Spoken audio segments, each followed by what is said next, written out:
How's it going, guys? Back with another stream today. A little Sunday afternoon stream. Just the usual again. I think I've kind of settled on the 75. I think I like the two fulminators. We ran into Tron twice last league, on the last stream.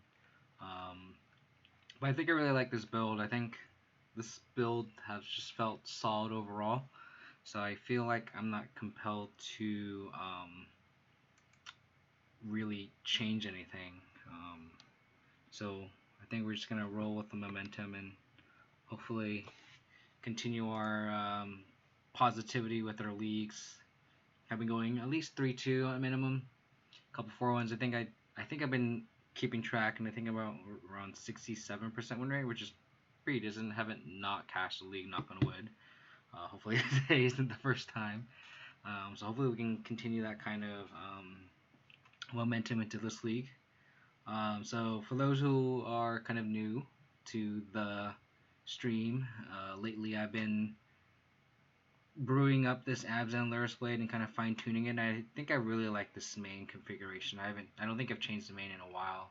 I have the one of path. I think I've changed this around to like a cast down and heartless act and stuff. But I think this main is really good, and I don't think I want to change anything. And the sideboard there's been a couple changes. Kind of adapting to the meta.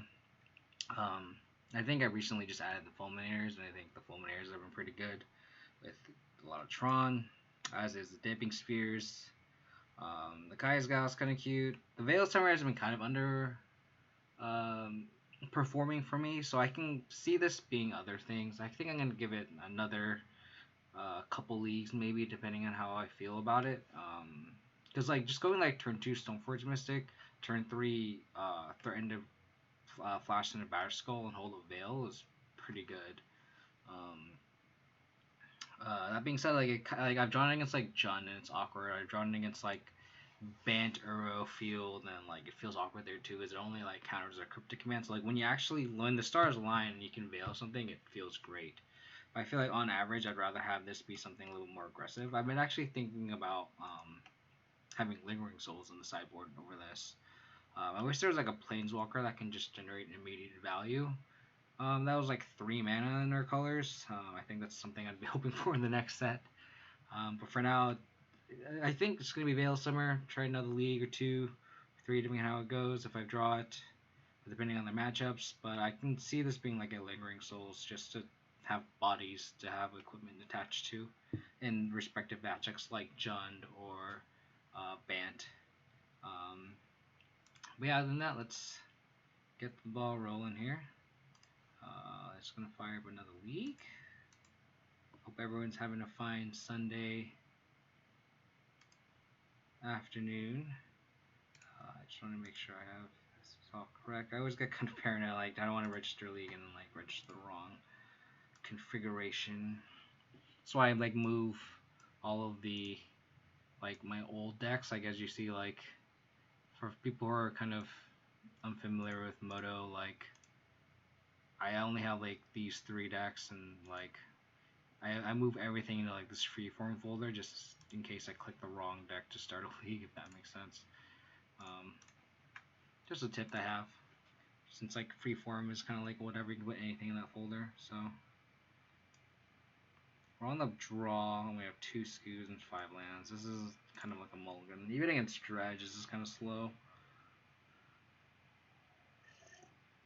No matter where you want multiple skews, right? So this is kind of an easy mulligan, I think.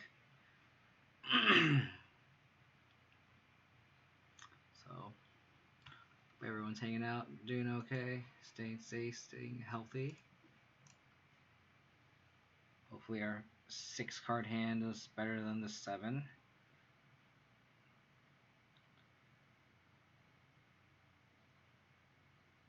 Our opponent also mulliganed, so they're at 6.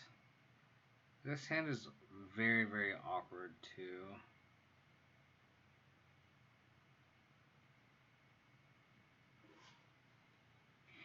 But I think we keep this hand.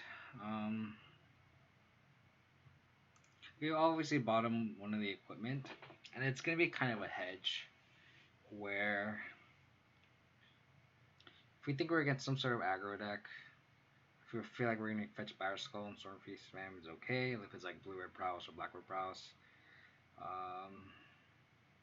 we're against like Jund or something, we want Sword of Feast of Heaven. So maybe we just bottom the Sword of Fire and Ice. I feel like it's the card that's probably the worst against an overall meta, because even against like big mana we want Sword of Feast of Heaven. So I'm just gonna fetch that. Or keep that in hand. Soulscar Mage. Okay. So we're against Blue Red Prowess. Just gonna awkward Earth our hand. Makes me wish I kept the Sword of Fire and Ice. I got punished there. Bottoming choices. I feel like Sword of Feast Fan is better against most of the meta compared to Fire and Ice. They didn't play a land, so hopefully we can draw removal soon. So another Soulscar Mage. Okay. They could just have mono 1-drops. Oh, they didn't play land. So they held up, or holding up mana. Interesting. We draw the Sword of Fire and Ice.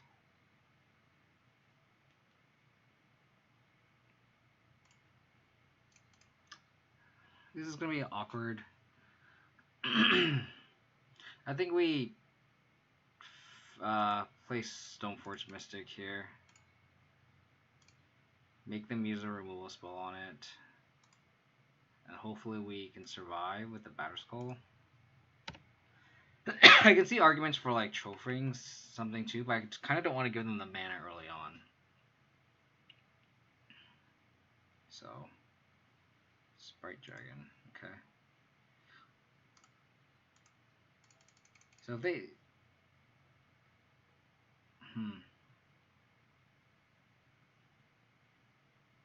So, this is a kind of a free tap for them, so it's kind of difficult to read. If they have a mutagenic growth, how bad is that for us? And I feel like the answer is I don't think they'd cash it in, so it'd be 2, 4, 6, 8. We'd still go to 9. I don't think they'd cash in the mutagenic growth right now. So I think I don't block. I can also save 1 damage. I'm not sure the 1 damage is worth it. Like, I think the payoff of having a first sure Battle Skull is worth the potential 2 life that I lose here. So they did have it, which is fine unless they just literally kill us. If they have like multiple mutagenic growths. But if they have multiple mutagenic growths, do we just die anyway? We just die anyway. 5, 7, 10, 13. So we need Fatal Push right now. Oh, they just... okay. They have nothing in hand. So we need them to top deck nothing. We really needed a Fatal Push there. How's it going, Basic Land Shark? Hope you're having a good day.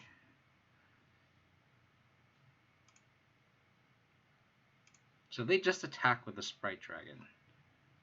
Kind of want to see what they do here, because if they trophy, that'd be... or if they, like...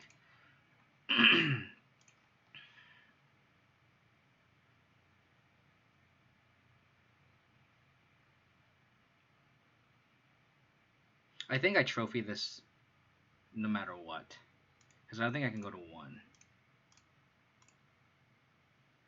1. Because I think this is better than playing a Battle Skull and I go to 1 and I attack back up to 5. This is kind of a wash here. I feel like I have to kill the Sprite Dragon anyway. So I think I'd rather just do that now. And then if I have a Bolt, that kind of sucks, but then we can always just Liliana them. But I feel like if they had a Bolt, yeah, they would have just done it anyway.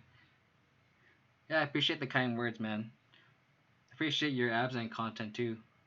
I was trying to catch up on your VODs and I saw your matchup the last time you streamed and you beat Amulet, which is pretty sweet.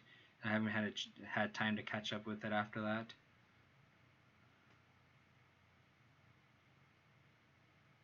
So I think I'm going to play land and pass, and it's kind of the same thing. I'm just hold up Battle Skull. Batterskull mana is what I meant to say.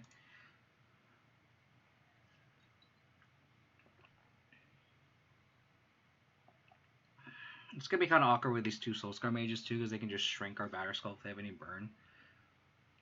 Crash through. Okay. Hopefully they just have lands. If they do, then they just need to pass the turn. They just need to pass the turn.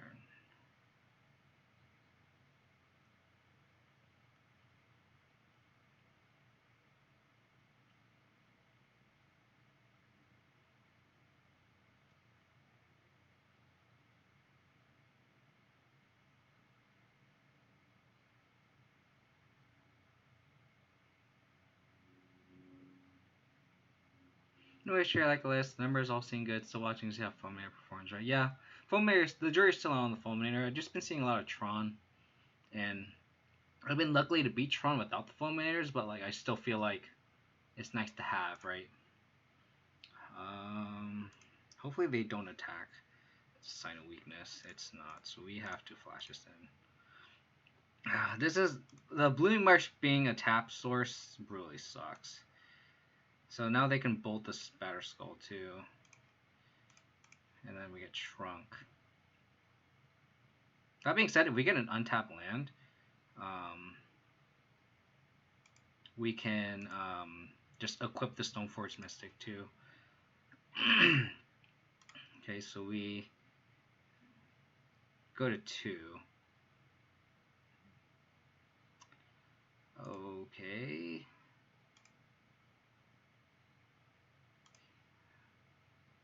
Sweet. So if we go untap land, we can go up to 6 life.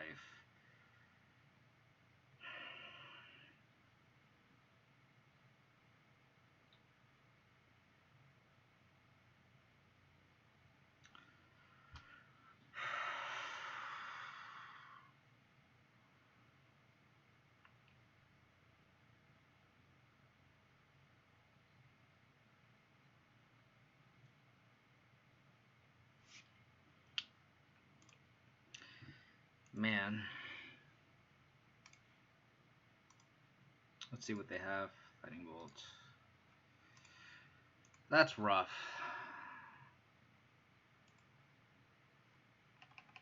That Blooming Marsh coming into play tapped will cost us the game. But that's how it goes. I've been playing Etron most of the weekend. I learned a ton from that. Of course, caught a little flack at first. I mean, Etron seems like it's pretty well put. I don't know. I just feel like every modern deck just. I feel like modern is a spot where like you can do well with any deck, and Etron is obviously has a pretty high floor. Just sometimes you can just like sequence reality smashers into reality smashers, and a lot of decks just can't beat that. So it is what it is. That's just unfortunate how we lost that game 1. We're just so close to stabilizing. We're just gonna turn the corner. Because like I would argue that if we had the Stoneforge Mystic equipped, that game is just over. But it's all good. I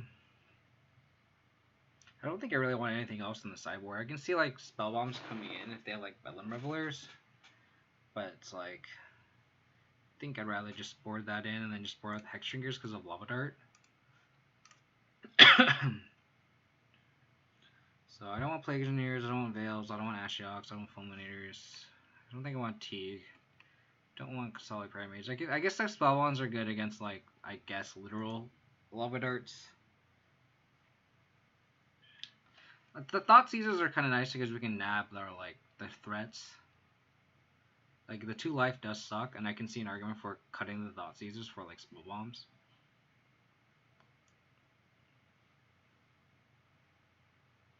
But just like nabbing a threat early on is just so good. But maybe I'll just do that to keep in Thought Seeds. We have 4 discard spells. Excuse me.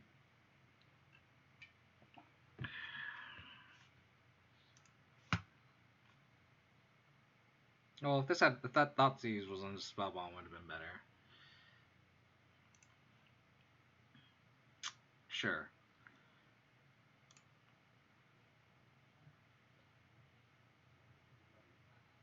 I bomb the clearing. I don't like Damping Spray in this matchup just because you Damping Spray hurts you, like us, a lot, and on top of that, um, this is just a resource management game, and them losing the tempo just isn't really worth it, in my opinion.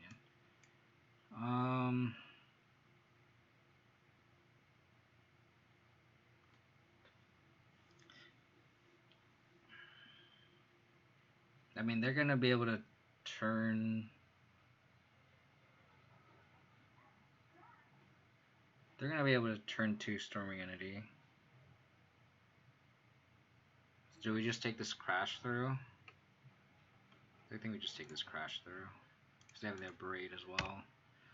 So it's not like we can protect the Lurrus. I would take crash. Okay. Well, at least I got confirmation by you. We are kind of light on resources also. Hopefully we draw a removal spell for the Storming Entity.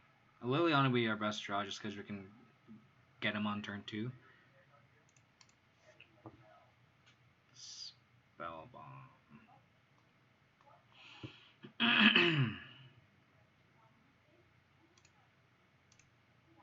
Guess we just play the Spell Bomb and pass. I'll probably crack it in a turn just because we need a removal spell for the Storming Entity.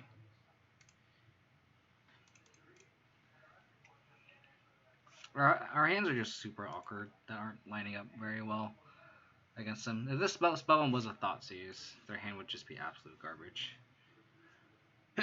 So I probably just sideboarded it incorrectly there. Steam Vents, probably Manamorphose into a Storming Entity here.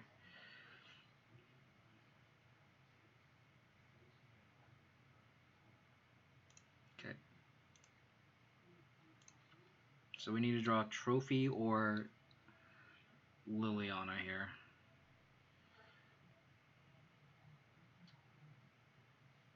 They one top to one bottom.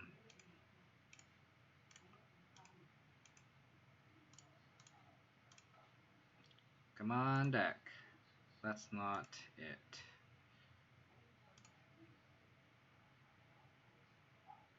Tarmogoyf.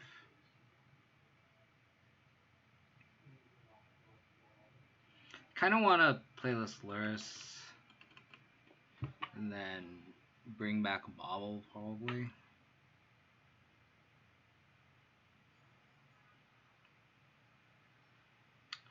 Probably just fetch for Swamp here. Try to conserve life a little bit. Play around Blood Moon if they, off chance they do have it. But they have the Abrade, so Lurrus is definitely going to die. But we just need to dig, like I said. If they spend the turn abrading, that means there's less chance of them playing another creature. So I need to do an upkeep.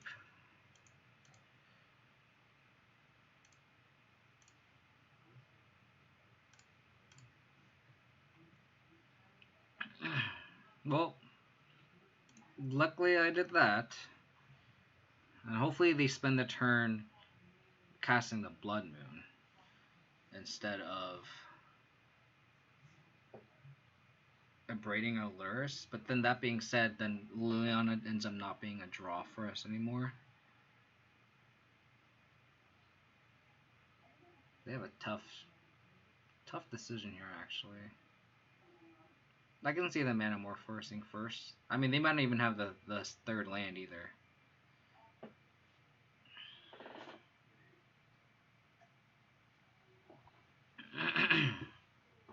We're drawing a lot of air, though, like these Spell Bombs and the Baubles into the lands, so we're not really... not a lot of gas. If I was, I mean, obviously, like, I have full information with my hand, and I know 4 of the 6 cards are theirs, but, like, I feel like Manamorphosing first seems free, and then if they hit the third land, then I can see them Blood Mooning. Because, like, that shuts off routes for Liliana, but I can see an argument for also just upgrading. Yeah. Like that's a pretty fair line too. So we know 3 to 5 cards. So this still leaves us open to Liliana. Spawning turn. So we know. I guess they would shut off blue mana, but them having the fetch also kind of just incentivizes them to do that too. Alright, Liliana. Path is good too. Path is good too. So I guess I play Goyf, Path on upkeep.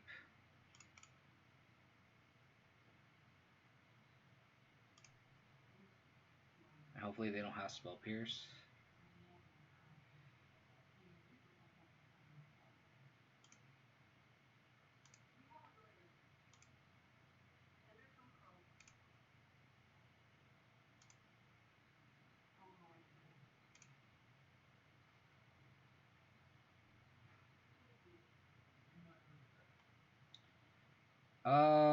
Am I scared of Spell Pierce?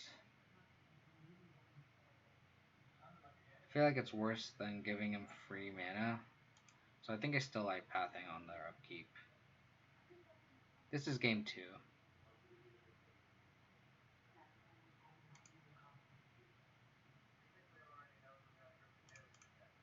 I lost game 1 narrowly.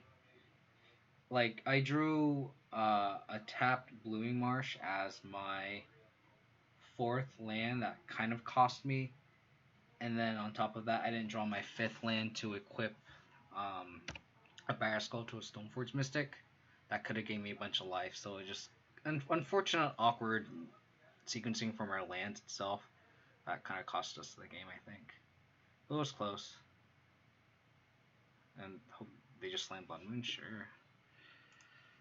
So we know Lava Dart, Manamorphose, Unknown. Nice.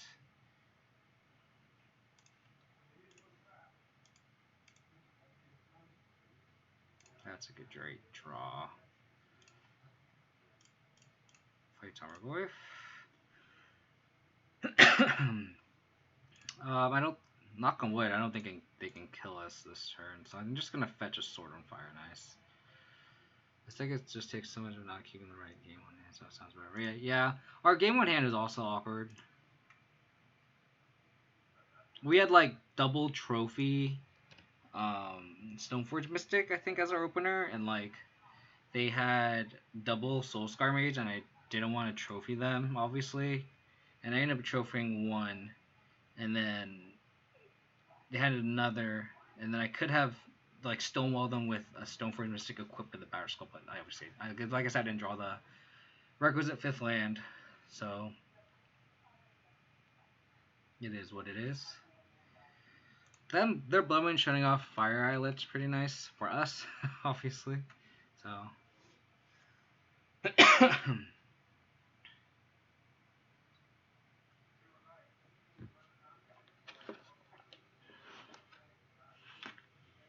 I need to find out how I can make moderator sub badges, as I don't like the green sword. I kind of want to make that customizable, but I don't know if I can on Twitch. So I want to make the mod badges pretty sweet, but I don't think that's possible.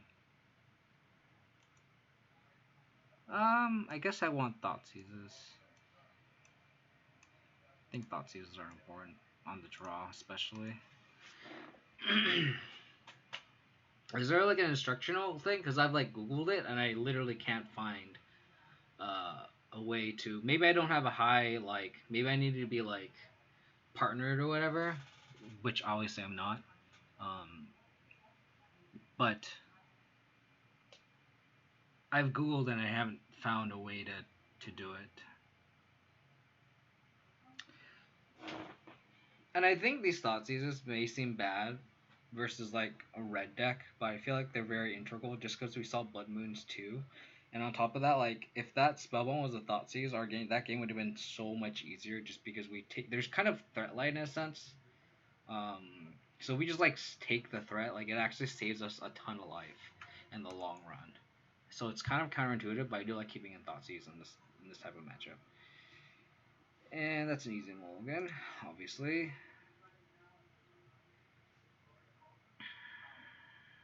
This hand has all the tools, but no lands. On the draw, I think I keep it. I think on the draw we keep this. So it's a matter of, do I want to bottom the Stoneforge Mystic or the Path to Exile? We have all the tools. Like, we have... So we're going to fetch either an Overgrown Tomb or a Godless Shrine. And the fact that we have 2 white cards makes it really awkward because we want the Overgrown Tomb, so like it doesn't matter which one we bottom in theory. Kind of want to just bottom the Stoneforge Mystic. Do you think we ditch Goyf? That's also fair.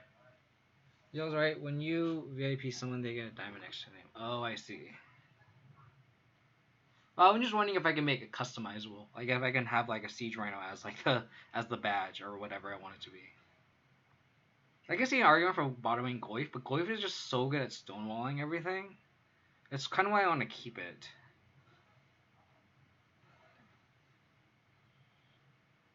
Like Stoneforge Mystic just dies to a bolt and it doesn't really matter. So maybe I just want to bottom the Stoneforge Mystic and then hope to draw a white source for Path. Because we're kind of the control deck in this matchup. So I think I like just bottom the Stoneforge Mystic. And then this is kind of essentially like we kind of mull into 5 in a sense.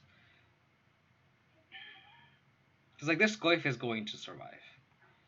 Like that's just how it's going to be. It's just the way our hands are going to play out. Like it's going to be a 4-5 and it's not going to die. And if they have to spend like 2 rule spools on it, then they spend 2 rule spools on it.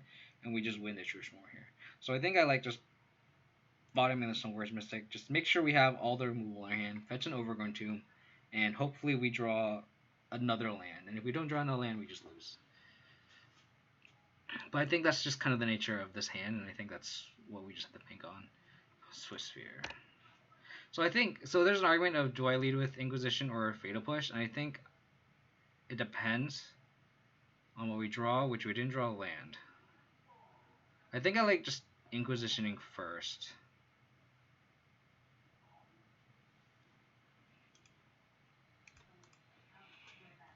This is going to be a lot of damage, which sucks. Really wish we drew a Blooming Marsh. Lightning Bolt, Bellerin. Okay, cool. So, luckily we kept in these Thought Seizes so we can take the Bell of Reveler. I can see them just going Metamorphose into just attack. This punishes me for not Fatal Pushing first, but they didn't. They just went in for 1. That's interesting. Very interesting.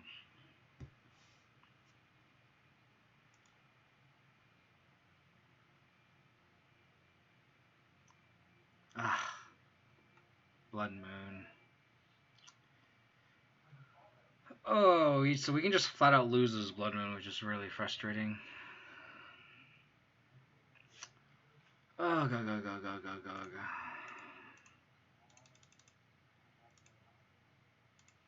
I'm not gonna Thought Seize here because we're gonna save it for Bellum Reveler. We just need to dodge a 3rd land off the top. A 3rd land here too. So we can sequence this as long as they don't have a 3rd land. We can push this and then Thought Seize are on our following turn, take their Bellum Reveler, and hopefully that's enough. They do have Storming Entity, but we do have the Path. So we need to hope that they don't have a 3rd land in the next, and then that they didn't draw a 3rd land, and there's not a 3rd land here. Otherwise, we just insta lose unless we have literal Basic Forest. Damn it. So we need Basic Forest.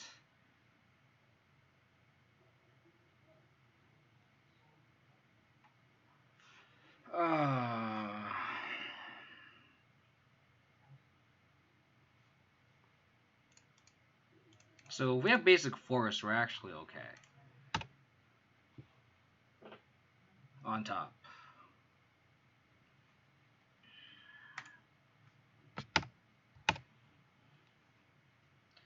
So now they are 2 cards away from Bedlam Reveler. Yep. So if we go basic Swamp Thoughtseize, we have a shot because we can take their Bedlam Reveler. Because they have Bolt plus Reveler, yeah. So that's actually kind of greedy for them. Basic Swamp taking their Bedlam Reveler. Okay, that's a start. And then we go basic Swamp, we're actually okay. If we go basic Forest, we are in this game. You just need a Flood, which of course, okay, that's fine. Go to 6, basic Forest, come on deck. Basic Forest. Okay, well, I mean, that just means our Liliana is on top, alive now. Oh yeah, Summit Beach. How's it going, Andrea? Come on, Liliana, basic Forest. Liliana, okay. This fate also turns on Fatal Push too, so let's see what they have on top. Stormwing Entity. That's a card that's shut off for them too, thanks to their own Blood Moons. Hopefully we draw Fatal Push here. Stoneforge Mystic. Basic Plains is now also live. We die to a Bolt. We're not dead. We just need a basic or Liliana. Okay, Batterskull off the top now is legit. So we're not dead yet. They just need to not draw anything. Batterskull.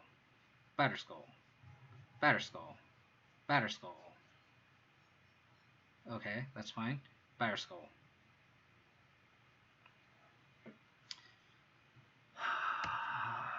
Oh my gosh, we're just so close.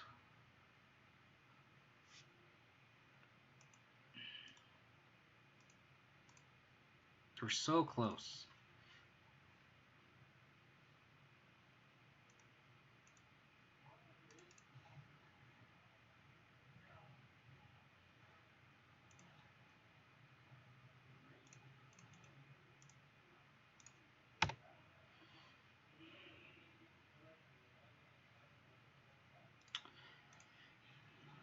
Blood Moon.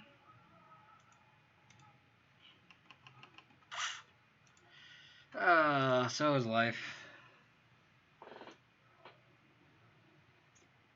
I think it's still correct to keep that hand.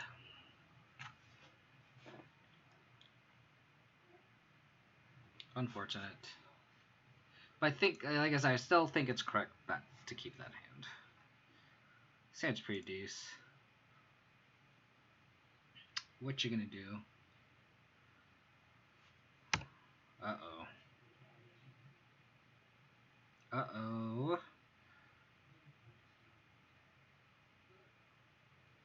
I think I have to fetch basic Swamp here.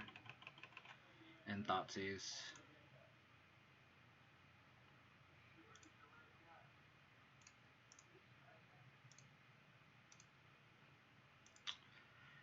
Pillage. That makes me just wanna... I guess it doesn't matter. I guess I just lead with Thoughtseize anyway, just bring it blown up like Blood Moon. But then do I just play this Blooming Marsh? I guess not. I think I still lead with basic Swamp here. All these Blood Moon decks are going to be really annoying. Another Pillage. Okay, we're just going to have to take the Pillage so they don't pillage us out of the game.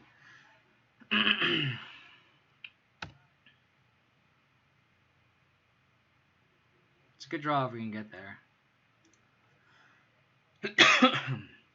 We don't take the Spiral just because they're probably going to pitch one. So, yeah.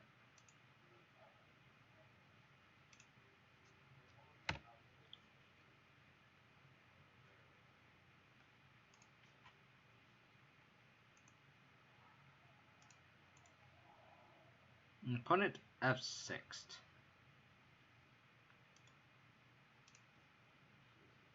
Interesting. So we're gonna Triome. Basic Forest is good, but I'm gonna hold off on it. I don't want it to get pillaged. I mean, we saw 2. I think they're only running maybe 2 or 3. So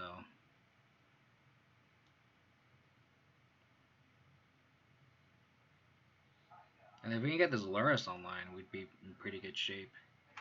Okay. I guess they don't want to pitch the other season Pyromancer. Okay. So they pitched for us, so we don't know. We know one of the two cards.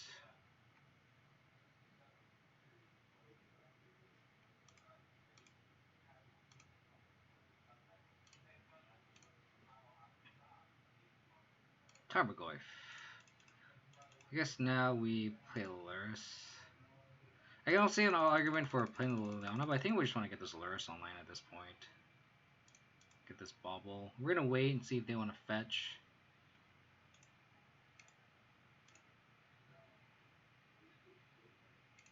Okay.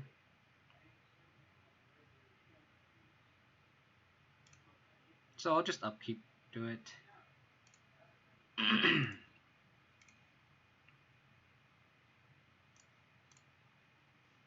All these Spyros are going to be kind of annoying, but if we can somehow just attack through. Okay. Ooh. Ugh, Glorybringer. Gosh darn it.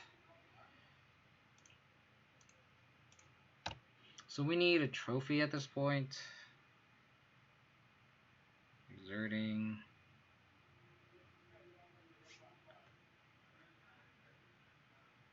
Lurrus. I'm gonna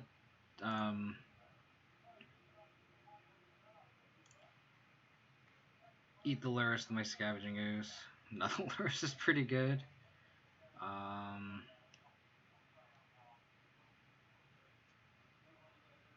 Guess I can attack with the Skoos. It's pretty free attack.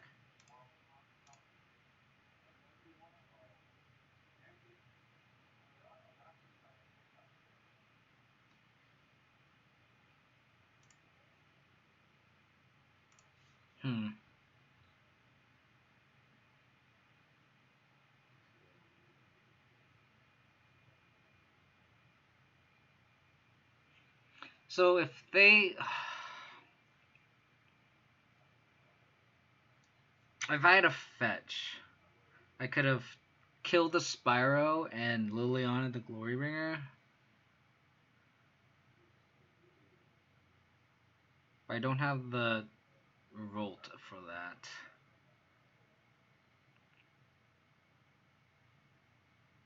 Play plan, deploy Liliana. I don't think I do that because... Yeah, I think I want a Lurrus Bauble push. And what sucks is that means this Liliana is... I'm trying to find a way to Liliana minus the Glorybringer, and I don't think there's a way.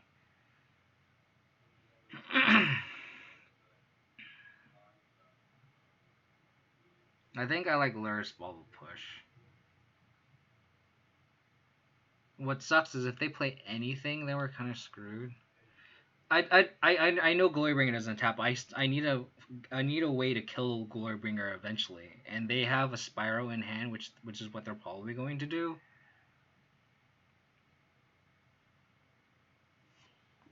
So I think Lurrus getting Bauble is the line that we have to do here.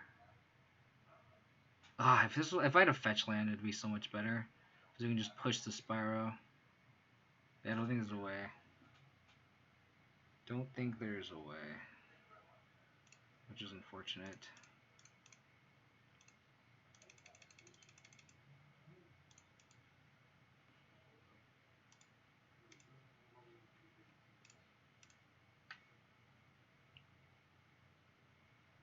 Land.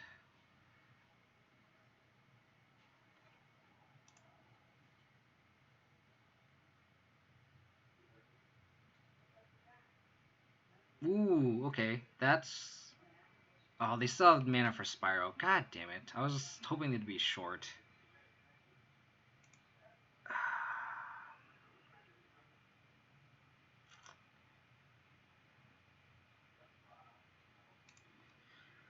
Oh my goodness gracious.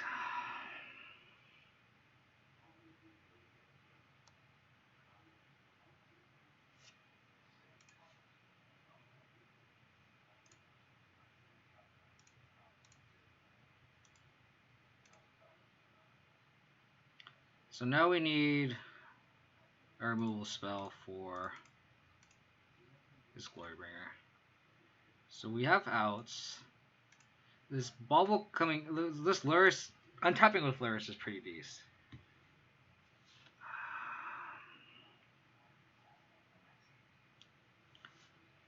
So I think I'm gonna, I guess I have to ball our opponent just to see what they have. An Arbor Elf, so that doesn't matter. 1, 2, 3, 4, 5, 6, 7. Let's bauble ourselves here now. Sort of Fire and Ice, that doesn't do anything.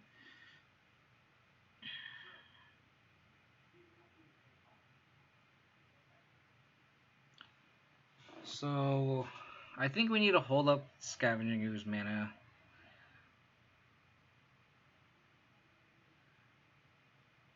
We'd probably eat this Seasoned Pyromancer, so they don't have anything to do with that. Probably play Tarmogoyf.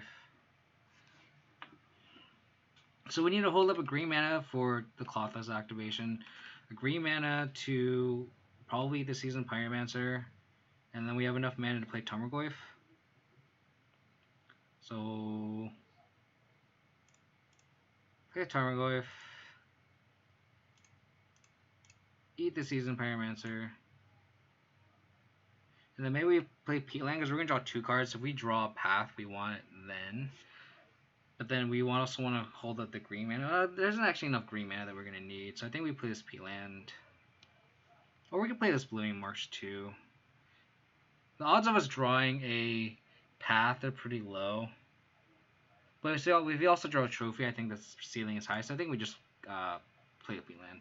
Yeah. Just in case we draw a trophy, just in case they draw Bolt, we also want to exile our Lurrus too.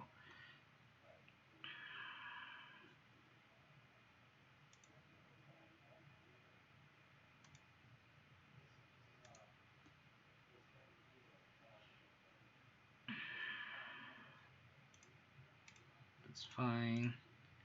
That, so that we don't lose life.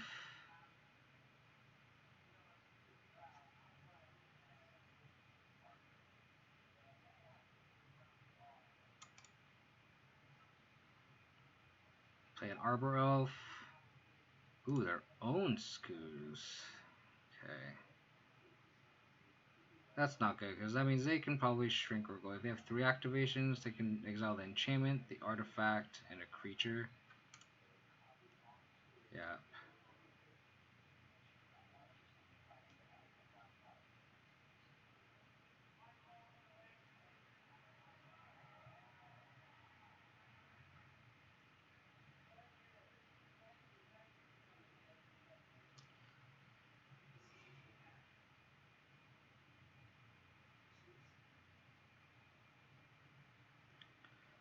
Sure.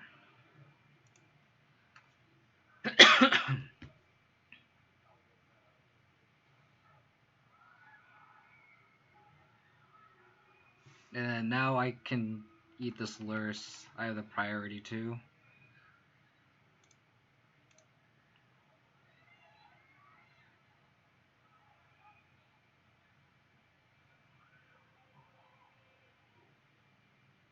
Where are they exerting? They have to exert in the Lurrus, right? Scoos. That's interesting.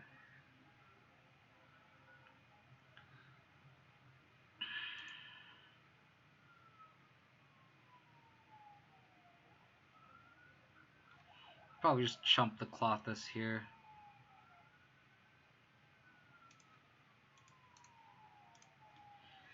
Just because we can buy it back.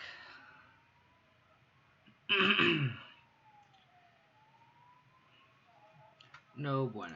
Oh, I forgot to update the record. My bad. Probably going to be 0-2, which is unfortunate.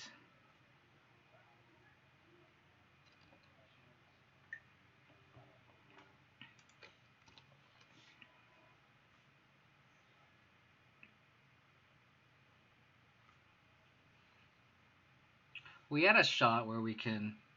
How's it going, Roundsley? Hope you're having a good day. This league is not off to a good start. We need a lot more removal here. Stoneforge Mystic.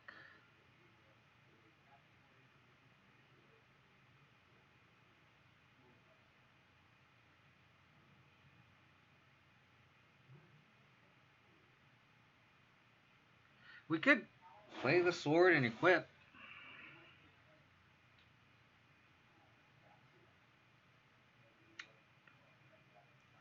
We could play the sword, equip, go up to 12, play Hex Drinker.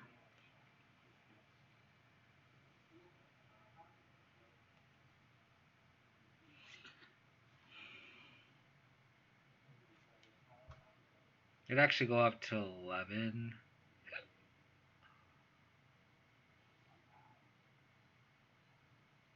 We could also just go Stoneforge Mystic, Tarmogoyf Hex Drinker, and just fortify the ground. I think I like that line better. 6. We go to 4.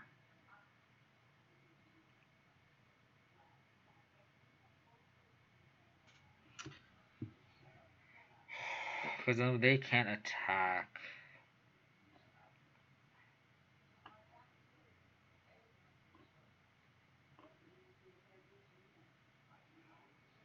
One, two, three, four, five, 6, 7, 6. Actually, never mind. I think I just need to equip the sword and attack. So then that way they'll probably chump with the scoos. And if they don't, we just kill their Seasoned Pyromancer. Next turn we can go. So they're at. They don't. Let's say they don't take it, right? So then we can fetch Sword of Feast and Famine and go from there. I think I need to play the sword, equip, and attack. Because I need to gain the life. I need to have a threat on board. This is going to survive Bolt. And it manages their board a little bit better.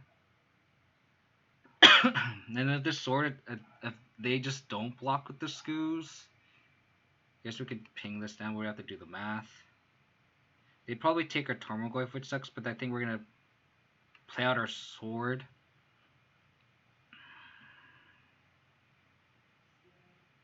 And we need to recoup the life back from this Clothis. So I think I like just playing the sword and equipping and attacking.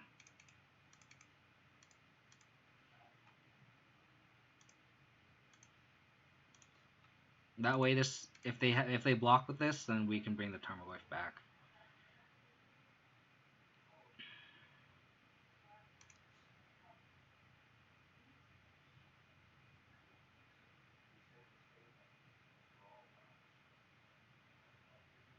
One, two, three, four, five, 6. If we kill the Spiral, this Clothis is also offline, so they actually need to draw something. Okay. This and pass. So now if we have an untapped land, we can. We also just die if they play something, and they can probably. So 5, 9. So we actually are dead on board, but then I feel like this is the line that wins us the game. It's the riskier line, but I feel like bringing back a Tarmogoyf from Stoneforge Mystic just isn't a line that where it's gonna cost us. It's gonna. Okay, well that doesn't matter.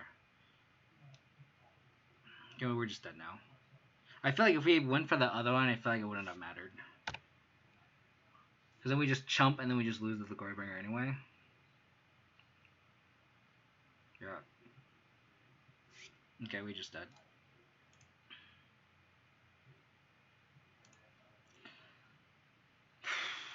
That's tough. That is tough. Gonna board out the Lilianas. I don't know how good Plague Mans are here. Manadork, thanks for the follow. I really appreciate it.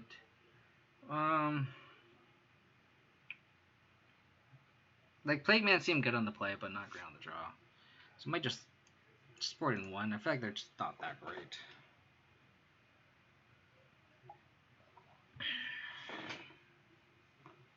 I think I just roll it like this. The Abzan. It's very unconditional love on my end. That's for sure.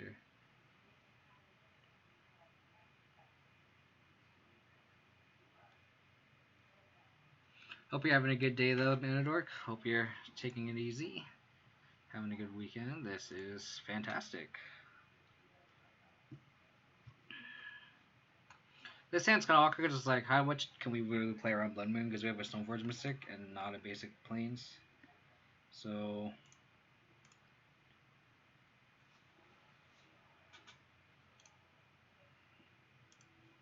I don't think it really matters. I think we just bobble here. See a land, doesn't really do anything. Inquisition now. Relic, Seasoned Pyromancer. I think we can ignore the Relic safely. We'll just take the card that gives them the most velocity. So we know all cards in their hand. That's a good draw for us.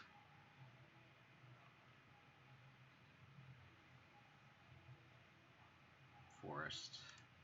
Relic.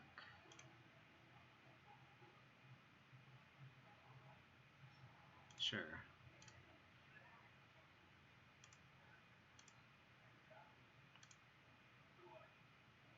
I don't think this information is very valuable.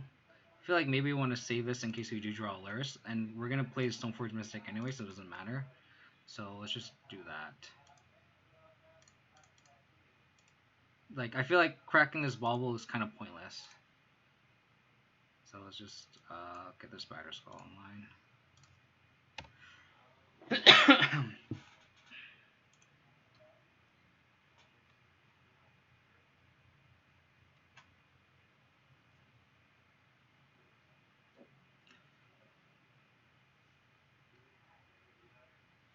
That's great. Because now we can just bobble this safely, essentially. Basic Forest.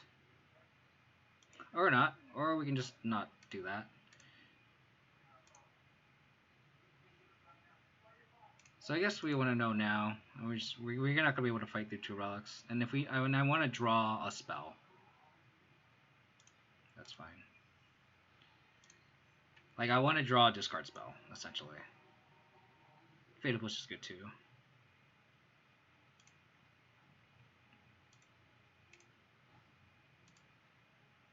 So now we can hold up the push that our opponent drew, hold up push for the elf that our opponent drew, and we can flash in the Spider Skull. Fetch a basic forest, also to play around Blood Moon. So we're well positioned here. Windswept Teeth. And if they do play Blood Moon, it's fine. Like, whatever. Scoos. Okay. Oh. That's fine here. Since we have double removal spell anyway, sounds good to me. No matter. Fetch a forest.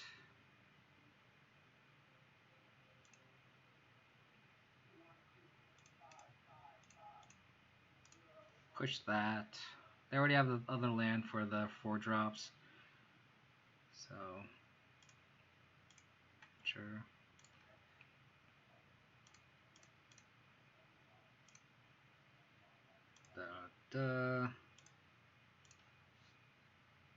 Sword of Fire and Ice.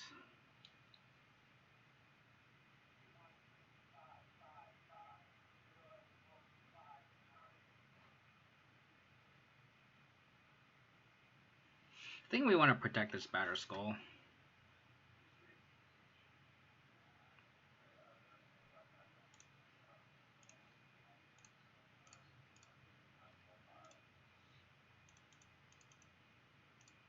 Yep. That's the plan, Dan. That's the plan. That's the plan.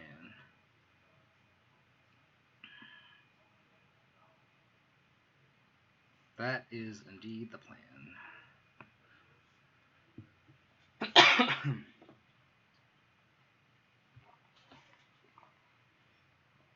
This is a for sure block. They have to block.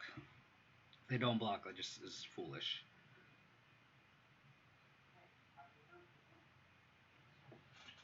Just bad board assessment if they don't block. Opponent is in the tank. Should they block with this Arborov? I don't know. I don't know if they should. Cool.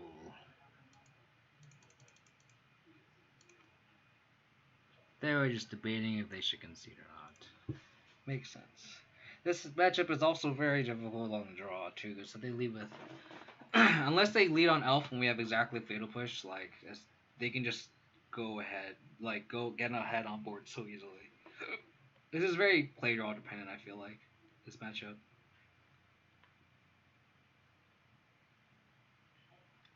Okay, it's pretty good. It's pretty good. Our opponent will win a 6. I'm keeping this hand.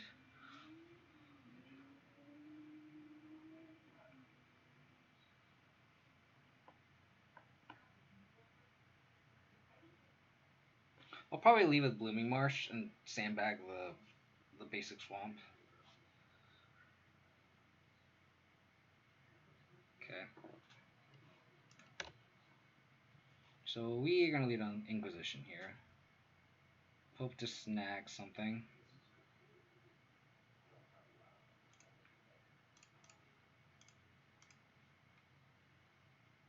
Flame Slash Relic. Chandra.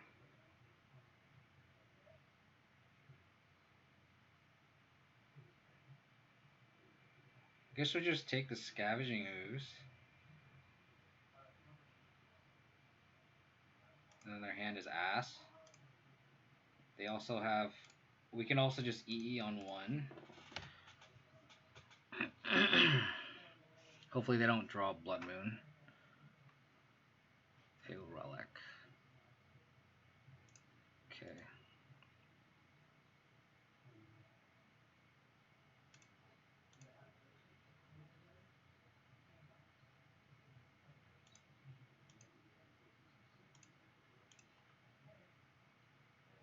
Fatal Push. Yep, that's the line.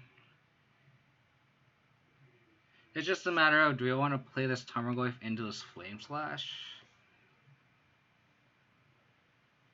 I think the answer is no. Because if we can EE, blow up their stuff, and then they don't... If, theoretically, they could have no red mana, and we can just play this Tarmogoyf unimpeded. So I think I'd sandbag this Tarmogoyf. I'll hold up Verdant Catacombs.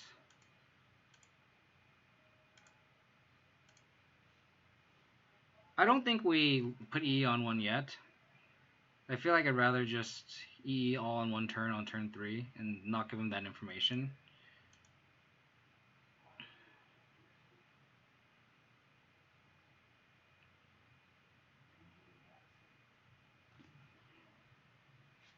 I think they need to crack this relic now. I think I don't see a world where they can just hold back.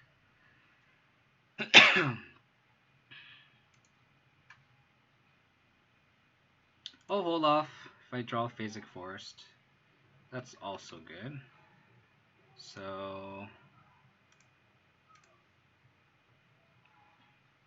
because now we can protect our Goyf, which is Gasoline. So we'll get Plains, get Forest,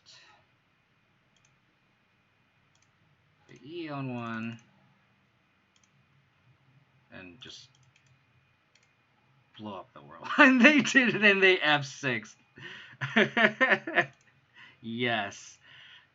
Who's the pawns of deck now?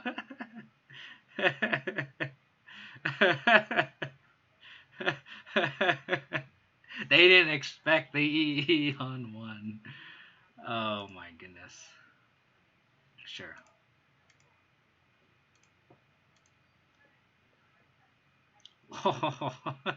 Yes. So I kind of want to protect the Lurrus. So let's Inquisition, double Flame Slash. Okay. I guess we cannot protect the Lurrus as much as I would like it to. However, we can just play this Goyf that is Flame Slash proofable.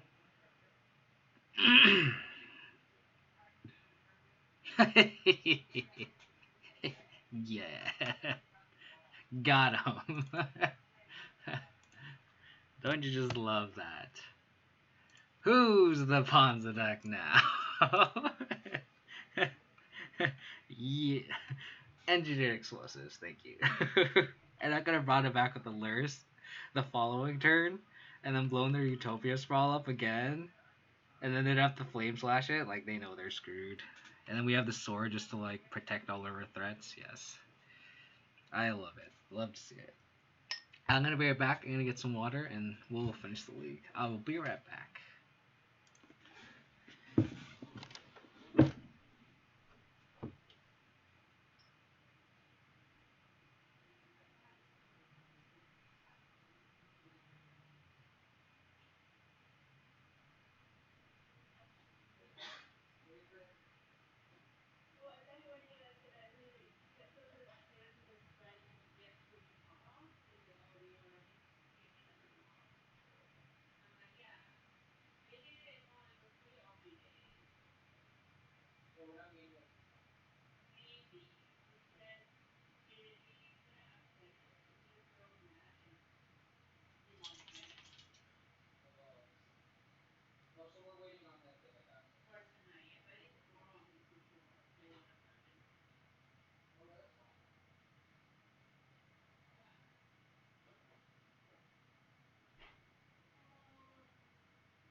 Alrighty.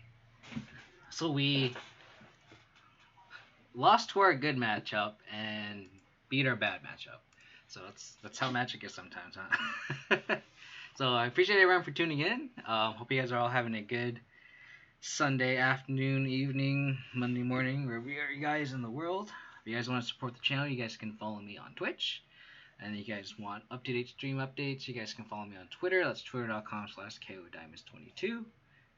And my YouTube channel is youtube.com/KODiamonds if you guys want to see past streams that I've posted. Appreciate everyone for hanging out in the chat. It's always fun, as always, when everyone's tuning in, chatting, contributing to the chat. It's always fun. So feel free to ask any questions, post any comments. This is a no judge, all for fun chat zone. So say what you will. I think playing a lot of Gruul for about a good month or two kind of helped me learn the ins and outs of that deck, and that deck's pretty straightforward. You just tap out and play your threats. And what I learned when playing that deck a lot is the deck actually mulligans a lot. You are so clunky. You have like so many 3-drops, Clothis, Pillage. So most decks don't even run Ren's decks, or they do, they only run 2. So it's like there's the deck just mulligans a lot just inherently because it kind of leans on those 1-drop accelerants, and if you don't have a 1-drop accelerant, you're just so slow in this modern format. So it's just a high ceiling, low floor deck. Um, that it's understandable that you'll have games like those where they just get stuck on a land. This hand is awkward. I think I had the mulligan this because this Lurrus is. I'm not getting any immediate value of it. These ghosts are kind of naked to bolt. I lose to any creature deck. Sounds better. Interaction. I like it. It's kind of tough to um, determine what to bottom. I think I just bottom the schools here.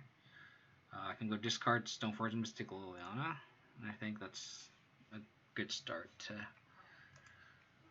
the deck as best as much as I could ask for. Botanical Sanctum. So is this like Neoform or something? Botanical Sanctum.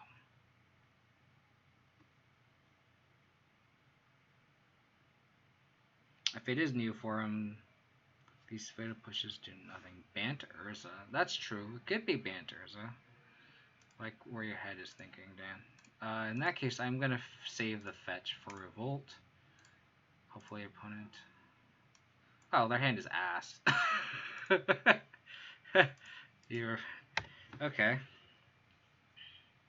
So what you're telling me is I'm going to go Stoneforge Mystic, fetch, Sword and Feast. Sort of... Guess I want Fire and Ice?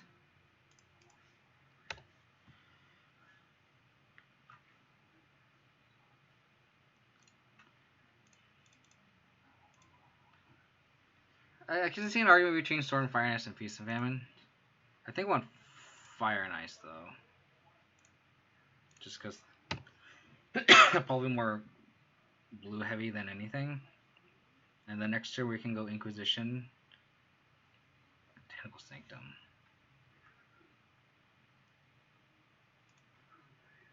Transmute. Okay. Welding Jar. Play Welding Jar. Okay.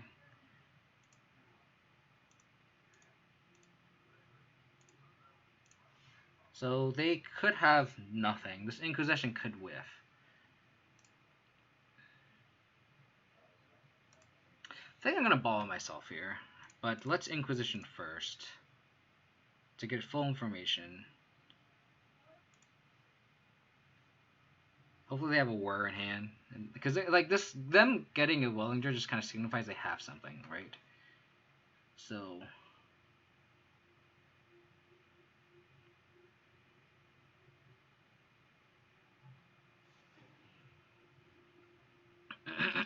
and then I can bobble myself, and then if I want to keep it on top, I can just fetch later. Like this will determine if I want to fetch now or later, essentially. The opponent tilting off for a discard spell. That's the main question. That is the main question.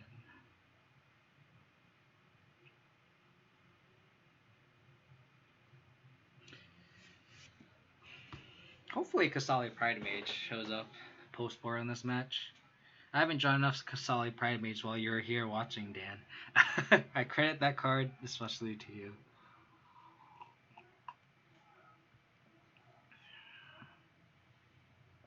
Here's my fingers crossed. It's not my internet, right? Oh, okay, well that sucks.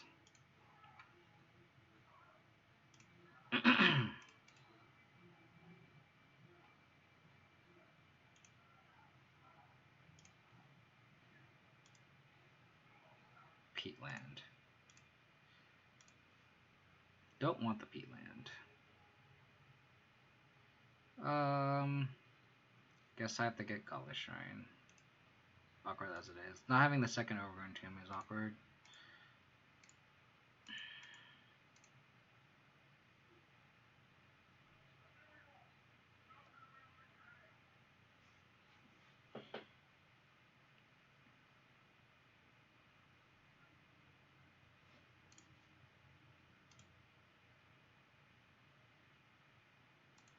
All the bubble triggers.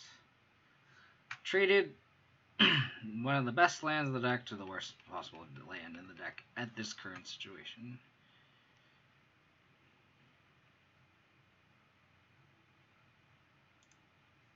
That's awkward.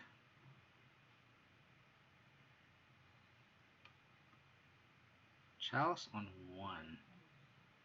Interesting. Okay.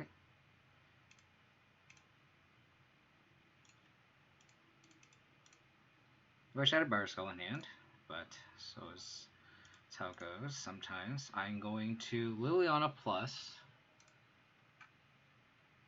to take away their Teleria West, and their hand is absolute ass.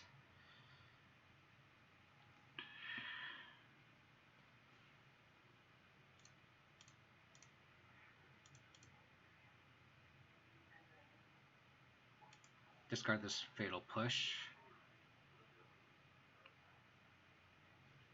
So it's just like Lantern, an awkward Lantern deck?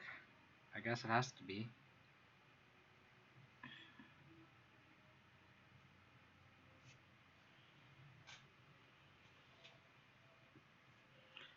Plus here.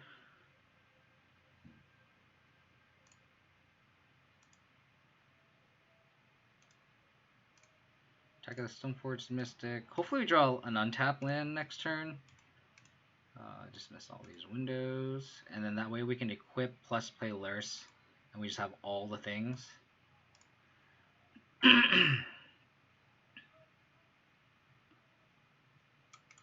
That's fine. Because we just can Lurrus it back. This Chalice is also awkward for them because they can't play all their 1-drops.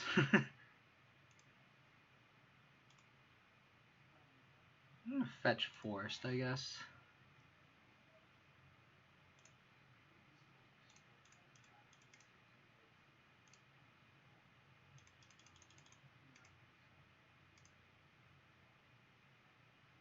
They have a counterspell that sucks, but I think we're at a spot where we're pretty okay. Bobble. Plus.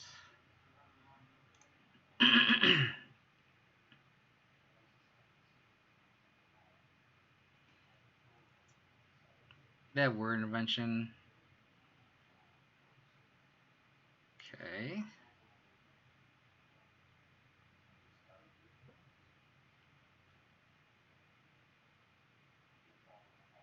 Luckily we are pretty close to ultimating here.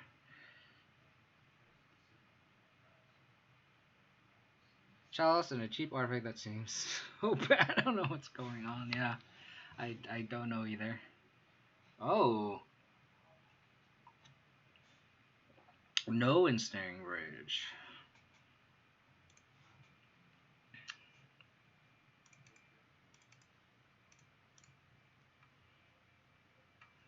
Like that.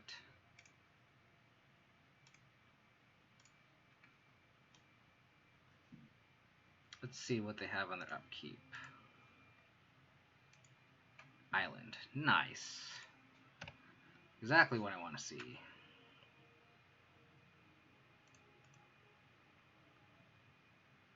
Now we just go off with Bobble. Yes. Yes, yes, yes. Just all the baubles. I guess we should bobble them just to see before we want to take any action here. Spire Ministry. So they're just dead, right? They're just dead.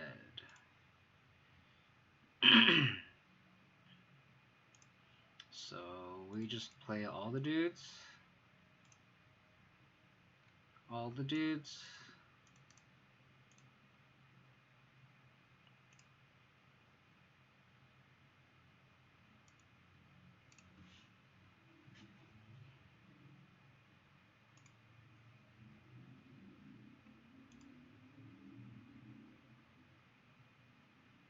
All the dudes. No bridge, bold strategy con. Yeah, I don't understand that. I don't understand that at all. Ashdock seems decent because they can't search. Teague seems good. Shut off work. Pride of Angel seems good. It's closest to glove all this stuff. Spell bomb. Probably just cut all the removal.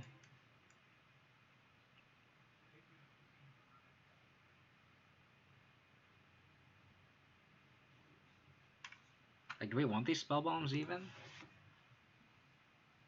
Like, if they have Academy Ruins, that's longer. We already have Scoozes plus Ashioks. See if it pays off for them. I don't know, Cotton. It's a bold strategy, Cotton.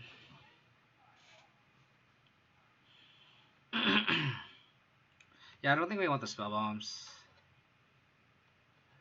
If they're gonna chalice on 1-2, like, sure. We need to make one more cut.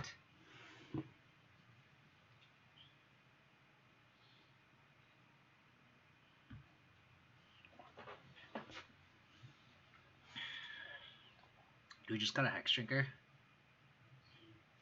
Maybe we just got a Hex Drinker.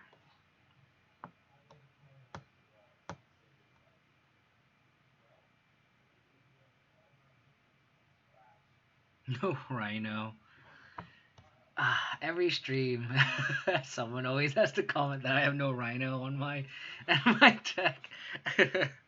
I'm sorry, I have no Rhino in my deck. I apologize. You know who should be sorry are the people who are managing the modern ban resistor list. They should ban every card until Seeing Rhino is at least tier 2. Until then.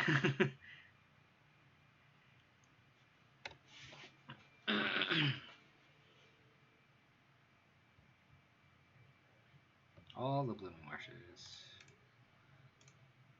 I smell a veil. No veil. So they have Academy Ruins. We have the Scavenging Ooze. So I think we go.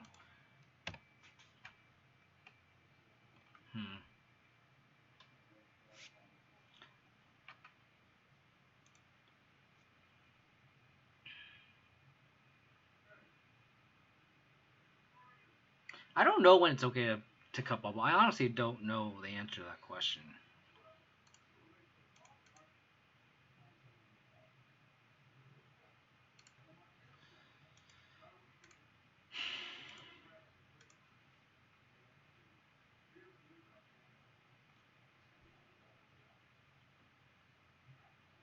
This Scooz is awkward because it's a little too slow. So I think I'm just gonna get a Gaddock Teague. Play a Teague. Then hopefully we can catch them off guard with the Scavenging Ooze and they play something else. Yeah, I think against Karn that's pretty smart too. Sigh. Interesting. I think now we can. Oh, it's a good draw too. I think this Liliana isn't gonna get any better, but then they can just keep draw the bridge. I think this Liliana isn't gonna get any better. I think we have to play Liliana here, because then their side just takes over the game if we don't. Oh yay! Yeah, we gotta kill Sai. Our opponent just tilted off, even though they could have ensnaring bridged. Okay, so they had a bridge. We traded with the welding jar, and then we just keep plussing, but we can't attack. Yeah, I don't know. So we kind of lean hard on this Liliana, and then hope they don't draw anything relevant. Who's the better artifact deck now? So we're a better Ponza deck than Ponza, and we're a better artifact deck than whatever this war deck is. I love the emotes, Roundsley. I love the emotes. Love it, love it, love it.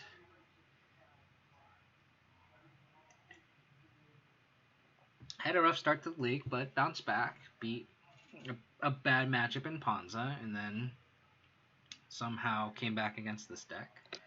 and just destroy them. So hopefully we can continue this this wave.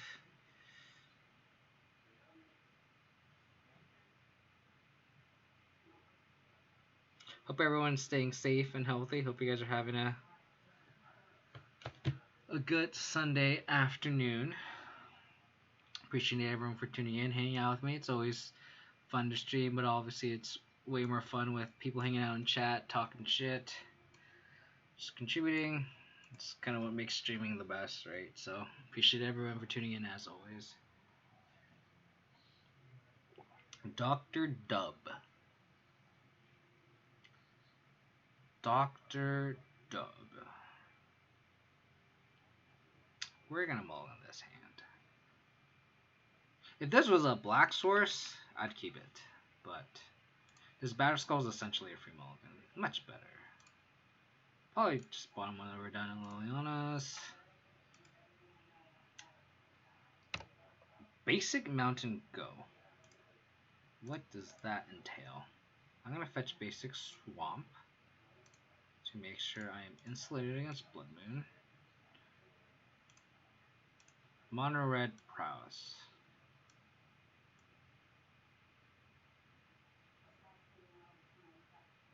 Guess I just take light up the stage, right?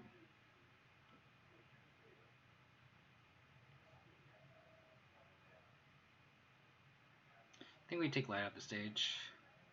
Yeah. I think we take light up the stage.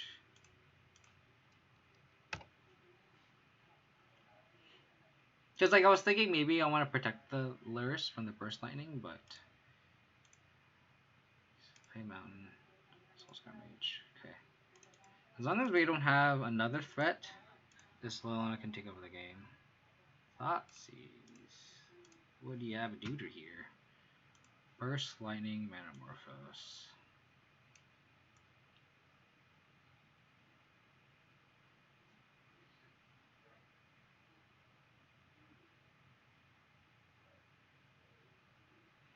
So here, my knee-jerk reaction is just take the Burst Lightning to protect our Lurrus. But the other line we could take is we can take the Metamorphose so they have one less draw to a creature, and then this Liliana literally takes over the game. Because then they have to trade either Spike or Burst Lightning for the Liliana. Hopefully the Burst Lightning, because it's one less damage, and then when this Lurrus can take over.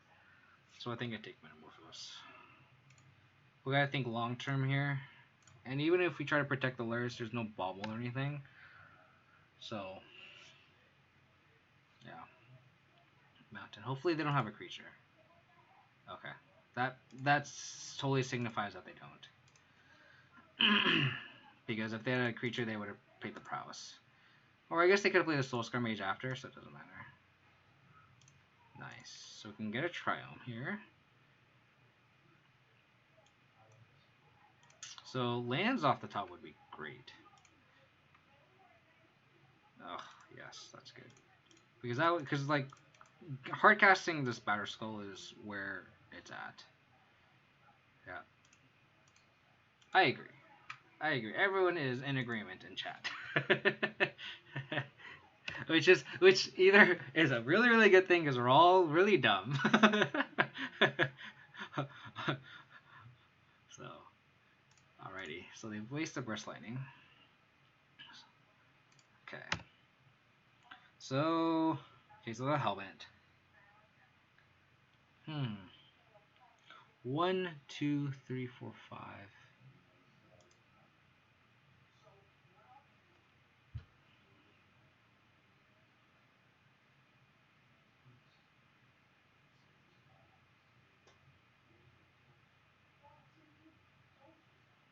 This trophy is really difficult.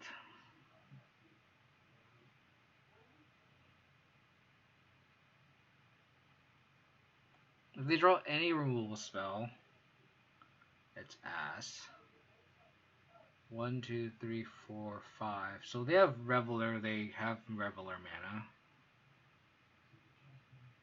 And if they do have Reveler mana, we want to save the trophy for it. If they untap,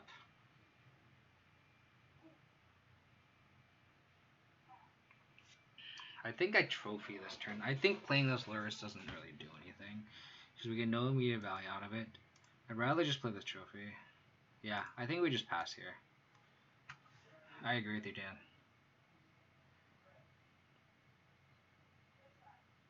And then if they have a lava spike, hopefully they can just spike us and then we just play this trophy.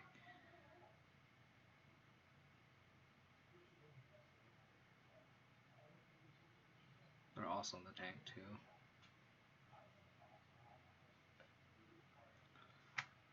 Ah, it's the one card we need to dodge.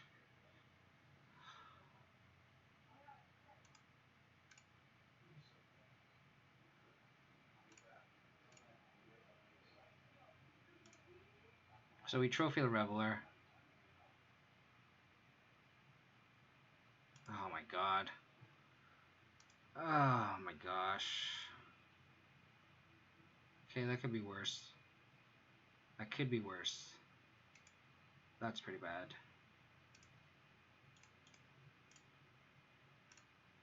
So we need a land off the top. Untap land. And we can play this Batter Skull. And then we're actually in okay position. Land. So now we have to play this Lurrus out.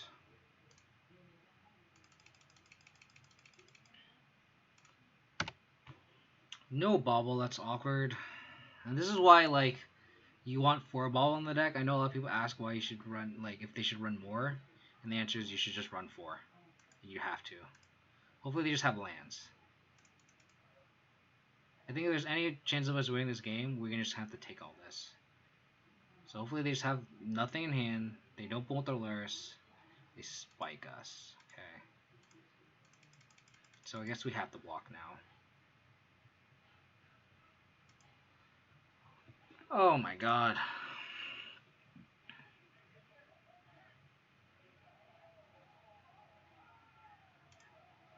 So now we have to block.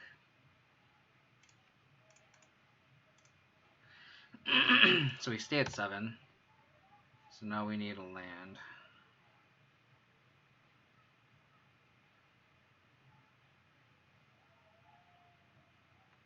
Not dead, but we're pretty close to dead.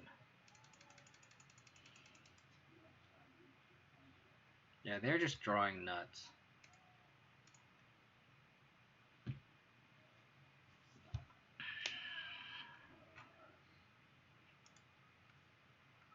And I think this is one of those matches where if they draw 0 Bedlam Movers, we're favored. If they draw 1 Bedlam Feather, we're probably like slightly unfavored. And then if they draw multiple that they resolve is just impossible.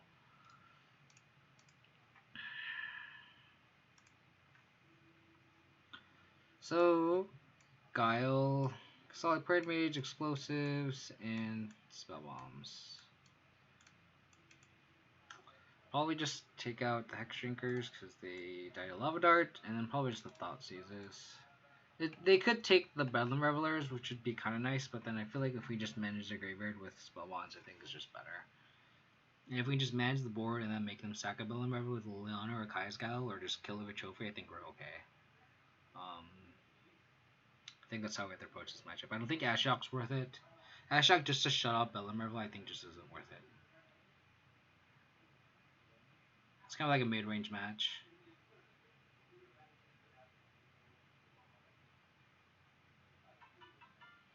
That blue magic guy, thank you for the follow. I really, really appreciate it. Hope you're enjoying this Abzan content. Let me just go like this. Roll the dice. I felt like we had a window where we were like ahead, and then they just drew Bedlam Leveler, and then the floodgates just opened. Okay, this hand's pretty good. Bottom of trophy. All interaction. Lead with Inquisition and the Tarmogoyf. We do lose the Blood Moon, which is awkward, but take the Swiss Sphere here. And have to expend 2 bolts on our Tarmogoyf. I like the sound of that. Mountain. All our mountains are the same. Good work, opponent. We do die to a Blood Moon. Yes.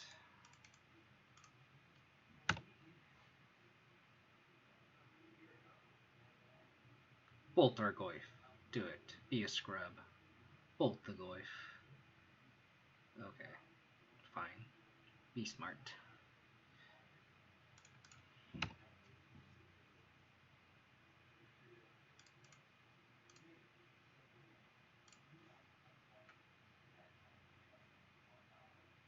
Oh, the Bedlam Reveler. I guess we just take Bolt.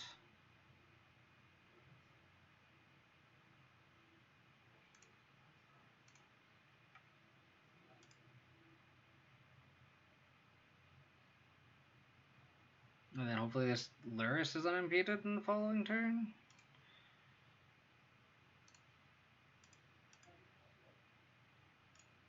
Ooh, they're not gonna Bolt. Interesting.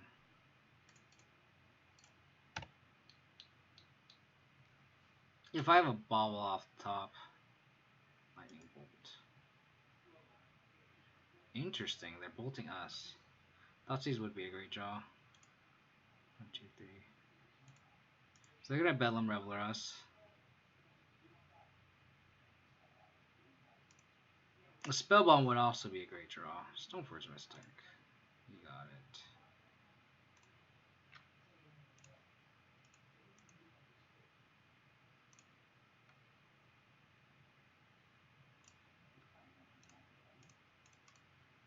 I'm gonna fetch a Sword of Fire and Ice here. It sucks that we're playing into the Burst Lightning, but I think Sword of Fire and Ice equipping on a Tarmogoyf is our avenue to victory here. Sure. 1, 2, 3, 4. 1, 2, 3. Oh, so they're not even gonna try to. Okay. They're not even gonna try to Reveler this turn, unless they have Manamorphose. Spike. 1, 2, 3, 4. Yeah, interesting.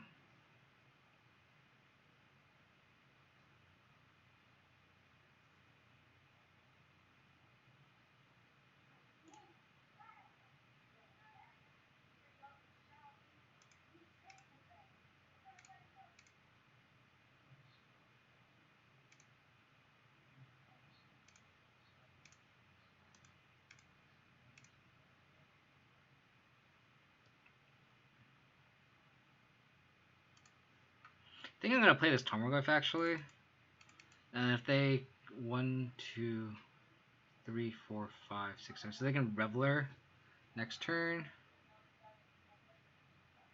and I'd rather just play this Tarmogoyf and just get pressure on the board, because we can trophy the Reveler and attack. They're very far off killing us, knock on wood. Mountain, 1, 2, 3, 4, 5. So 3 mana to Reveler. Never mind, 2 mana to Reveler.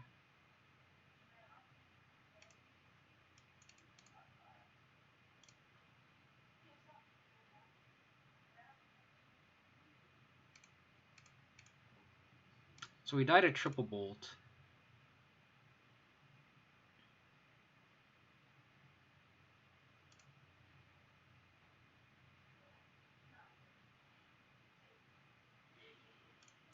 I think we just have to trophy this and just attack.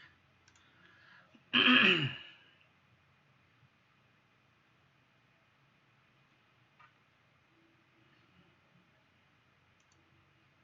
think we just have to attack with both. I don't think we can attack with just one and hold back.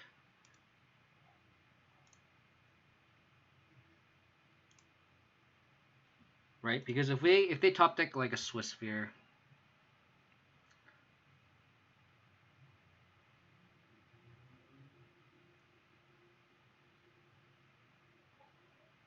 but then if we also draw an untapped land, we just win the game with Sword.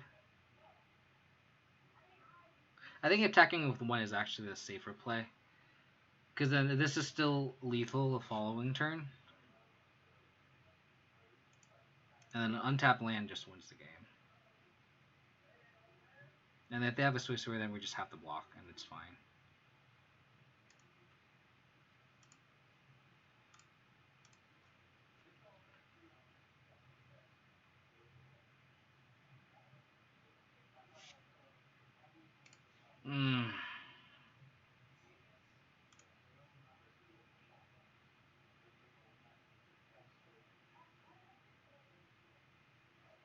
Oh my god.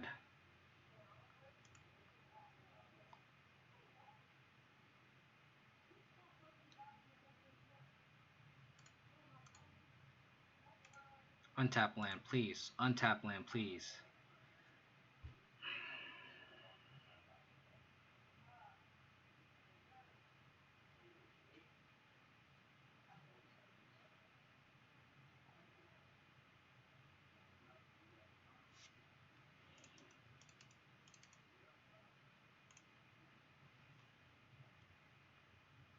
We're gonna have to take one.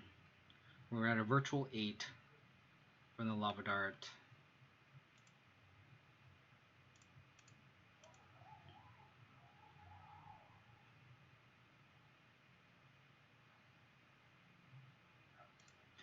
Yeah, don't think I can attack here.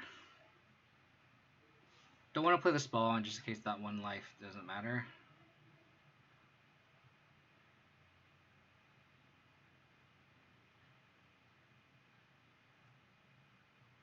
Hopefully they just have lands in hand. And we're just going to block with one. Hopefully just draw like 3 Blood Moons.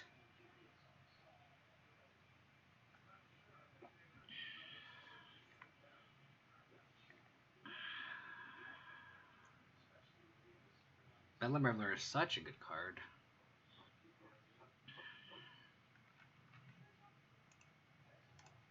So we're going to play to win. We're going to block with 1. Leave the other back. And if they have the kill, they have the kill. It seems like it. So 4, 5, 6. So Bolt is dead. This Firebolt is not quite because it's sorcery speed.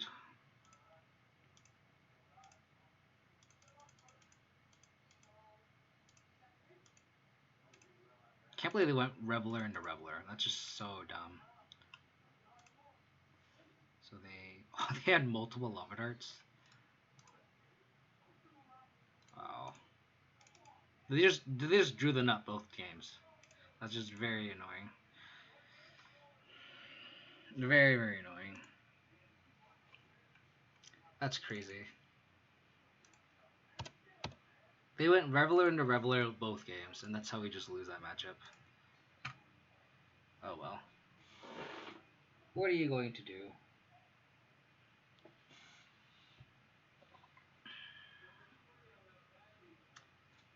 20's viewer, guys. Thanks for tuning in. Really appreciate you guys hanging out. Hope you guys are having a good Sunday afternoon. Scare takes a bit more skill. I think we tell ourselves that just to make ourselves feel better, right? So.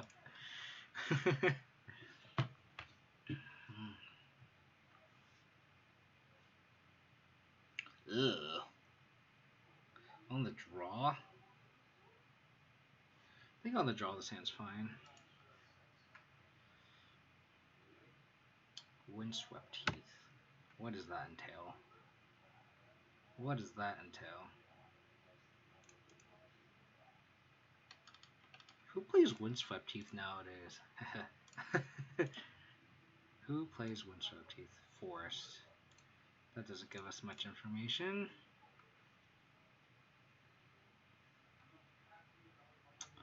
Prime time. Understood.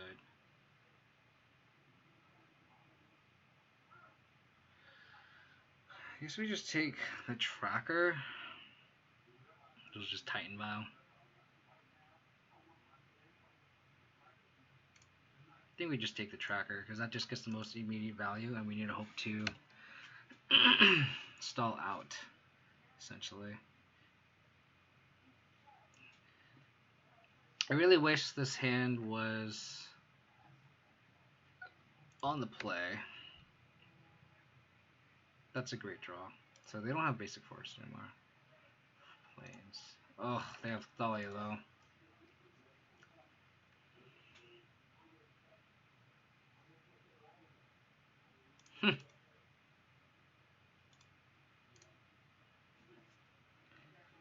Oh, this hand's not great.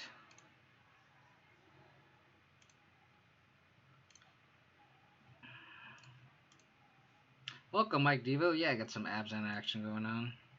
They have Celestia Sanctuary. We're just kind of like this. Their hand just is kind of awkward. Maybe I should have taken the Thalia, knowing that I have a little. Like I guess I didn't know I had the Liliana, so it's awkward. If I knew I had the Liliana, I would have taken the Thalia. But then we also need the third land too. Yep, pretty much. Pretty much. Then copying the tram's cute. Okay, Thoughtseize is good.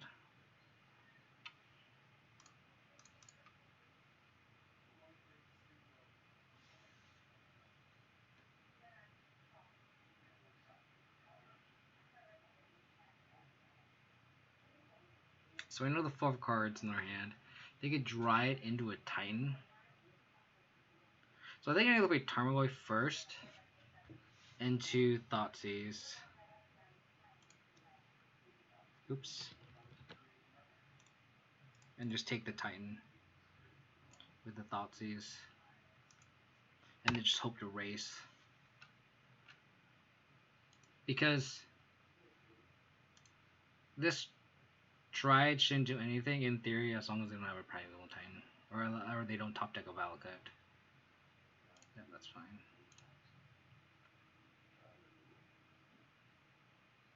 Can we go back to Noblezan was great again? Yeah.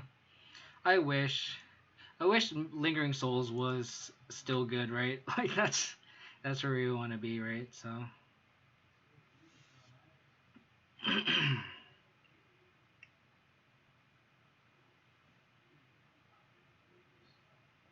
have all the mana. Because we need, like, there's an argument for like Thoughtseize in the Drive, but I feel like that's just not a good sequencing just because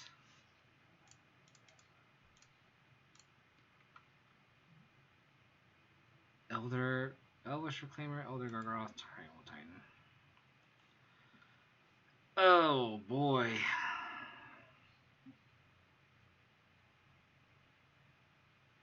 I don't think we can beat any of these cards.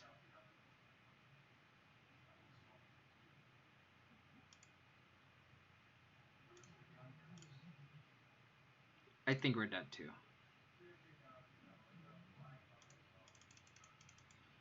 I think we're dead.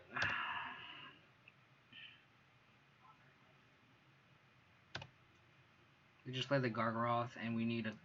If we don't have literal trophy or path on top, we are dead.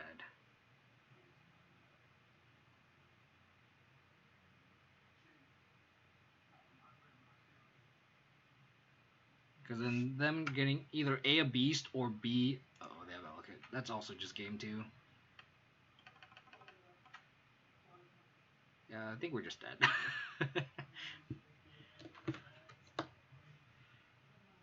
I think we're just dead.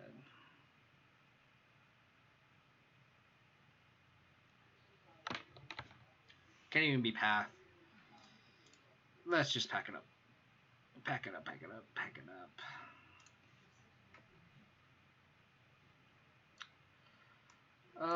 Fulminator seems decent.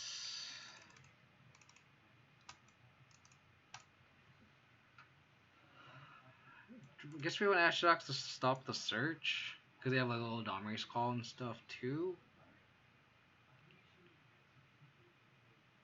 Let me just cut the Skizzes because they're just kind of anemic.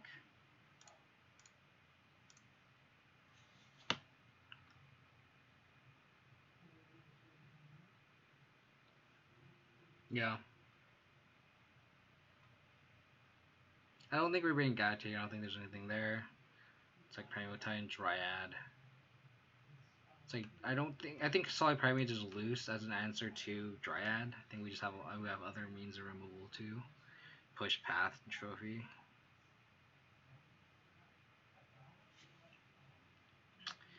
Damping Sphere is interesting. Maybe we just cut the X-Drinkers.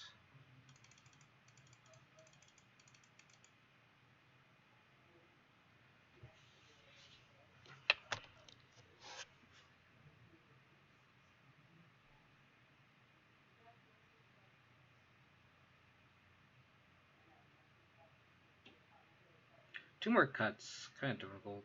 Maybe we just trim a bobble, I guess. The one matchup we trim a bobble, right? Maybe we just trim a bobble here.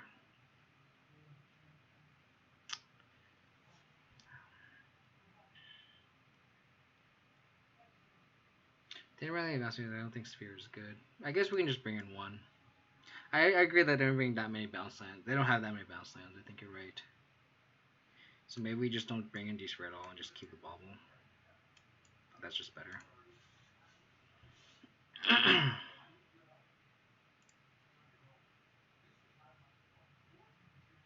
His hand's really slow. I think we keep it. We have the Lurrus bobble engine going. We can do the scry trick too, so hopefully we have some early interaction there. So I think we bobble on our turn and then see if we want to fetch it away.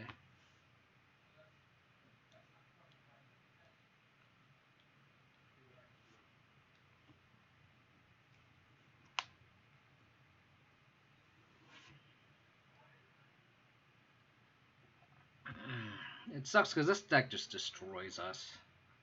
Like, they just go bigger than us, and it's just very awkward.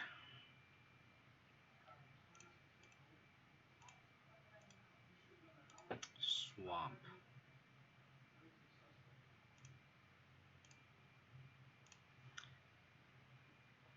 Guess I'll get a Goblet Shrine, I guess. We took out the Scavenging Oozes, so we just get this.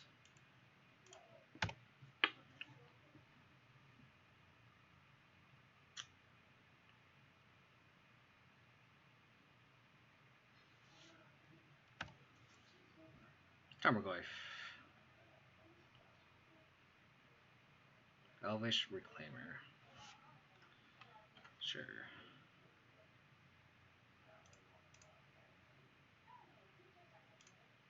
What do you have?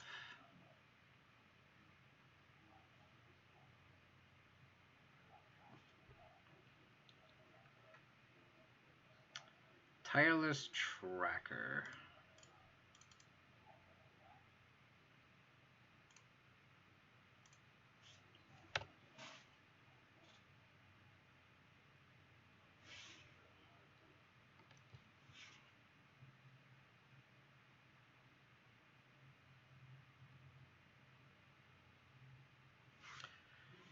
Pretty cool synergy there.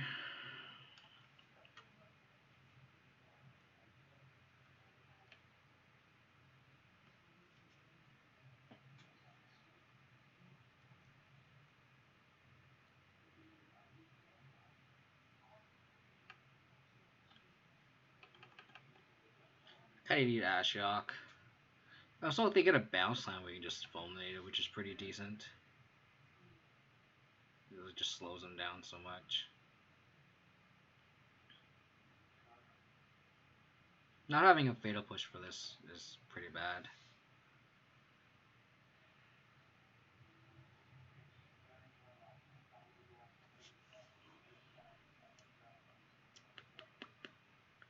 What do you want to tutor for? That's a pretty good one. There goes all of our bubbles. That's fair.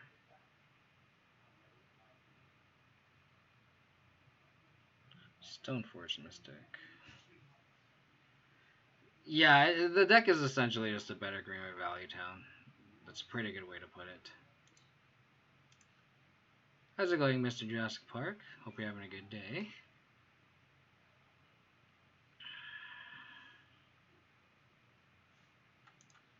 This Goyf is very wimpy.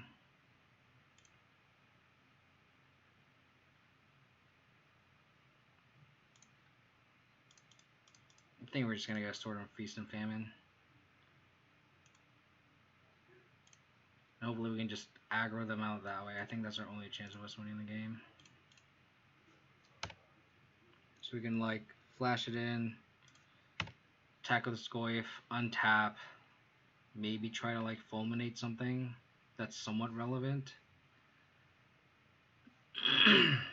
We're not gonna be able to win the long game. So The top 5 cards of the okay.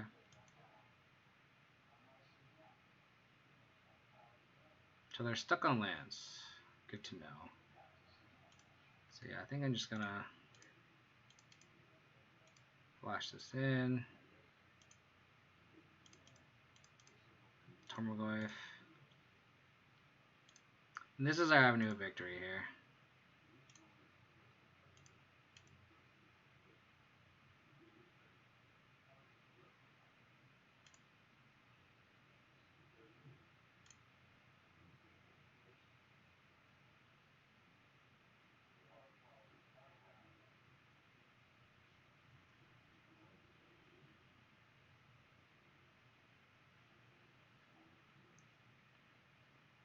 Dahlia. Interesting.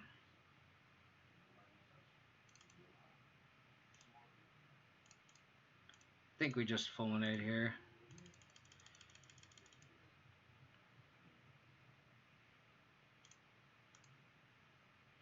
They didn't have a land drop, so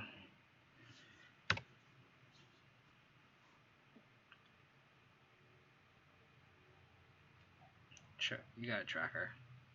Oh, they have a Knight of Autumn.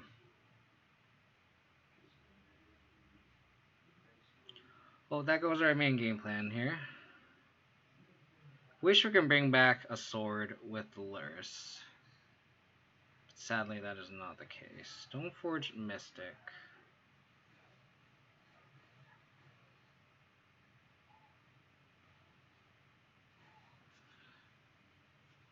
Guess we can just attack with this Tarmogoyf, and then if they trade a bunch of resources, that's fine too.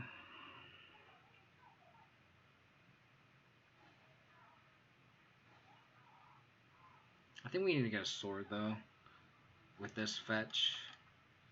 I think we go sword, Goyf, play land.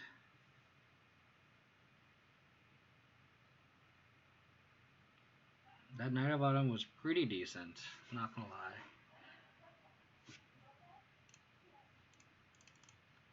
I mean, they could quad block or triple block, sorry.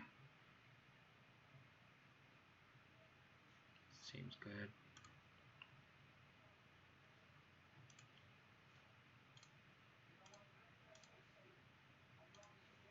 Let's get a sword here.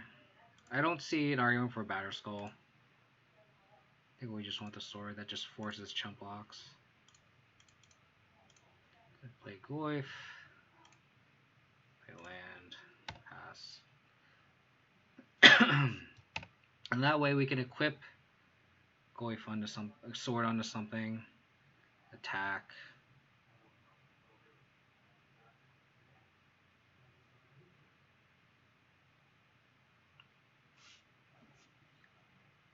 Yep.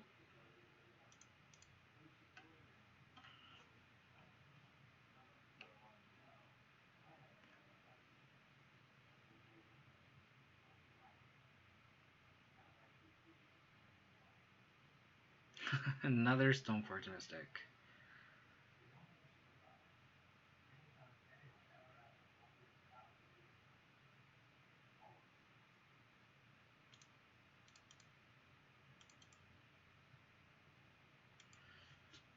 This is why we run 3 equipment in the deck, though. That enters anything. I think we equip a Stoneforge Mystic. And then just send a bunch of 3/4s in.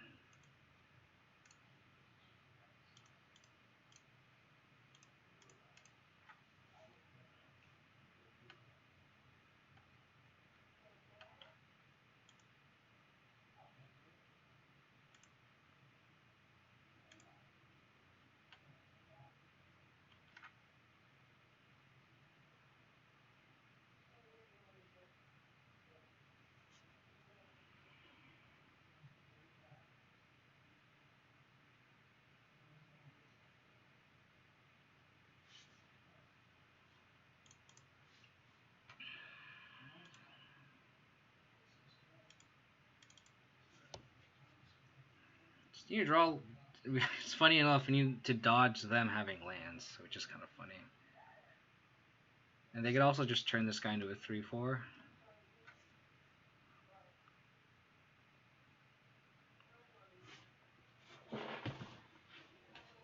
Core serve Krufix, sure.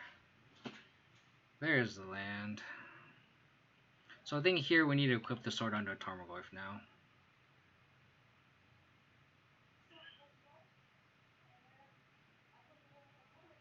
So what do they bounce back? They can bounce back the Bog. That's pretty good. That's what they're gonna do.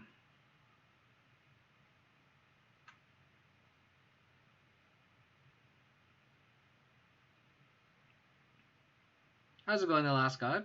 Hope you're having a good Sunday afternoon. You are here to hang. You are more than welcome to stop by and hang out, as I am about to get destroyed by this Titan File deck. Which I think the latest update is they don't have Aether File anymore, so... Say...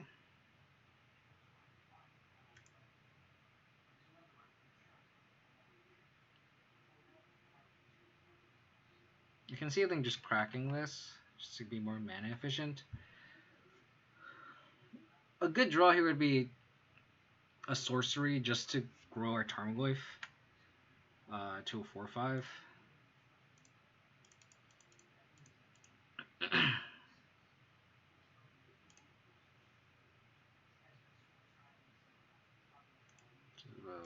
Okay. So like a discard spell would be great here.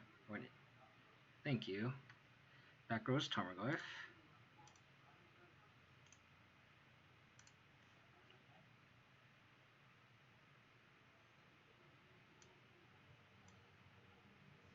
And this is pretty bad.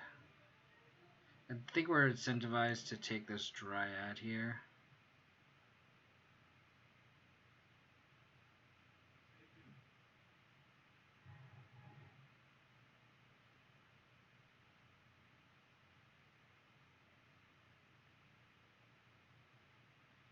Yeah, I think we're incentivized to take this Dryad here.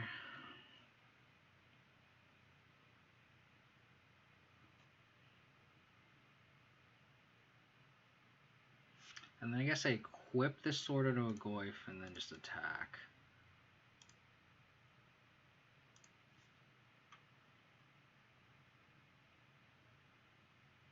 And they're kind of forced to at least chump with the Reclaimer. That Knight of Autumn was just so good for them.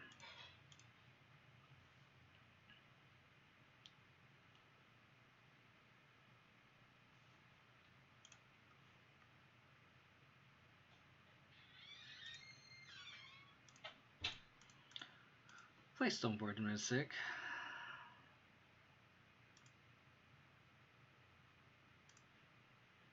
Get the last equipment out of our deck.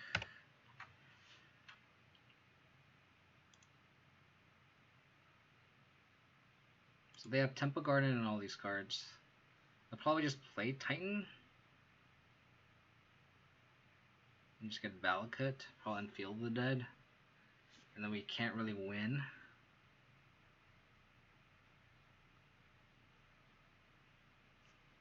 Them destroying our Sword of Feast and Famine just kind of just screws us.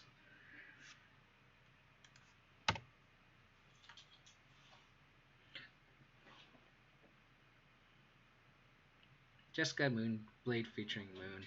I think I played against a Jeskai Stoneblade deck, I think a couple leagues ago. The deck was kind of cool.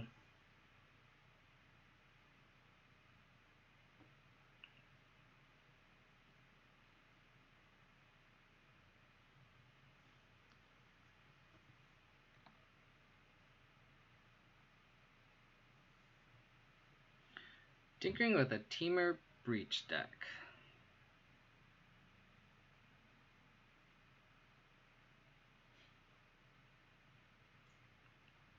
I don't think we could beat Field of the Dead here. 1, 2, 3, 4, 5, 6.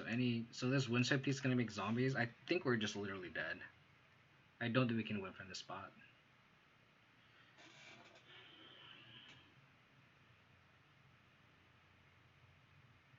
I don't think we can win from this spot. We really needed the Feast and Famine to attack through.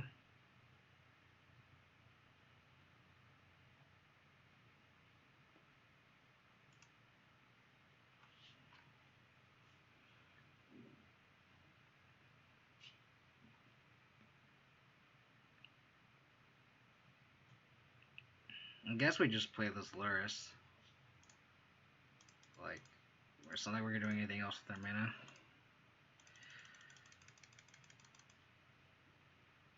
I guess we could play the Batterskull and bounce it back, but I think it's better use of our mana to just do this.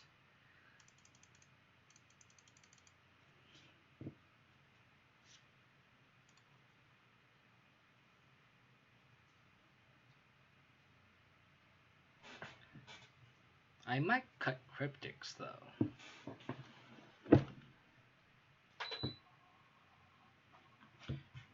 Cutting Cryptics is sus if you can have a Mystic Sanctuary loop. Sure. Cryptics are overhyped anyway. It's just 4 mana, does a lot of things, you know? What do you do? What's Cryptic Command really gonna do?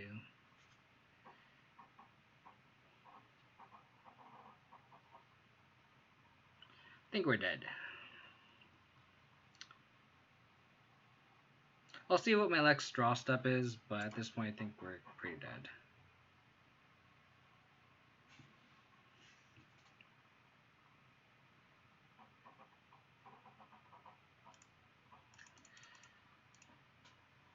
Pretty dead.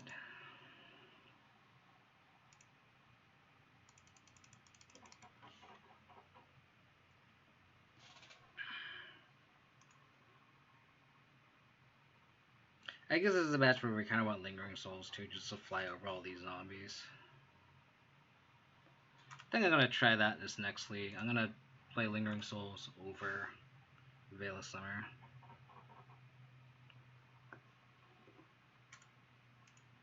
Because we can't attack through if we don't have a sword.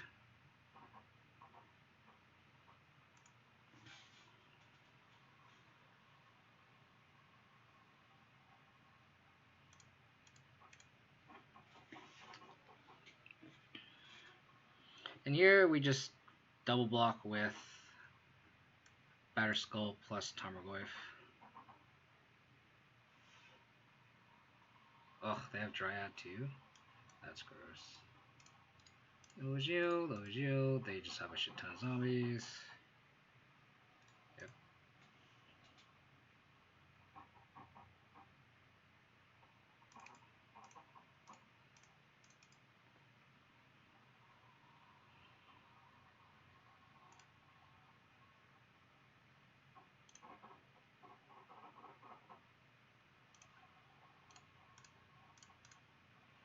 Double block.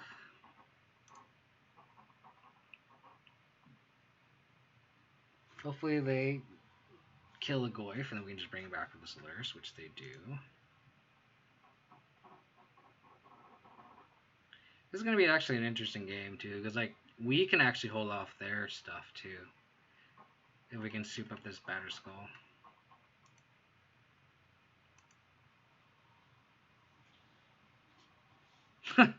Okay, that does nothing.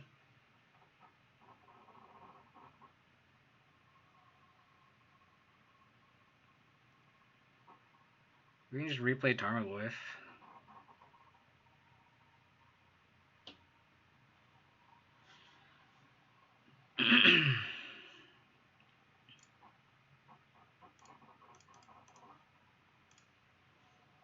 We can try to just make them kill us, and they could deck themselves, which would be hilarious.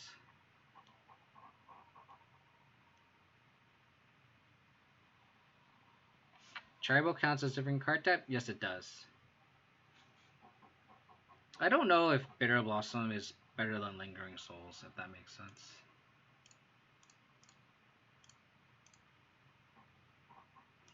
I mean, we're in this game. We're not out of it, that's for sure. I just feel like Bitter Blossom just is slow. And the inevitability just isn't there in comparison to like Field of the Dead. Because like feel that you have this high upside of just being able to vomit your whole bunch of tutus like our opponent did. Well, Bitter Blossom does not. Bitter Blossom is just kind of slow.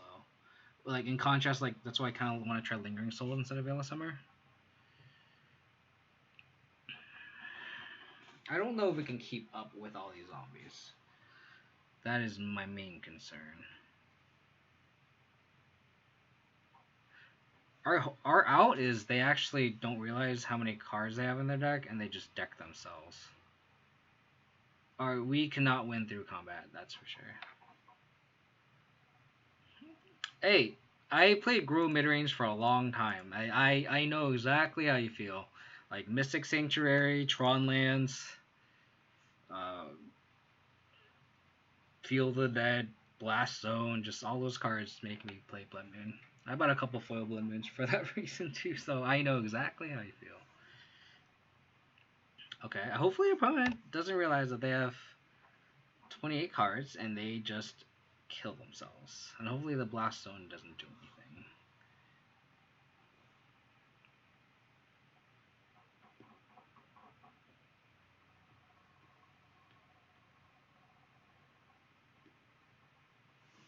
I kind of want to concede just to start a new league just for time purposes.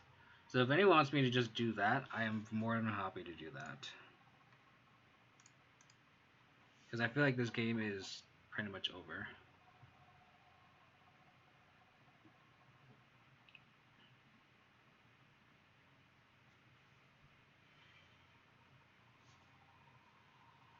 I just feel like it's a waste of time.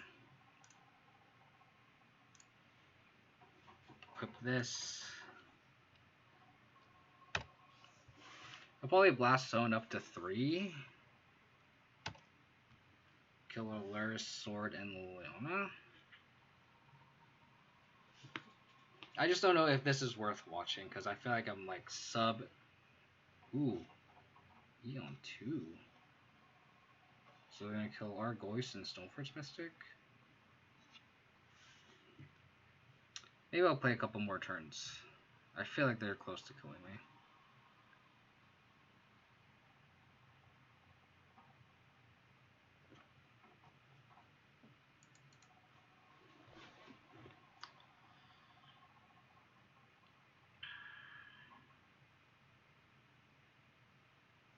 Yep.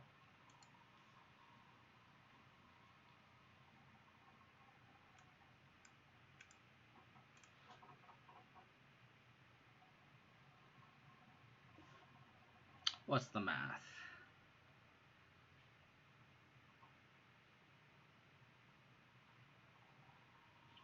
We go up to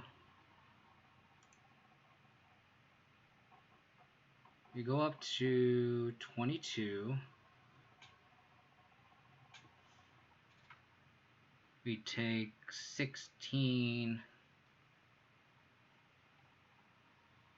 So we have to trade our Batterskull with the Elder Skull, Elder Gargaroth, and chump the tracker. 16 is 25. We could try to draw into a Fatal Push or a trophy. So let's do that. Okay. Step 1 accomplished. Kill that. If they have Veil of Summer, we're fucked anyway. Okay. And we block trade here. Hopefully they have no response.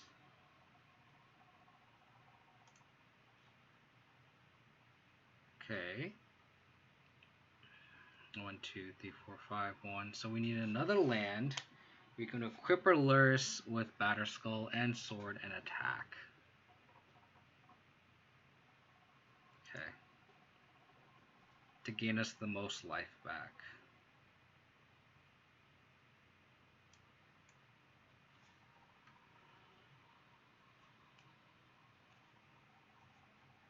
Corsair Crucifix, sure. Call. Oh my goodness. Feel it as just a mistake. A mistake.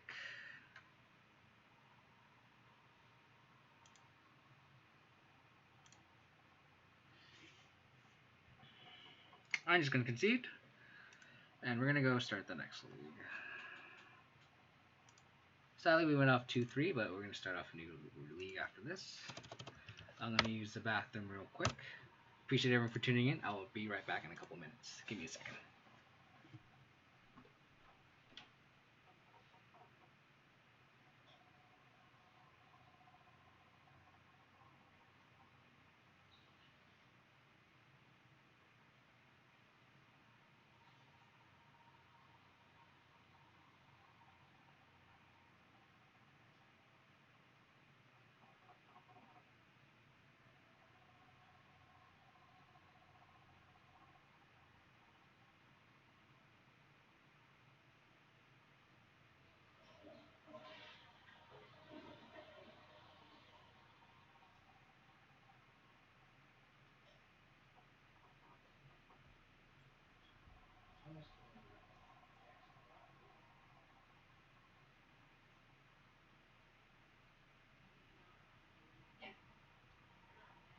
Not gonna.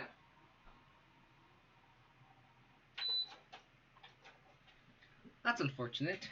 I think I've played 10 leagues with this deck, and it's the first time I did less than 50%, which is kind of bumming, but what are you going to do? It's kind of the nature of Magic rates, you know, wax waning. There's been a lot of highs, so I'm going to swap a Veil for a Lingering Souls. I feel like Veil of Summer just isn't where we want to be with the deck. I feel like we want to be a little bit more proactive.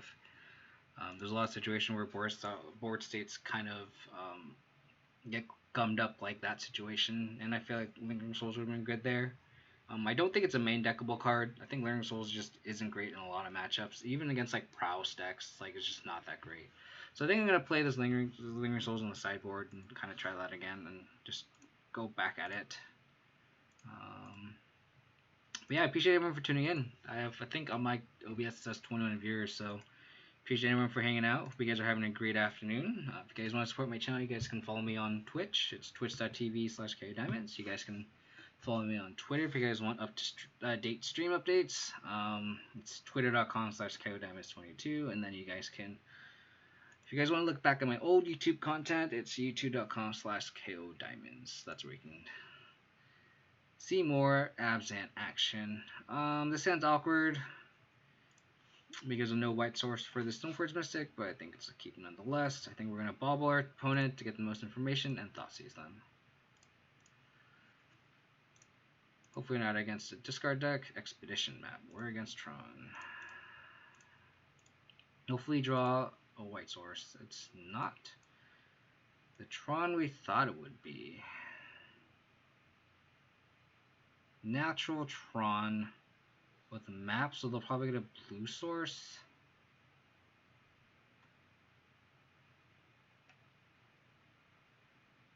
I think we have to take the Battle Sphere.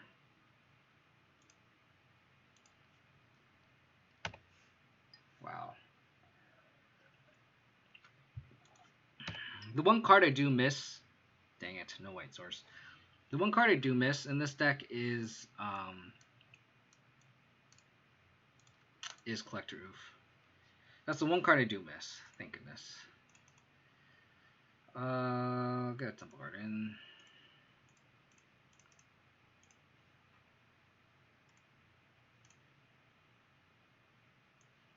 Got a Sword of Feast and Famine. Just pressure their hand. That is the one card I do miss. Is Collector Oof versus decks like these, like Mind Stone, all the nuts. Okay.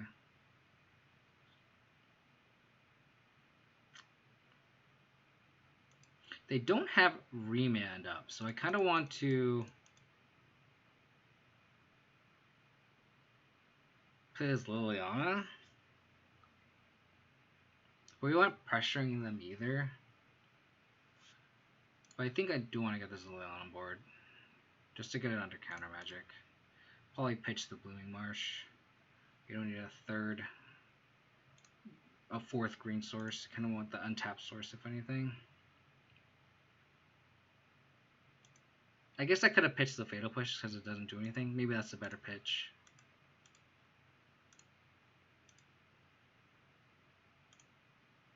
But I think we want the Lilion on board anyway, just to hopefully ultimate.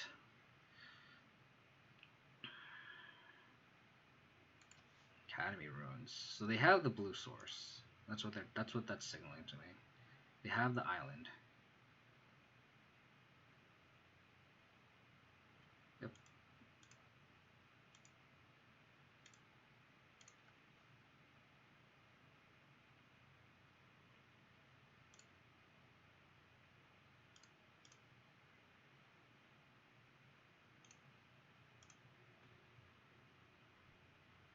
I think I'm gonna not play into this Remand.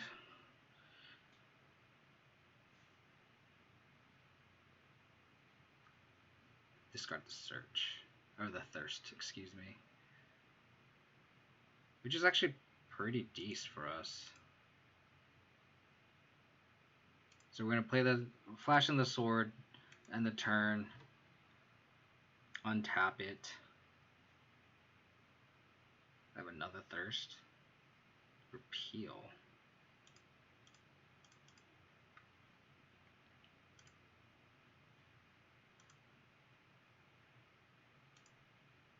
That's interesting that they're repealing the Stoneforge Mystic and not the Liliana. Because the Liliana is pretty threatening right now. Tower. Unless they just have a nut here. Ugh. Yep. And they have Remand too, so we need another white source, essentially. Yep. You got it.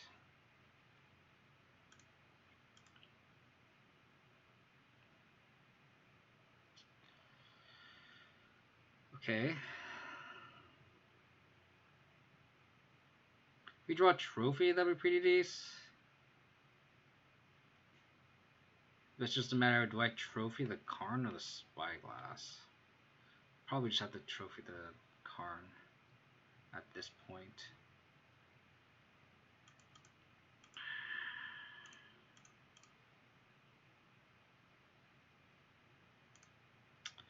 Hexdrinker is not a bad draw. I think we have to get Batterskull at this point because we obviously can't equip with the Karn on board. So we'll get Batterskull and get a Hexdrinker. Maybe there's an argument for getting Batterskull instead of the sword. Just because we don't have a big clock. Next turn we can make our Hexdrinker big. Hopefully they don't get Ensnaring Bridge. They'll probably get Ensnaring Bridge though. But even if they do, we can kill a Karn then, because they have 4 cards in hand. 3 with the land. Play the bridge at 2. And they have Remand. So the Stoneforge Mystic can take down the card as long as they don't draw anything. They play Power Plant, so they have Academy Ruins. They get Walking Ballista, that sucks. They got Walking Ballista, and that sucks. They need to print better cards for us. Yeah, I agree. We kind of need a power up. Lurrus is a pretty decent power bump for us, but the Bauble Loop just is not great against Karn, obviously. 2, 4, 6, 10. So they make a 5/5 ballista. We need more rhinos. I don't know about that. I don't know if Siege Rhino helps here at all. we have that Spirit of Rhino within us. We don't have literal Siege Rhino. We have the Spirit. We need Deathray Shaman back. I agree with you there. We definitely need Deathray Shaman back. Us pitching the Fatal Push just makes us look foolish at this point. Yep, got it. Yeah. And Deathray Shaman like actually answers Uro. So it's just like 1, 2, 4, 6, 10, 4, Is it worth playing it out? I guess we can just try. It's not like we're hiding any new information. Because they can pump up their ballista twice. And then we can attack the Karn at this point. They can, and then they can trade. And at that point we can play Stoneforge Mystic and then return it. I don't think Abzan's better with more creatures. I don't think that's true. Oh no. Is this until end of turn?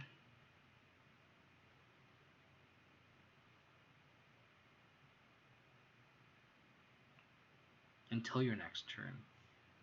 They have the lock. You got it, buddy. Because our creatures just are like, we didn't get any power boost in creatures either. Like, we haven't gotten like an Uro or a Croxa or anything like that. So it's like, it really doesn't. The Abzan doesn't have the creatures to overload our deck with that make it more relevant, unless you have an inherent combo. You are right. I cannot return Batterskull. You are 100% correct. Thank you. I would just go like this. Karn is really awkward just because it shuts off these spell bombs. I think I just cut all the pushes. I think we even cut the path. I guess we can just cut the X triggers too.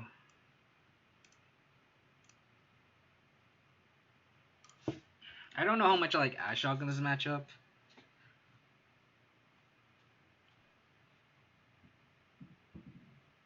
It shuts off their yard, but then if they have the Tolarian, or sorry, Academy Ruins lock, then it's like, yeah, I agree. The moment Bloodbeard Elf and Jace got unbanned, Abzan just kind of went to shit, just because like Bloodbeard Elf just has that immediate card advantage that Abzan just can't keep up with, because Abzan is just inherently clunky, and then on top of that, Jace got unbanned, and that's when Lingering Souls went to shit, because you can go Souls and they planted Jace, and like they can brainstorm. They drew an extra card, sculpted their hand, and the Lingering Souls by itself can't answer the Jace. To be honest, push was the big difference. I think push was nicer than Abzan just because you had path, and I've been playing Abzan for a long time, and the card that you had instead of Fatal Push was Disfigure. So it was nice against like Goblin Guide and stuff like that, but it just isn't good in the grand scheme of things. I think I'm just not gonna have these Ashocks. I think these. I don't like them against regular Strong. I just think I'm gonna lock map and mages. Oh, I guess they do have the mages too. Maybe Ashocks are better. I think you're right.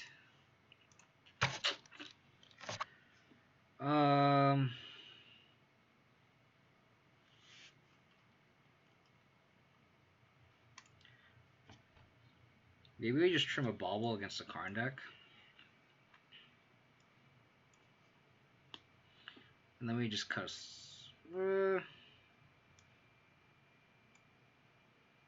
maybe we trim Stoneforge against Tron, and then like this isn't gonna do anything. So I think we just do that. Push plus Swope became a great early move as you didn't need the wipe for path, and K-Command is around for being awesome. Yeah, K-Command was still pretty decent.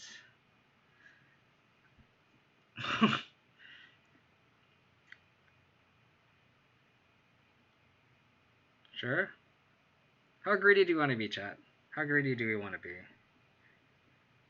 We have 2 draws to a land. Has to be a white source for Stoneforge. Not necessarily, because we can play Damping Sphere on turn 2. So we have essentially 3-ish draws before we're royally screwed. We do want to get the Spear under Remand, so we do want to draw the sec land, but it doesn't have to be a white source. Kind of want to keep this.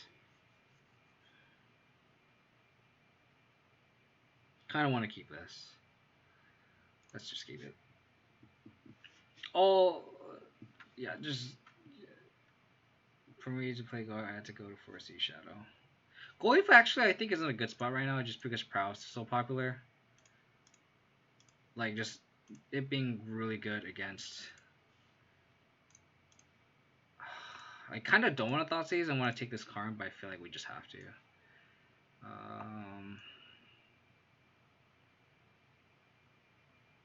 Condescend, Thirst, Spatial Contortion, Remand. I think we just take this Mind Stone. We could also just take the Remand.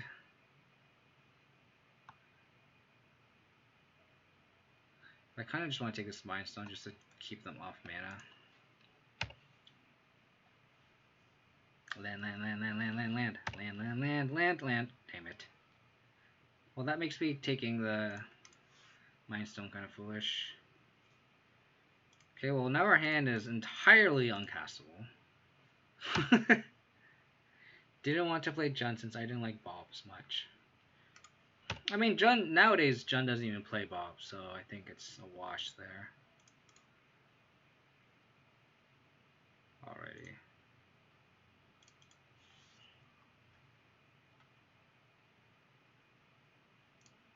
Gets up a garden for scavenging use. I'm gonna play Lurrus. I want to play the. I forgot they had spatial control, so I'm gonna play the Stoneforge Mystics just to see if they want to just remand it. They probably just remand it, so it doesn't matter. We actually want lands now. I wish Bob was good. Still, Lava Dart just kind of invalidated Bob's, as did Ren in 6.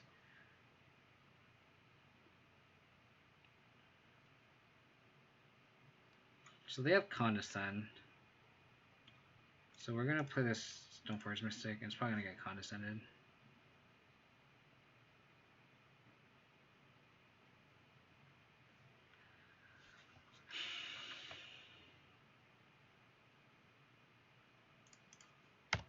Probably Scry for lands. And load all the Saints that just made extra rewards. I agree. I feel like this is somewhat of a hot take. I don't know how many people agree with me, but I just think Modern Horizons just fucked Modern too much. Like, it just shook up the format way too much and invalidated a lot of strategies. Like, just think about how many decks that are just not in the format anymore. Think about, like, Bant Spirits, Elves, Affinity, cards like that, where it's just, it kind of sucks how those decks are just fully invalidated. And I think that's why I know a lot of people have been kind of, wow, okay. The Epic Sphere fucked me. I thought they'd counter it.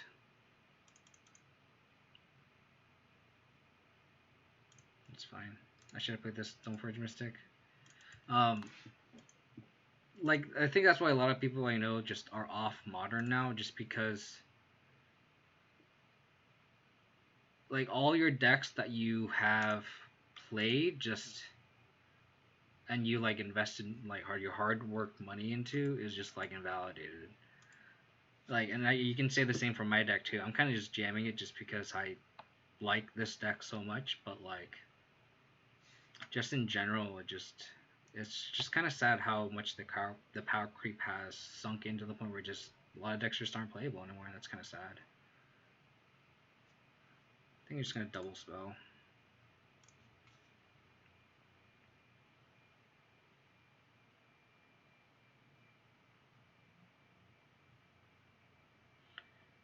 Like, Uro itself, as like a recent example, has just invalidated so many strategies, and it's just kind of sad, to be honest. Just play out as much as my hand as possible.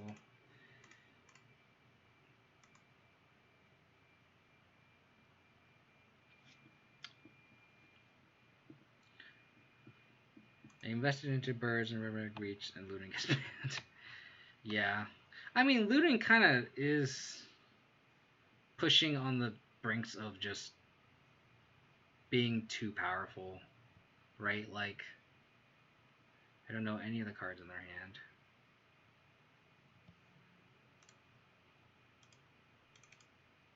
In my opinion.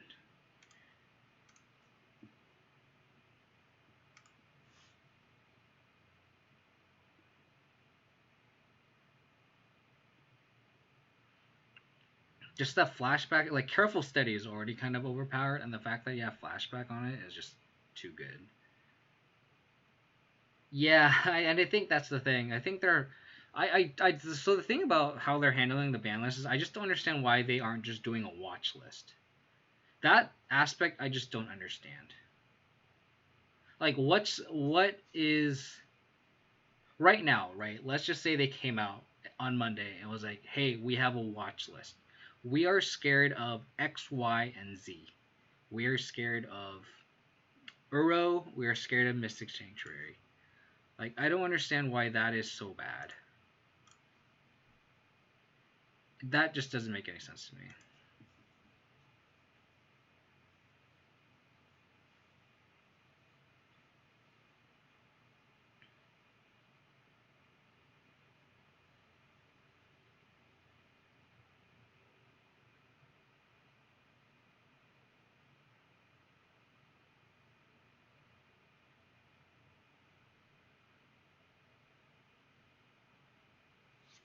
I think I'm gonna attack with this Kasali Pride Mage first.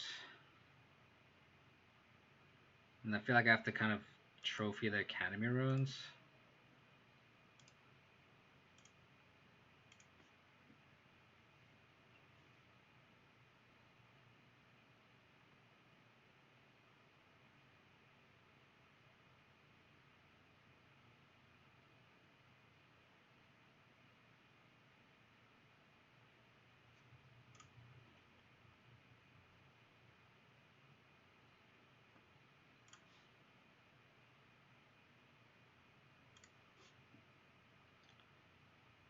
I guess my turn is going to be trophy the ruins and flash in the Batter Skull.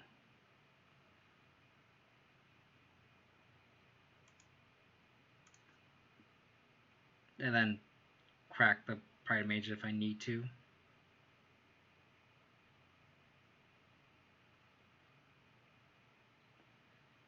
Okay.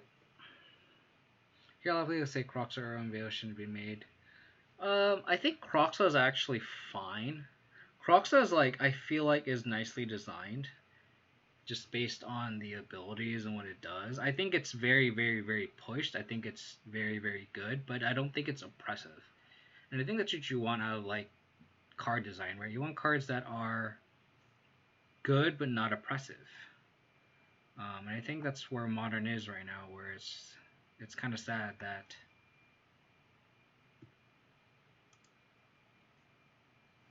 for it to be good, it also has to be oppressive. And I think that is where it's you kind of have to draw the line.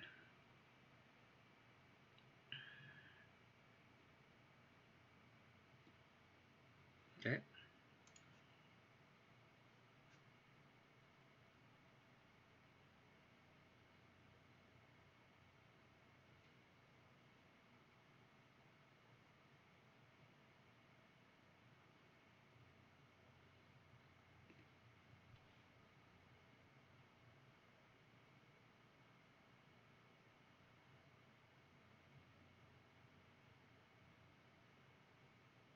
Do I care about this?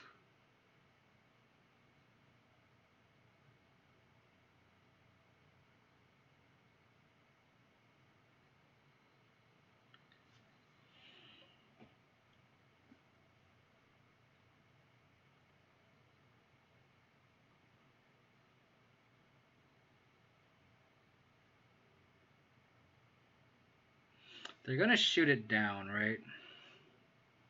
So they obviously have a big card in hand, probably. I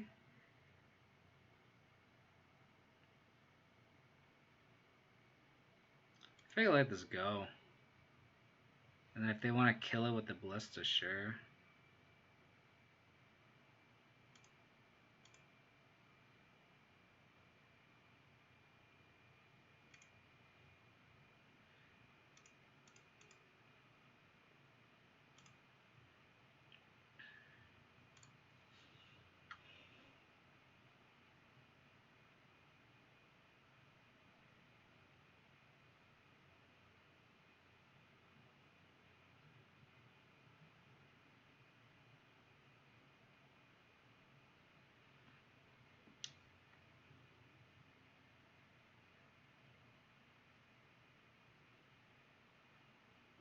Yeah, I can see doing that too.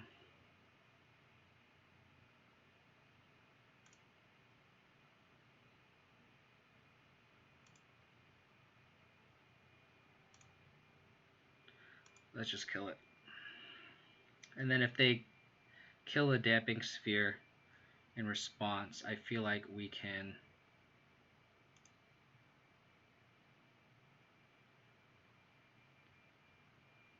sure.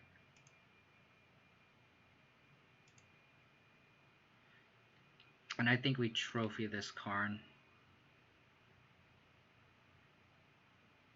I could also see just trophying the Academy ruins. I think we need to do that because if they just keep looping the ballista, that's pretty bad. So we'll just do that. And then we can just Lurrus, bring back Damping Sphere. So that's actually a profitable trade. I should have done that before it was on the stack. So that's actually a punt on my part. Actually, but if they do that, they just get shuffled. So that's actually fine.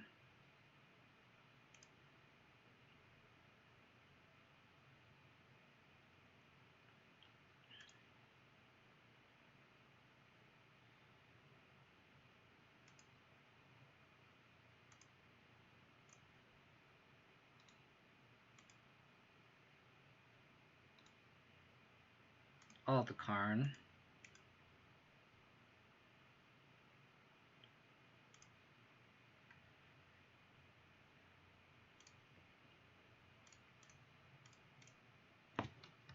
Leave up that. Play Lurrus. I wouldn't do it on the Karn. I feel like the Karn isn't doing anything right now.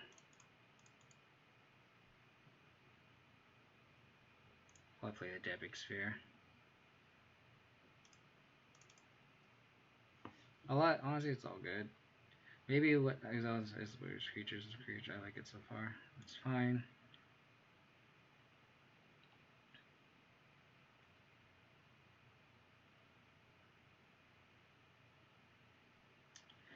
What do they have in hand? Worm Coil Engine. No bueno.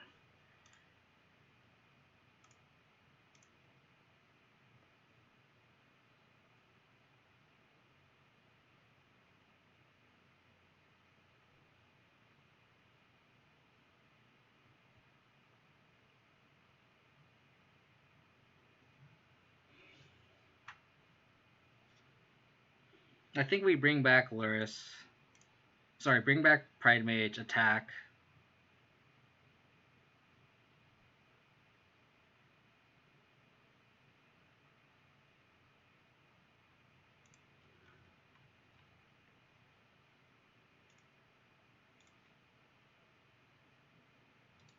Attack Karn, attack Karn.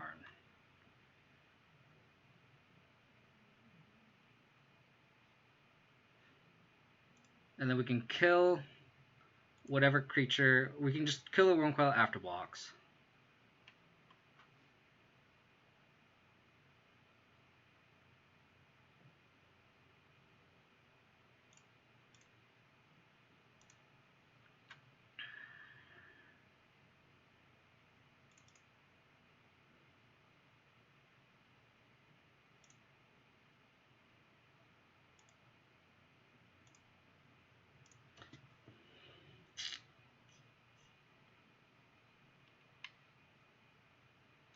Turn off auto yields.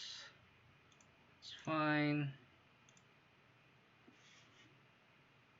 Got a forest, and then we can now we just super mana efficient. That's fine. I don't really care to cast Lily right now. I didn't care to cast Lily. We'll just return this to hand.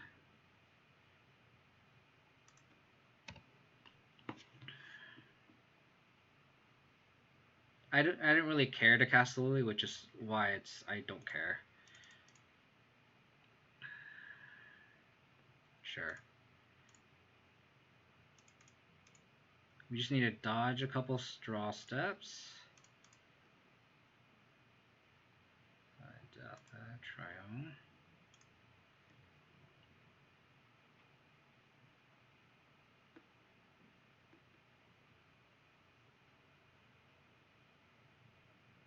Pride Mage minus.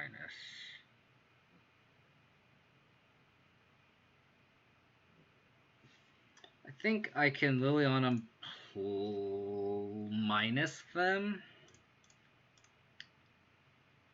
and then hold up Batter Skull.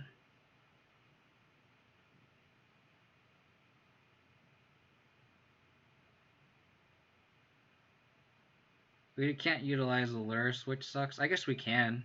We can Lurrus the Bauble back. So let's do that. Let's see if they remand it.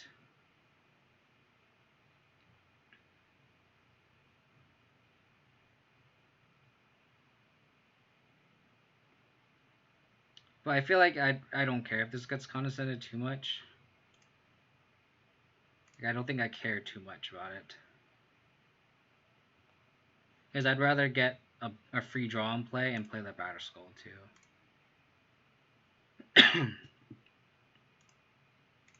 Because now they can't really attack. Yeah, Deadming Sphere is kind of, what's the word? Difficult to kind of navigate.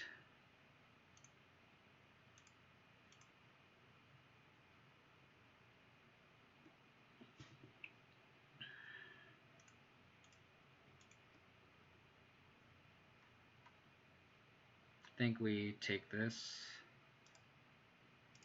I should have bubbled them on their upkeep. That's my fault. I guess we'll see. They'll probably tap out for it. Whatever this is. Oh no. Wait, they don't have enough mana.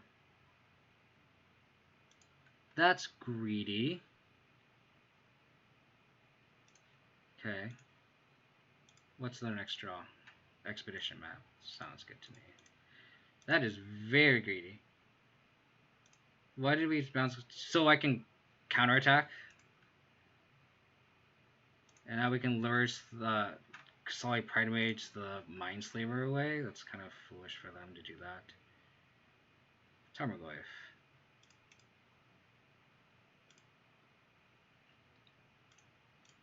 Get that out of here.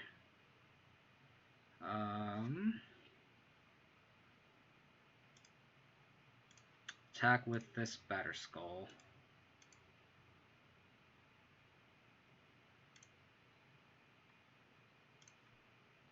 And then just play this Tarmogoyf out.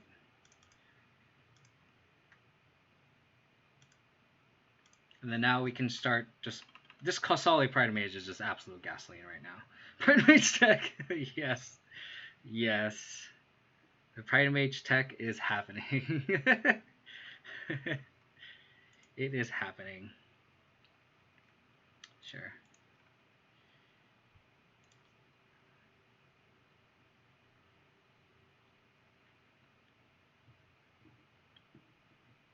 Blast Zone. That sucks. I don't know what number would even be good, to be honest.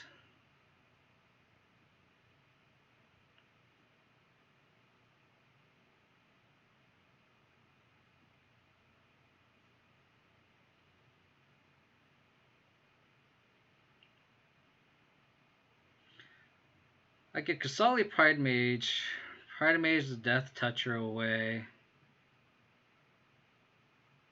And then just attack. Last one on 3 also seems kind of bad just because I don't think it's worth it to kill Lurrus. I kind of want to... I think I want to get a little bit aggressive on this turn. Bring the Kasali Pride Mage back. Kill the Death Toucher and just attack.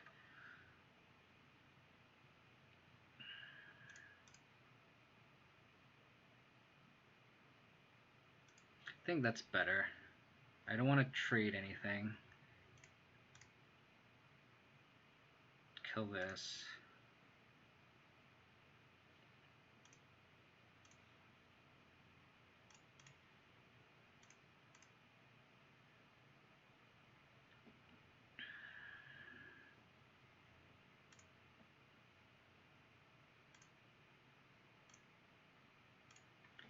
So they Blast Zone. They could also see an argument. I could see an argument for Blast Zone on 2, and then they just destroy the Damping Sphere if they really think that is better. Yeah, I was gonna say. But then they just take Yeah, I don't know.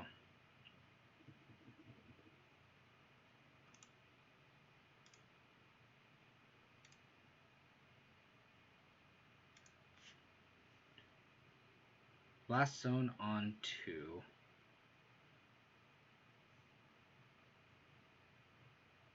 So 7. I boarded out the sword. That sucks. How's it going, Connor, man? How is it going?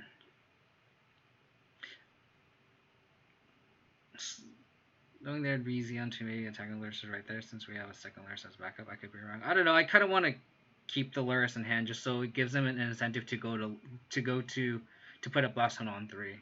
Raid you, but it was only at the end of the stream. Thank you. Really appreciate it. Did you raid me? I didn't get a notification. But if you did, I really appreciate it. Thank you so much. I just trophy with boggles easily. Nice! Trophying always feels fantastic, as always. I think I just attack. And then they're going to blow it up. They take 7. I could also... 7, 8, 9. No, so what I'm going to do here is I'm going to bring back Stoneforge Mystic, get Sword of Feast and Famine, equip, and attack. They have the blow up Blast Zone right now, but that's like whatever. That way we just get the most out of our mana. Sure.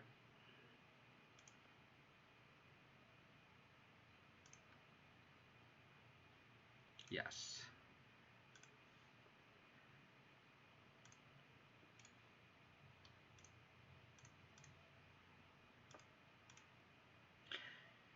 It opens us up to another like sweeper or anything, but like we're already open to that anyway. I'd rather just do this line just so it forces them to make a mistake. That's kind of the line where we have the highest ceiling, but I don't think it's worth just doing it and then just playing a Goy Factor. I feel like we're just already so ahead.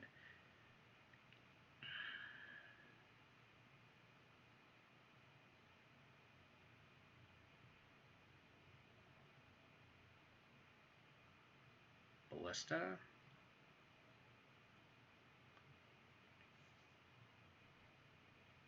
On 8. Wow. They have to kill this Lurrus.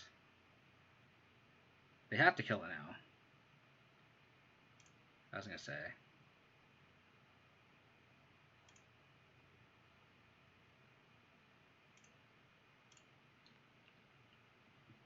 No biggie.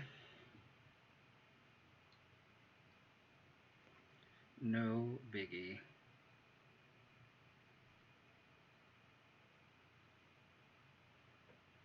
I kind of want to just attack with this Batter Skull real quick. See if they block. Gain the life.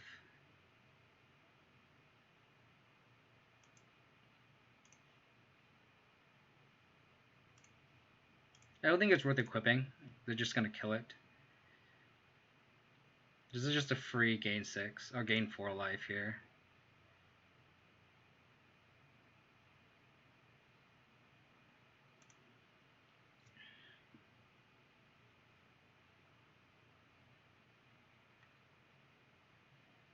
Probably just play Trophy.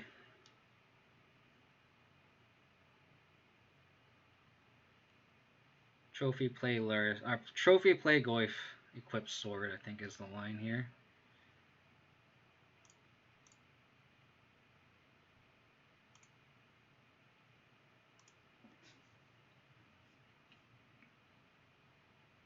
Karma top deck. I don't like Lurrus or because they already have 9 mana.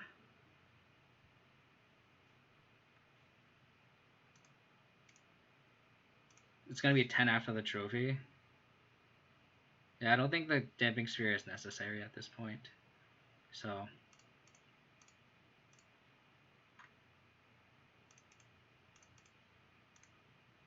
And I think I like just sandbagging this Lurrus too. Just so it doesn't die to whatever top deck they have.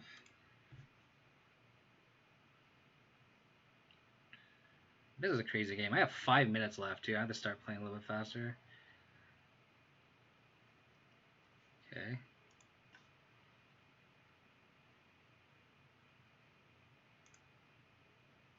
Worm coil.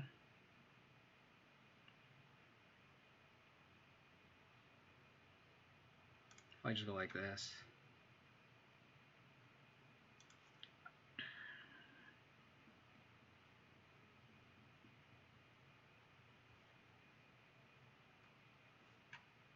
So they have repill in hand.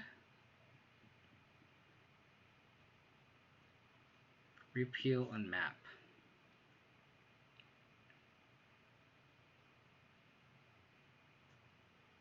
Yeah, they're kind of going off, but we also have. This is game 2. I need to play a lot faster. This is a crazy game. They're repealing now.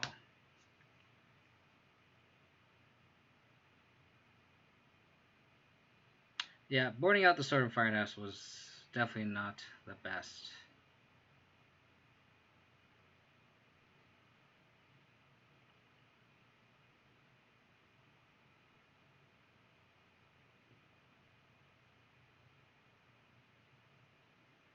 Ballista on 3.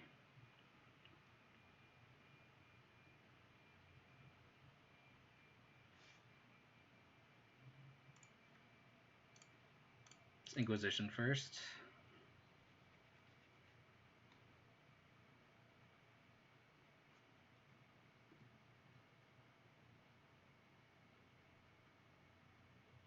That's fine. Inquisition again. Play Tomergoyf, equipped sword. Take the Treasure Mage.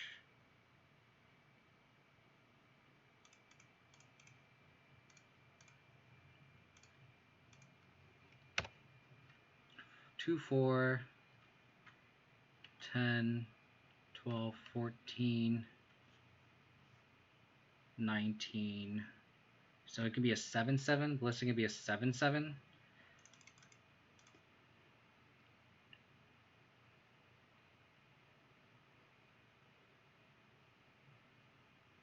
So I can go, if they don't have any, I guess they do have the remand.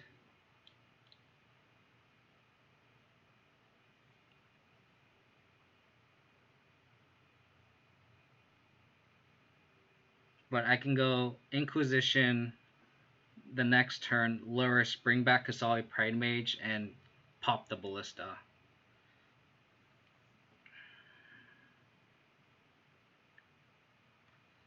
Gosh, darn it.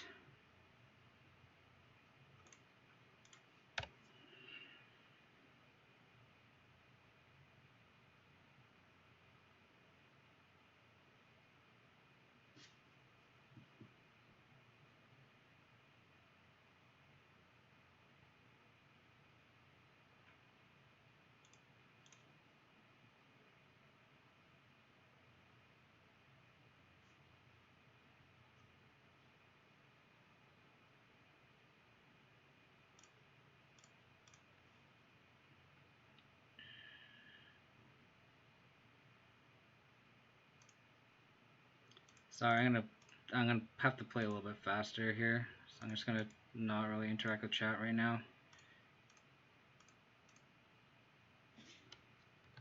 I have to fetch first here. Don't be dumb. Do not be dumb.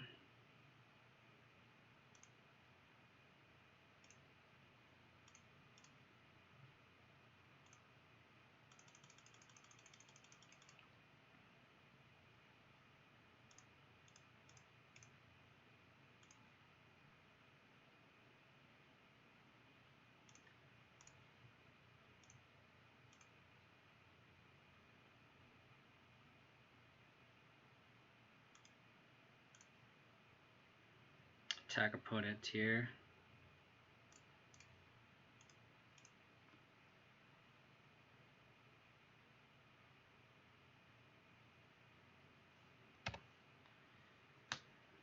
Oh my goodness gracious.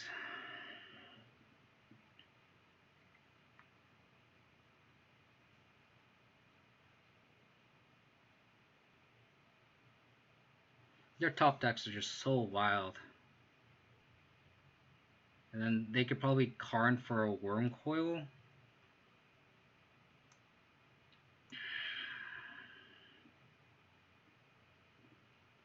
Probably a Worm Coil. And unless I misread it and they tweeted for it already. They can get a Worm Coil, and that's really bad for us.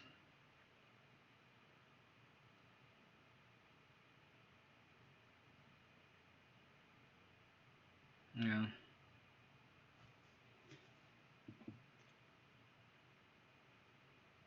I don't know what's in their mono blue convert. It's Sundering Titan.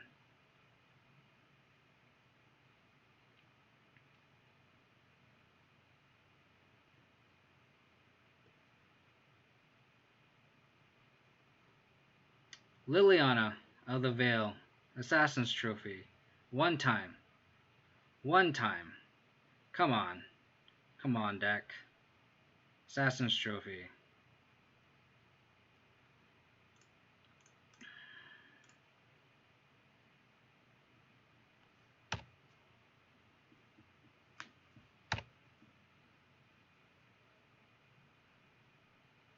Whiff. Please whiff. Come on, deck. One time. One time.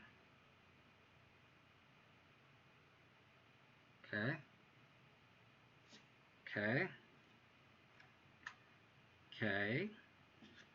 I'm going to attack back.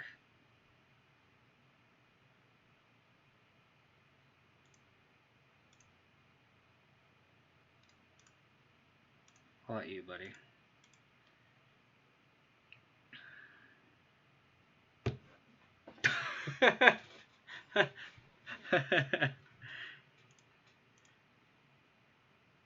Okay, I have 4 minutes to play game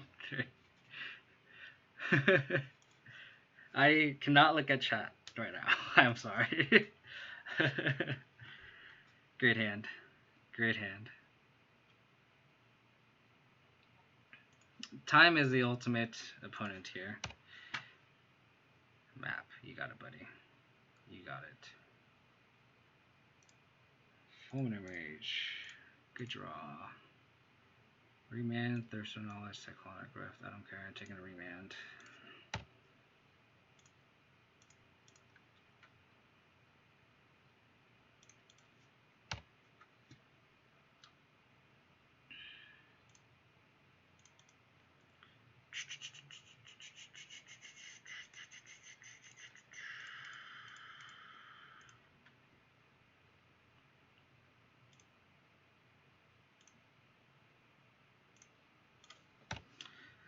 Have to play quickly.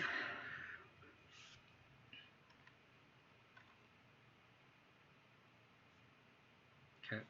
Land on top would be nice. Just because we can Thoughtseize and equip sword. Land off the top, please.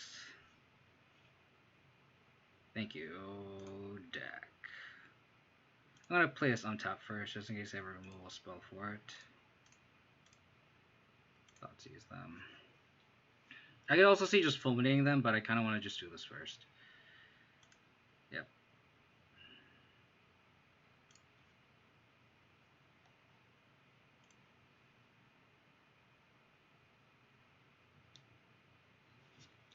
Mega yikes.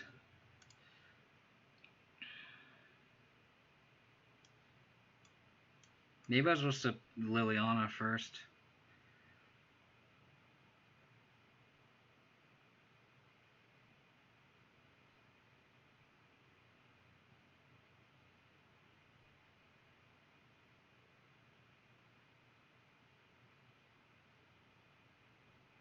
I think we take the Rift. It just slows us down so much.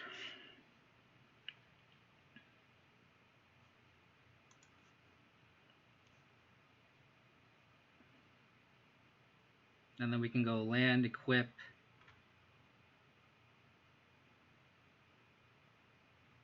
Mine. Sure.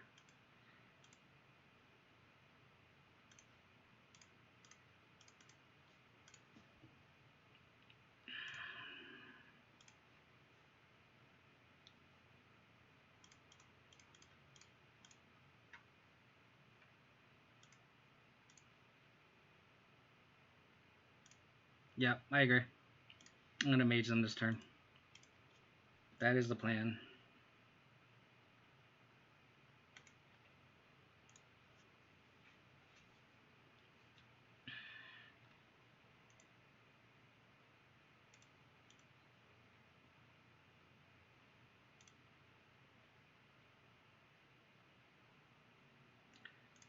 Ooh, worm coil.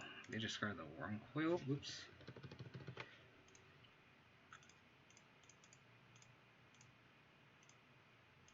Come on. You know what mana I want to spend. I know they have power plants. So I'm gonna blow up the mine.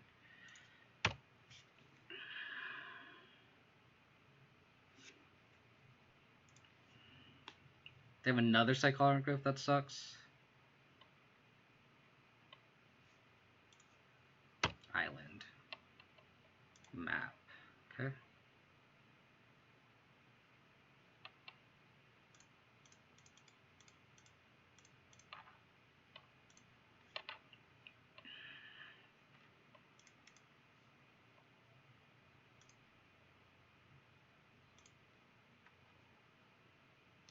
So much pressure with this card.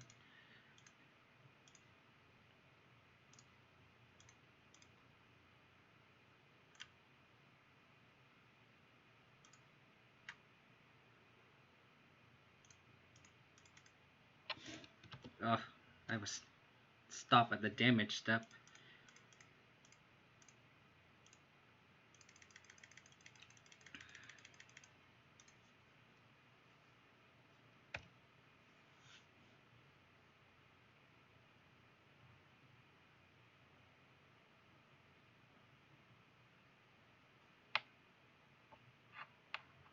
Mine. You got it. I wish Fulminator costed 2 and then 1 to destroy a land. That would be so sick. That'd be like perfect for Lurrus.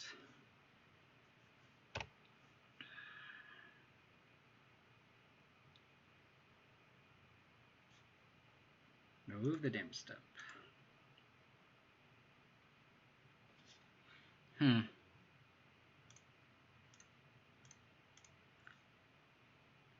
F6 is my best friend. You are correct. That is fine.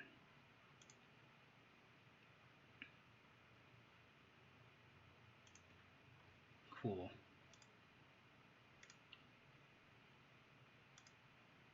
Guess I shouldn't have plus there, and maybe I should have.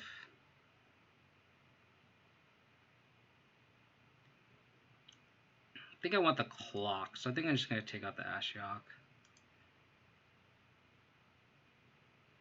Oh, they have Academy Ruins. That's a punt. I guess it doesn't matter because I can discard it too. So never mind, doesn't matter.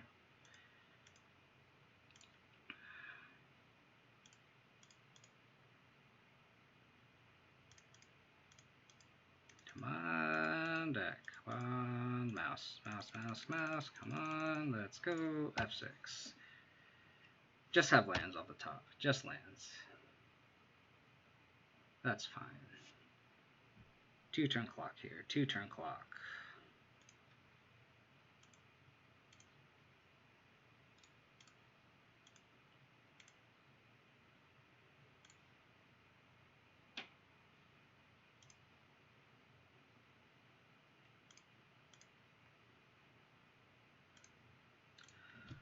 Oh, please. For the love of God. Just have nothing. Please. Land off the top. Remand. I can't play Ashok with Lurrus. Ashok costs 3. No. No. Oh my god. Wow. Oh my god. That's so infuriating. Wow.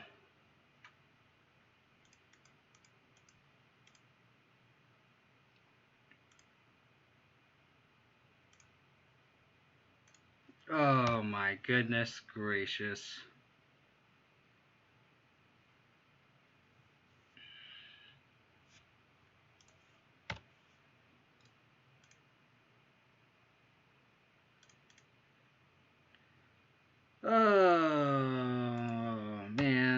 Man, oh man, oh man.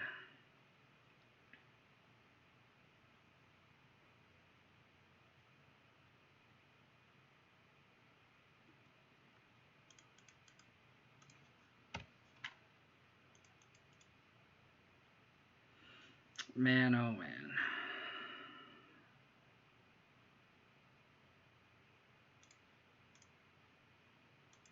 Yeah, Vasco could get there.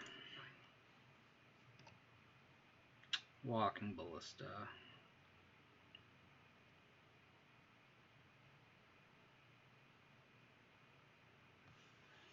Yep. GG's.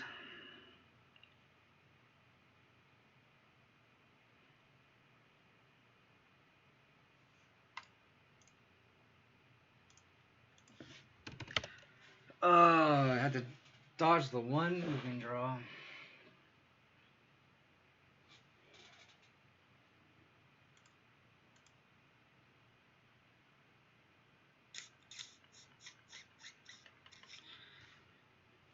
Oh my goodness.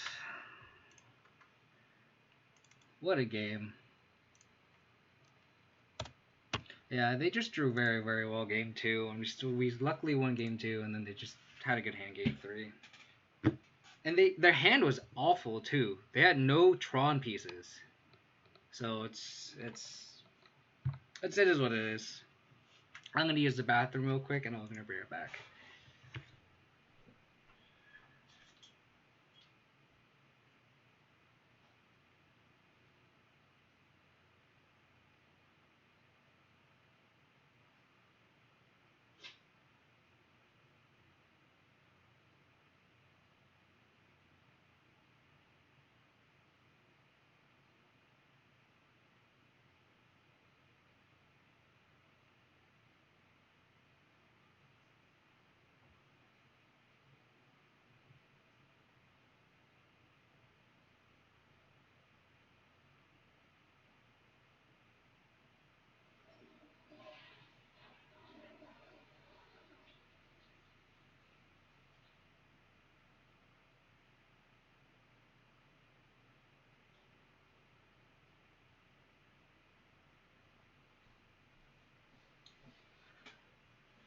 Well, that was a game. That was a game. 38 viewers. Appreciate everyone for tuning in. This is a lot of people tuning into my stream. I really appreciate everyone tuning in. Again, if you guys want to support the channel, you guys can follow me on Twitch, twitch.tv/KODiamonds. And then if you guys want up-to-date stream updates, you guys can follow me on Twitter, twitter.com/KODiamonds22. This is going to be a mulligan. Lurrus.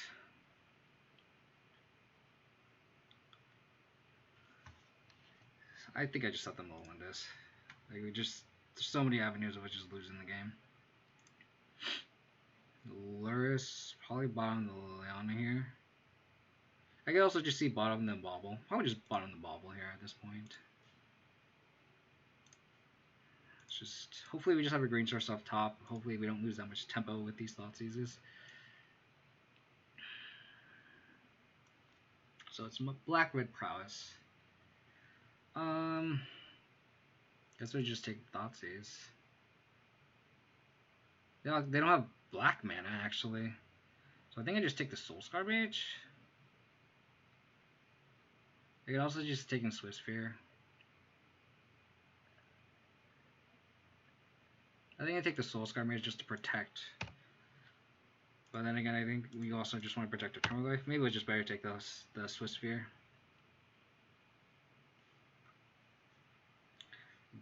Always have it. They always have it. Thoughtseize, you got it. I think they have a tough choice here. I think the call is a Liliana probably, but I can see arguments for taking Tarmogoyf as well. Or I think it's the end taking Skoos. Sure.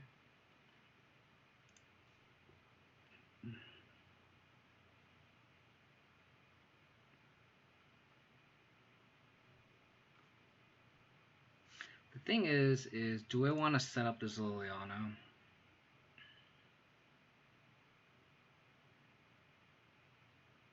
think I do.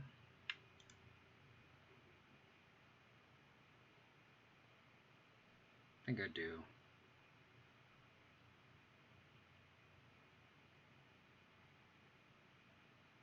I could also just getting this Tarmogoyf online as well.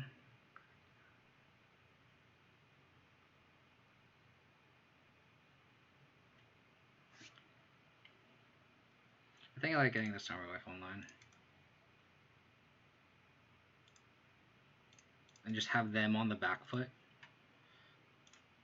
I can see an argument for getting Overgrown Tomb just so like if I draw like a basic plains or something, I can still cast this Liliana, but I think my life total is a little bit pressured as well, so I'm just gonna play that. Sure. Targeting me.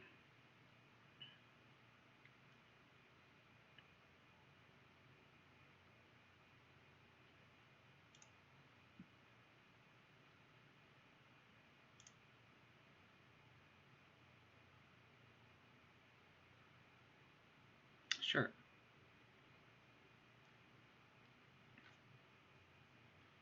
What do I have on top of my deck? Is it a land? It's probably a land.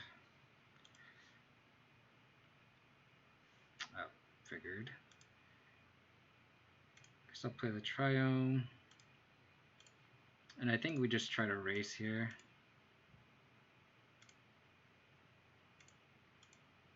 I'm probably going to crack this Silent Clearing at the end of my opponent's turn. Just try to get more action where you have 3 lands. Swiss Sphere.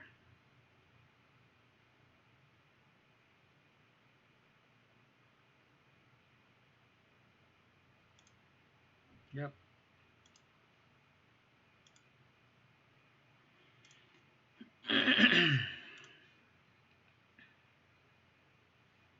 Queef is still a 5/6 because there are no instant in the yard. Luckily for us. Taking a lot of damage here.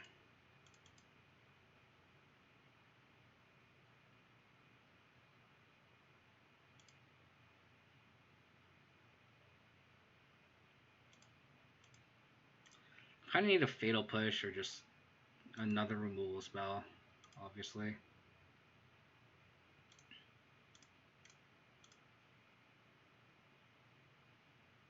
That's not it.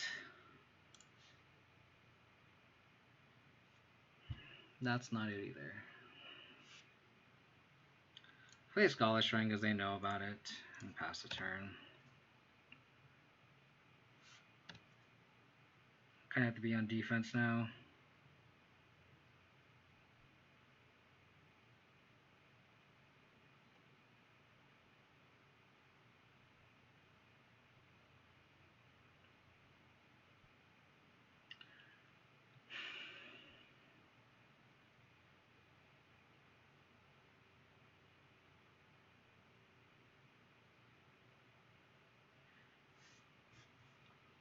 They're stuck on 2 lands, which is awkward for them, because I guess they can't get that much value out the Abbot.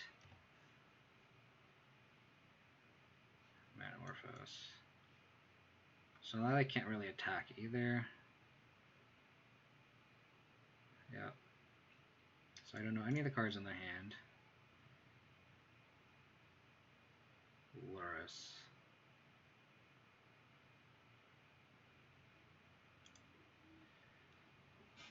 Do I just play this Lurrus? I think I have to. Sucks that there's no Bauble in our graveyard. But I think we just have to play it out. Fetch an Overgrown Tomb, and hopefully I can untap with it, and then I can play it with Scavenging Ooze, and then just eat all the Baubles on the Soulscar Mage.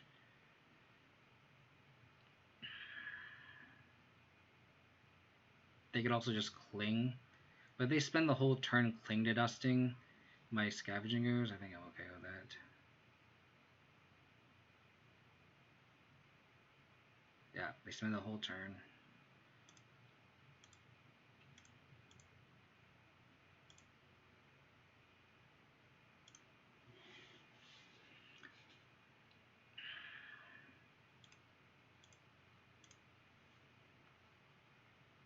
No blocks. I'm gonna fetch now. Hopefully I can draw something. Anything, really.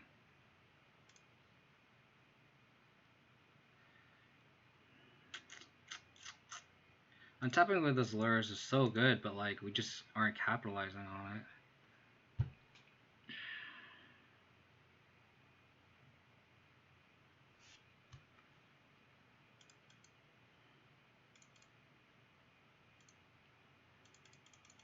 No bolt, no push.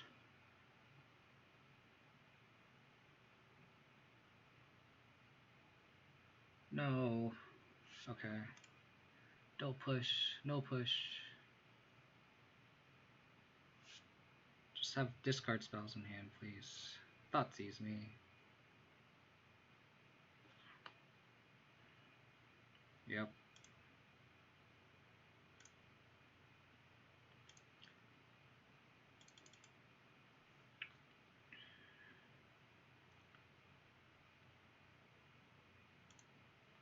Yep.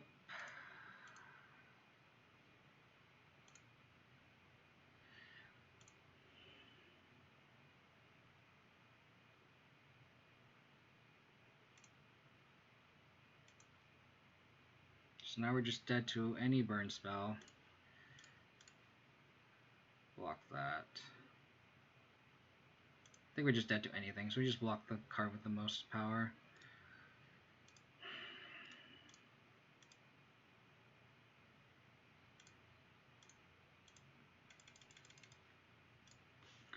Unfortunate. Very unfortunate. A lot of awkward draws today, which is not ideal, obviously. Right at the Thoughtseize and the Hank Drinkers. Because of Lava Dart.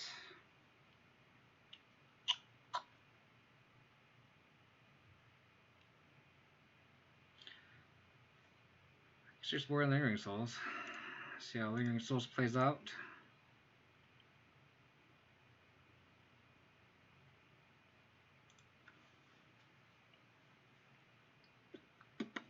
We got to untap with the Lurrus and we just didn't capitalize on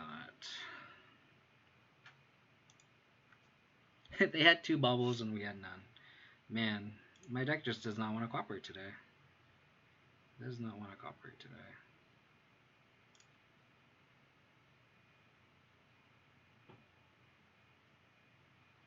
Kind of want to keep the Batter Skull.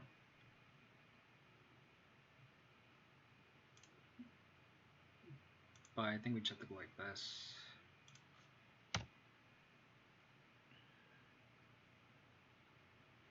Our opponent's name is Puns and Roses. That's pretty awesome.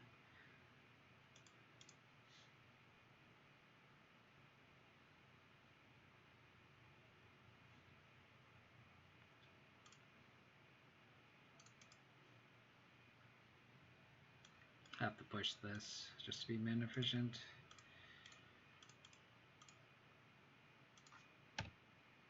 Let's get a good draw here. Sophie is great.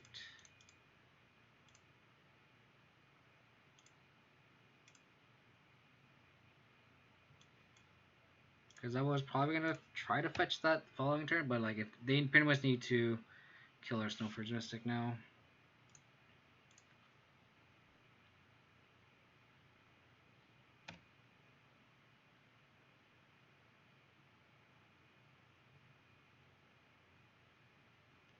You also just need to watch out for Blood Moon too.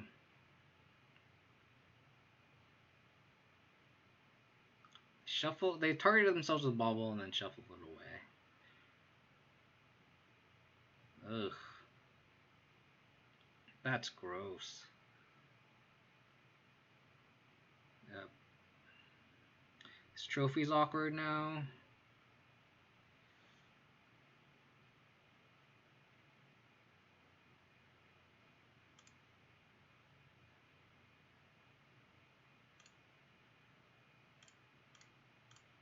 Let's discard them. Abbott, Kling, Kolaghan's Command. Should we take the Kolaghan's Command?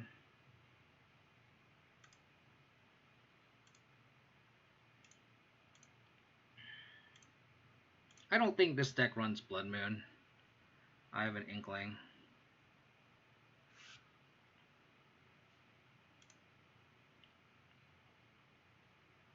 Seal of Fire. Interesting.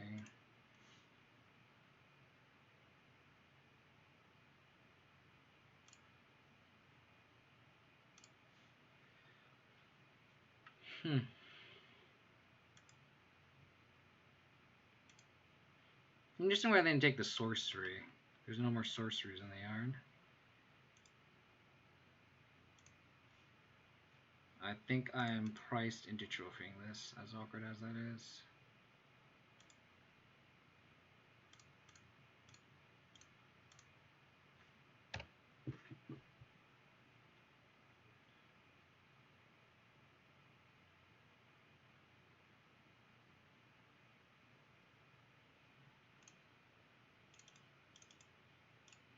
Hopefully land off the top, we can play his Batterskull. Skull. That'd be nice.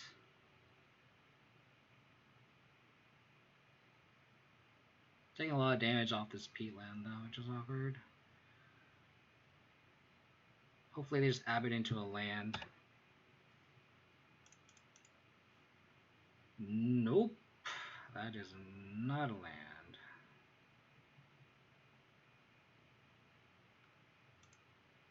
Tarmogoyf would be a good draw. Any 2-draw would be a good draw.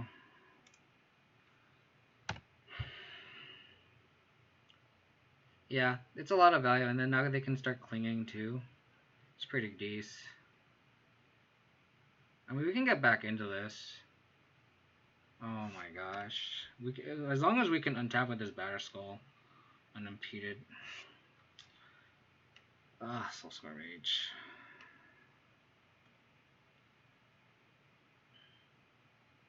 Yeah. We have a good matchup, it's just our hands have just been awkward.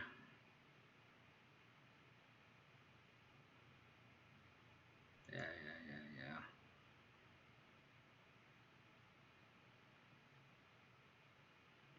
Like the Triome game one kind of screwed us over.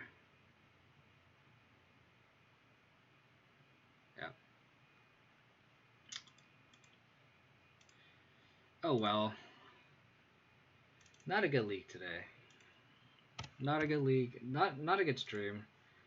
I will preface this that like I think I've documented 10 leagues so far with this deck, and I've gone 3-2 and 4-1 every time. I think I have like a 67% win rate with it, if I did the math right. Just having a 2-3 and then starting off with an 0-2 in the next league is a little discouraging, but it is what it is. I think that's just the variance you get with any deck, right? Chris 9005, thank you for the follow. We really appreciate it. I think I'm gonna mull in this. It's just 5 lands is just the death sentence. This hand is just a lot better, I guess.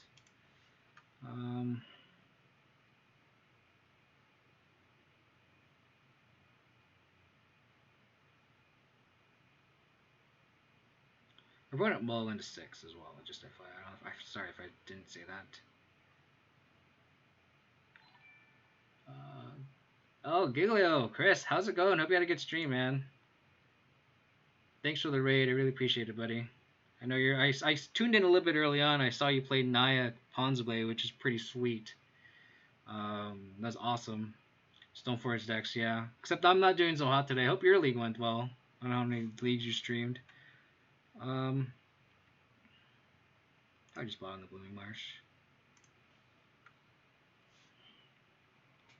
Yeah, how did your Naya Stoneblade testing go? I think I saw you play a little bit of that earlier. Nice, back-to-back 4-1s. It's pretty decent. Love to see it. Seachrome Coast. Is our opponent on ad nauseum? Yes, sir. So the second bloom doesn't really matter.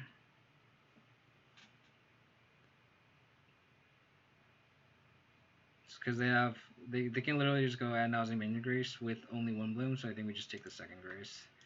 We just need a Tarmogoyf off the top. Tarmogoyf off the top, please. Stoneforge Mystic is okay, I guess, because we can just take all the 2-drops. Any 2-drop threat is fine. Seachrome Coast. That's a dead draw. Hopefully this sort of feast and famine is fast enough. That's the only thing.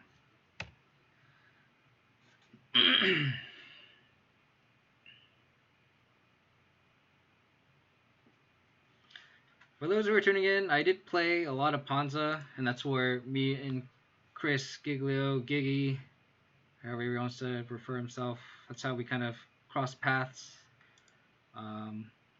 So I hope everyone is enjoying this other Stoneblade content. If you guys want more Abzan content, you guys can follow my stream. And follow me on Twitter for more up-to-date tweets on when I'm going to stream. And then you guys can look at my YouTube, youtube.com/KODiamonds for prior Abzan streams. So our opponent has all the mana. We just hope they dodged an Adnaz. So they casted a Stand Rage a couple turns ago, and they top bottom. Now they're casting a Sleight of Hand. So it's hard to say if they have the Sleight of Hand or not.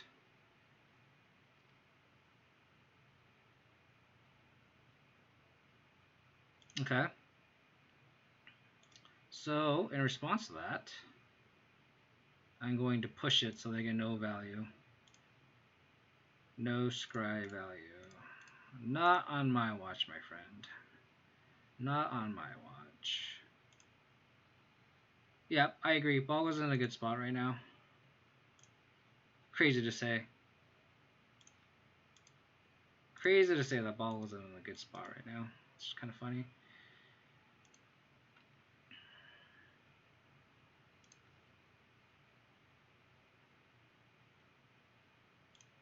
So I'm going to equip. And then in response to the untap trigger, I'm just going to untap. And crack one of my lands. Probably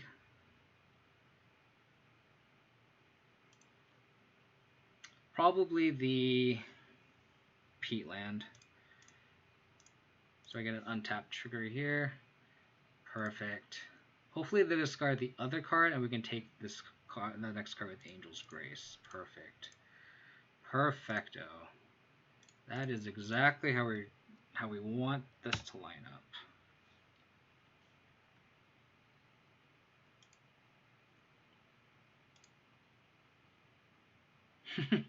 What were your matchups in your league, Connorman?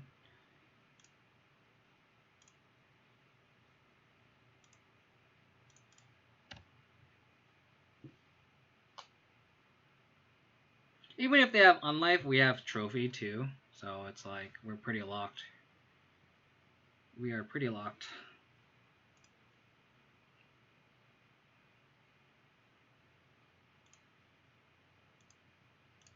Stoneforge is decent. Stoneforge is decent.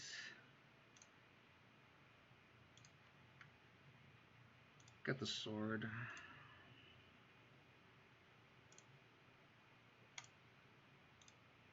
And then play the sword post-combat.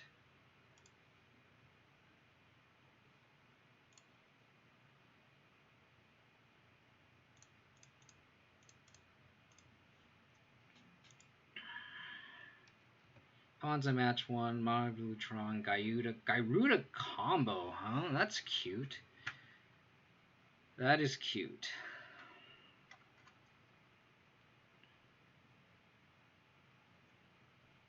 I don't know if it matters if I equip one Stoneforge Mystic or if I should go all in one. Okay. You got an Unlife. You got it. So they bottom both with Serum Visions. There's FYI. Play this tapped. Whip here.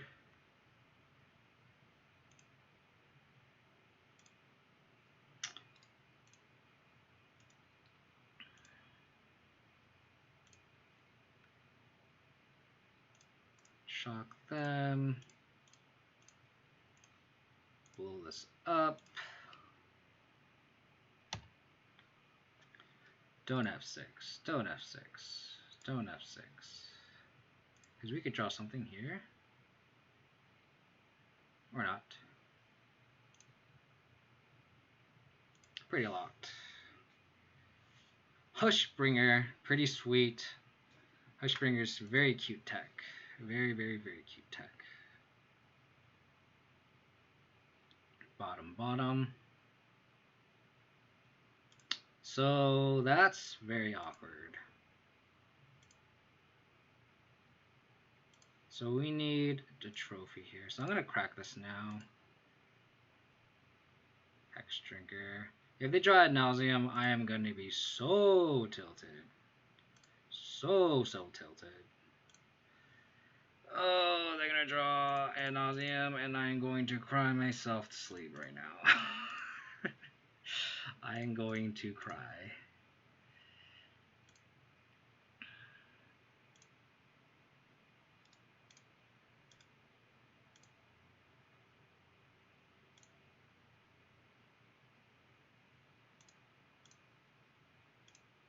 Trophy. Trophy, trophy, trophy, trophy, trophy, trophy. Oh, I am so scared. I am so scared.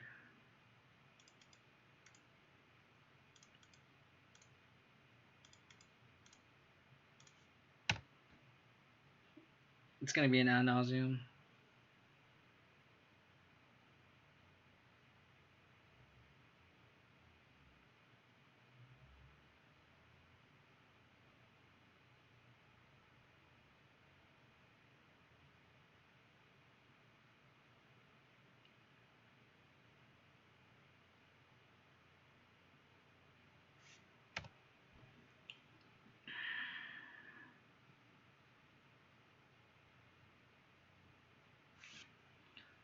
Oh.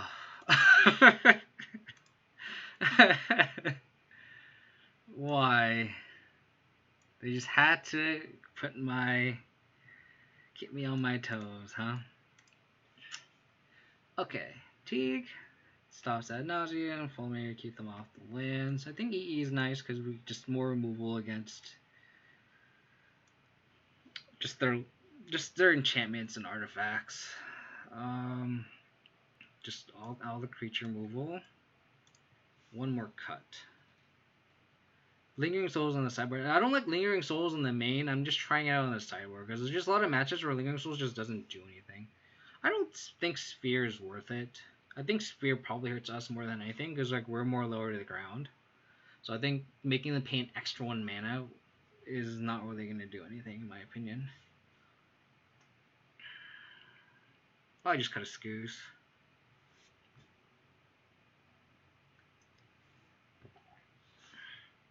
Probably just roll this.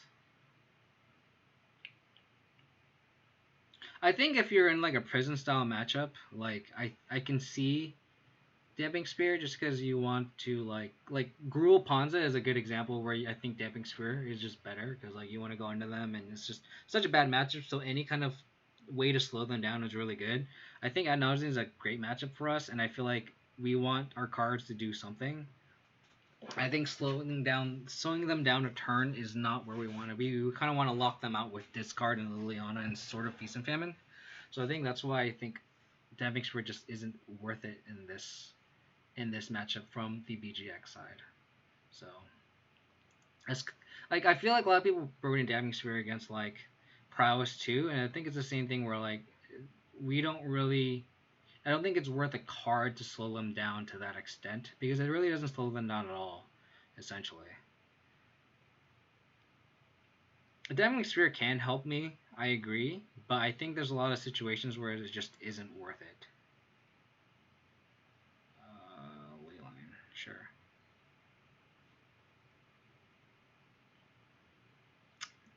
Wow, they have the nut. That's sweet. Good for them.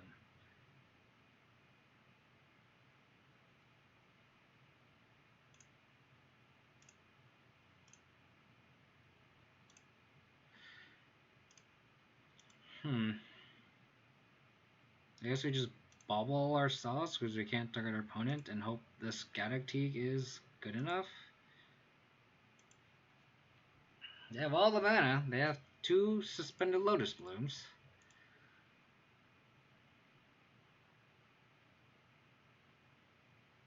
Okay. I kind of want to save this for a fetch land, but I think we just need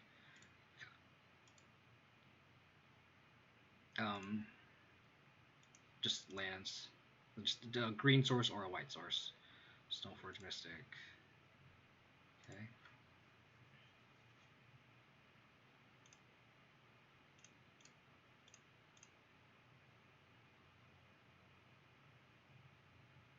Could die here. This could be a little too slow. Really want a green or a white source for this Gaddock.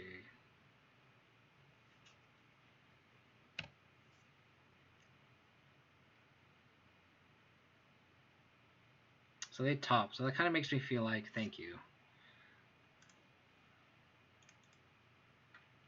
It makes me feel like they have the combo in hand. And then this Gaddock hopefully shuts them down. I guess we got Temple Garden.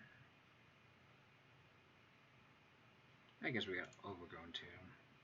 Or a Godless Shrine. I don't think there's that much of a difference. So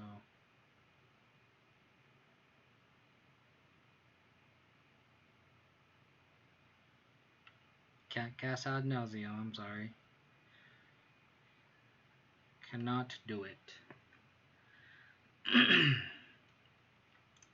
No, sir. No, ma'am. Opponent is reading the card and is wondering if our opponent kept in any bounce spells.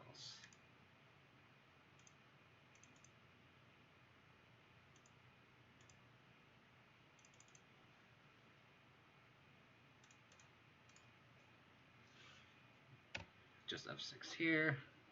Opponent now has infinite mana. Like I said earlier in the stream, it's the one card I do miss a lot is Collector Oof.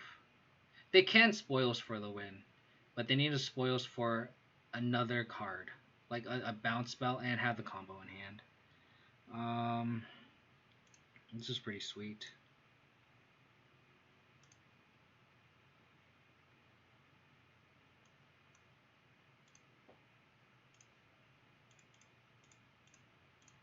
Hopefully they don't have a bounce spell, and if they do, then GG. If they don't, then we are pretty good.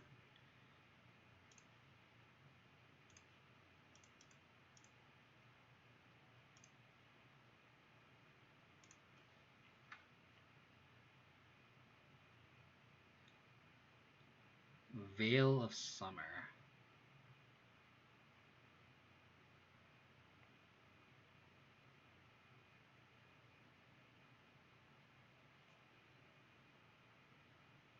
Seven, 8, 6, 10, 11. I don't think growing these ghosts are going to do anything. So I'm going to play one Goyf and hold up Assassin's Trophy. And the reason for that is playing the second Goyf doesn't increase our clock by a turn. So it's better just to hold up the trophy in case they have effects on Unlife plus Ad Nauseam. Nice. And them ditching Veil is kind of dangerous for us too, but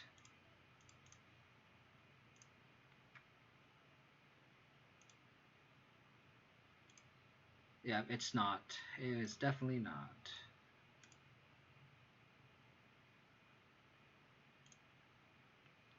Oh, I should have played my Stoneforge Mystic out. It doesn't matter, I guess. We're giving him another turn. So they have multiple Ad Nauseams.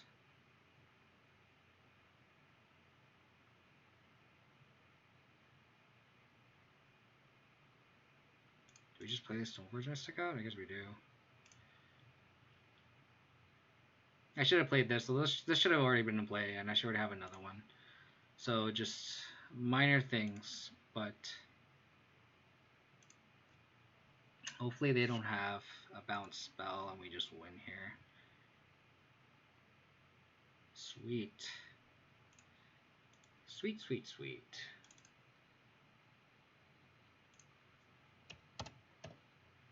on the board for this league.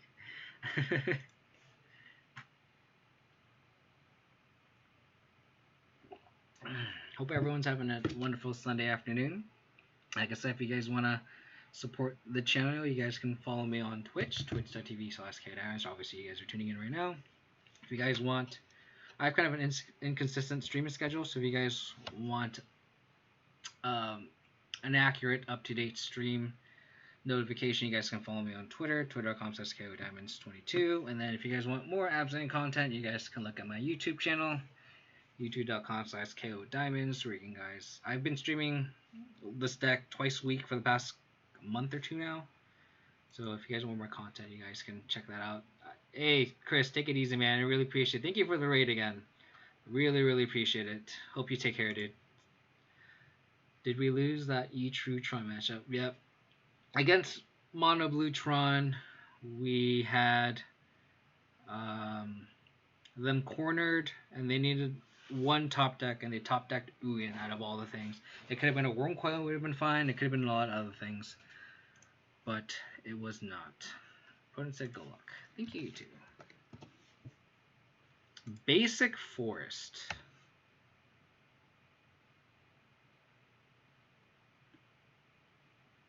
Is this Ponza?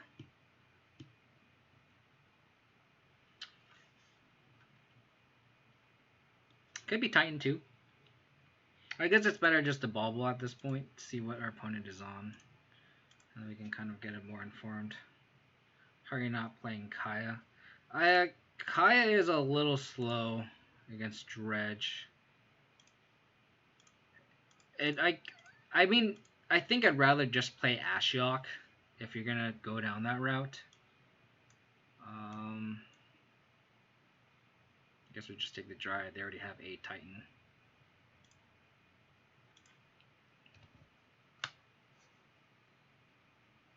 All the bad matchups today. All the bad matchups.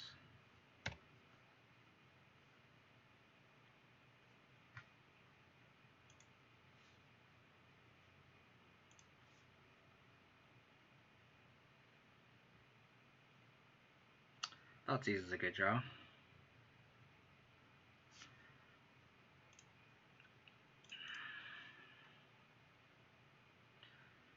We're just gonna push and Thoughtseize.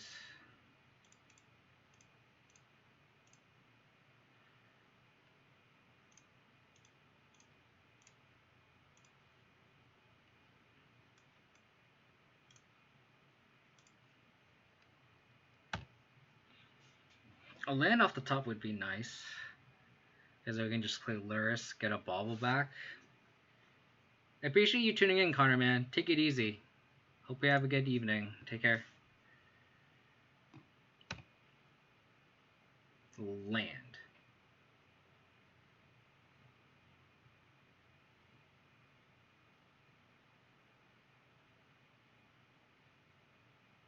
I think we just have to get the clock on board, which is a Scavenging Ooze out of all things.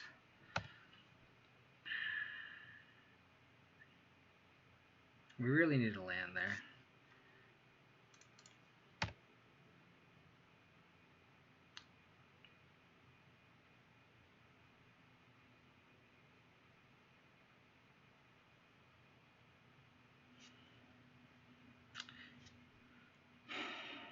Is it safe to deploy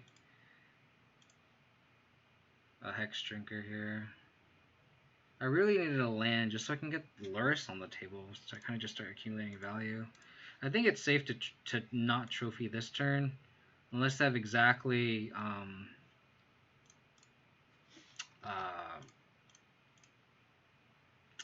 the Castle Garenbrig. So, but then they have Gruul Turf in hand, so that's the one card. God, they had it. Just punished.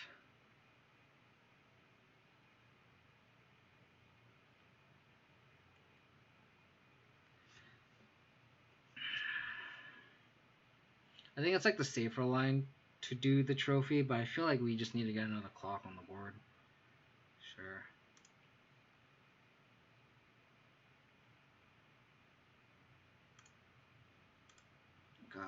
Now they get zombies.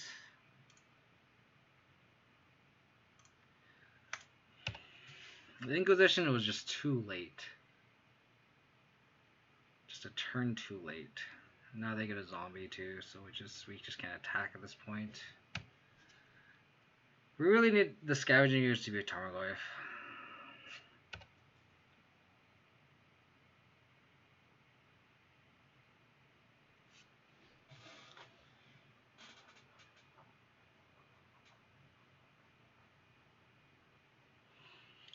Mega yikes.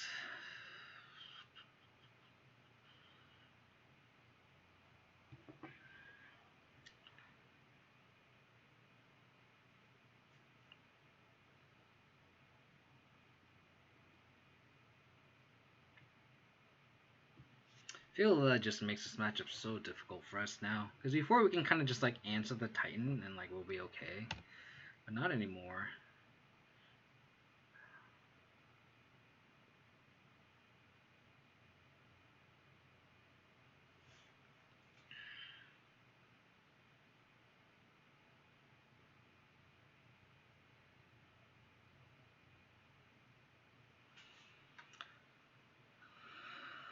I guess we can just try to go aggro. I think that's all I really can do. And then hopefully we can race these zombies with this Hexdrinker.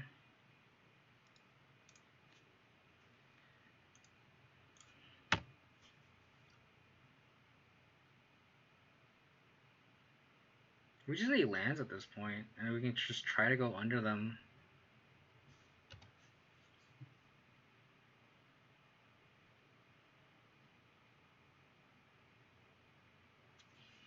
I don't think we can beat this now.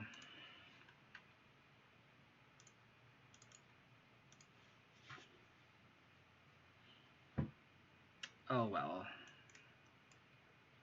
What are you gonna do? Let's do this.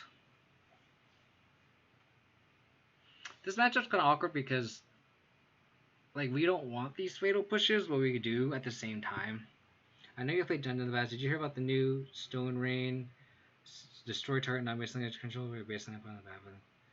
Draw a card. What? Is that real? No way. That can't be real. Yeah, I no way. That can't. That seems super pushed. I mean, that'd be great.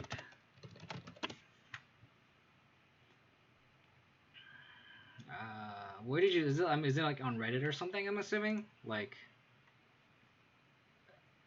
where did you? Where is your source for that information? Is my main question.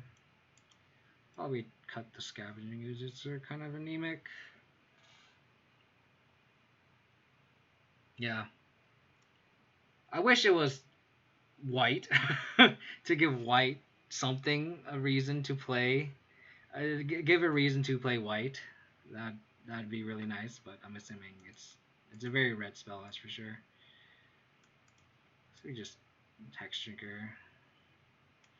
I think we just cut the paths entirely because I feel like if we want to kill a Primetime or a Dryad, then pathing it just to turn off another zombie token or a Valak trigger is just not a winning proposition, I think.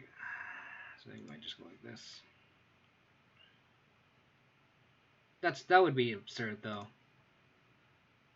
That would be very, very absurd. Sand seems decent.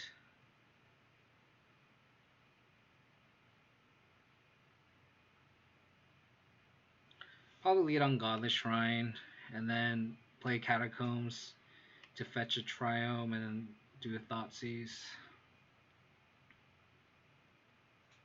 That would be, honestly, that card seems super pushed. Thank you for the link. That makes it a lot easier to kind of check out. Just pull it up here. Non-basic land is controller may search for a basic land card and put it on the battlefield and shuffle it in the library. And it cantrips too? No way. That cannot be true. Reed Duke's been giving R&D a lot of money if this is the case.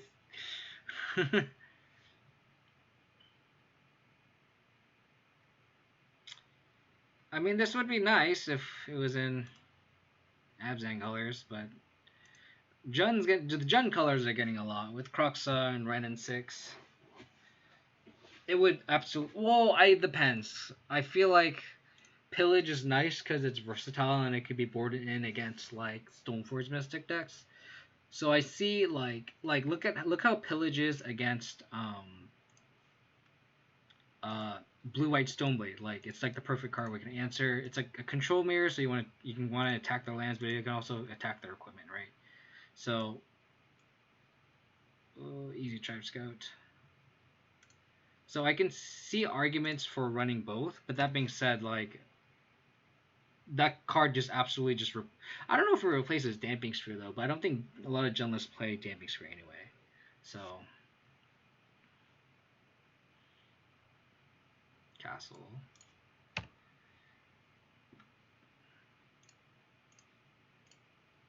Take their Dryad here. Amulet.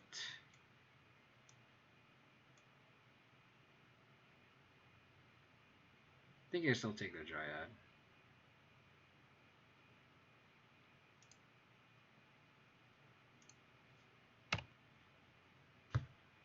Yeah, that's true. That's true. I guess I just flat. I mean, the real question is, does it replace Fulminator? And I guess the answer is yes, because it doesn't get Veil of Sunray either, right? So.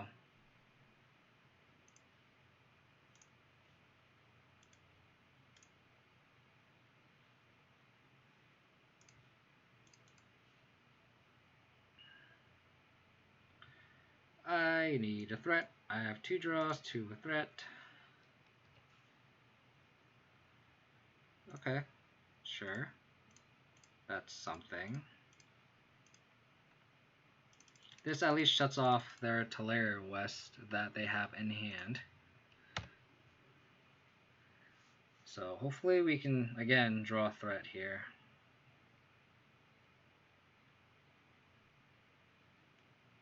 I actually don't hate having trophying their bounce line if needed. Yeah, I agree. I agree.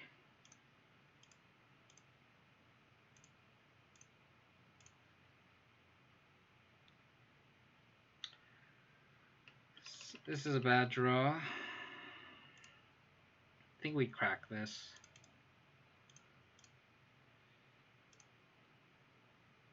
Tarmogoyf. Tarmogoyf.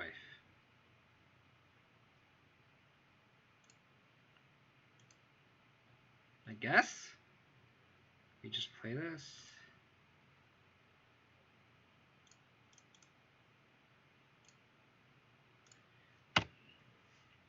We have a lot of interaction, but no way to actually kill our opponent.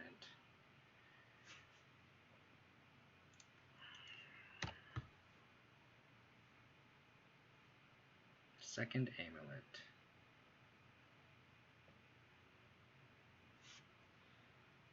Oh boy. I guess we just Inquisition here. Hope they have like a Summoner's Pact. They do not. Can't play the sword. Oh my gosh. We need a threat. Another amulet.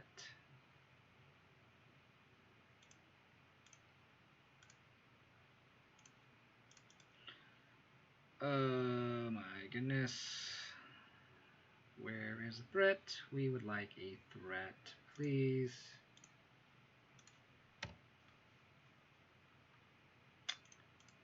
Sure.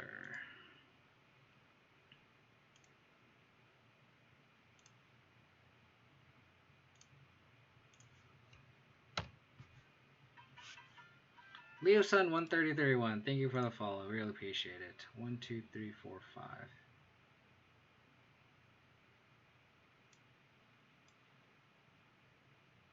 Uh-oh.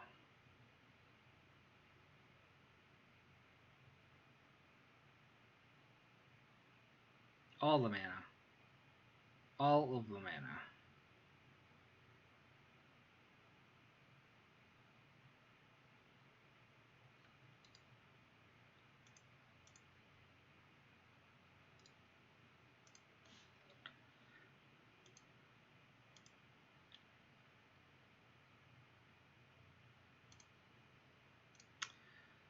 Luckily, Ashok shuts off Primeval Titan. Unluckily, it doesn't shut off this Assassin's Trophy.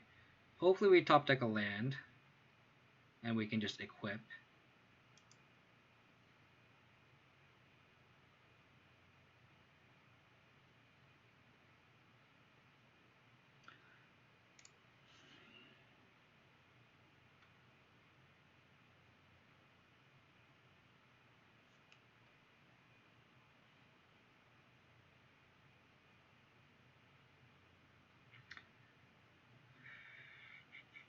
We have Growth Chamber, one unknown. Oh, Growth Chamber, Teleria West. So they can start making zombies if they really wanted to.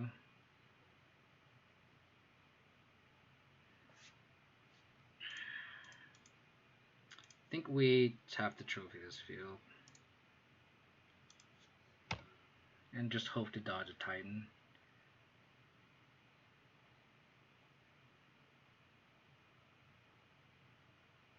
Hope to dodge a Titan.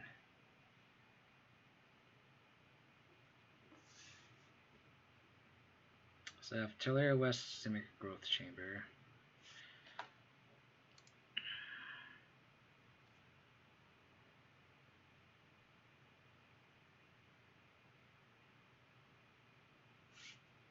Okay.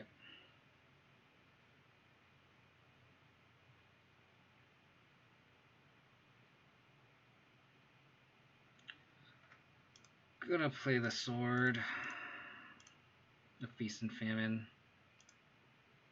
Just F6.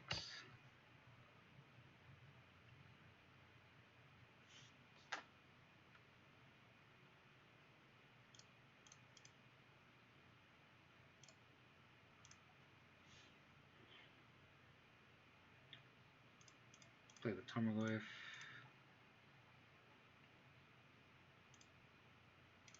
To protect our Ashiok.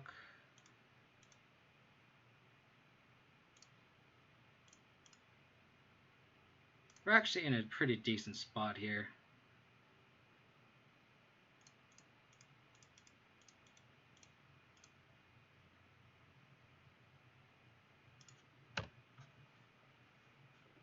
Ashiok on board. Tracker. You got it.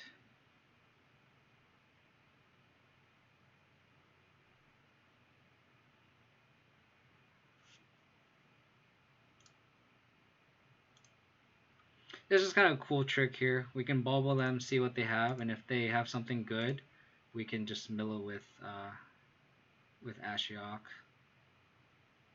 Do we care about Field of the Dead?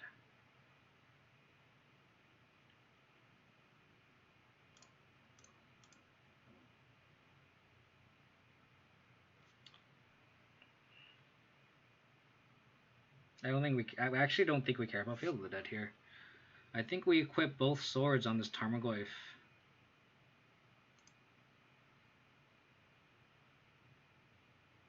I guess we can both equip both swords onto the Stoneforge Mystic. I think that might just be better. But we get the most damage in now if we equip the Goyf, and the Goyf is a 2-turn clock here. So I think we just put both swords on the Goyf, and the Stoneforge Mystic can stay back and block if need be.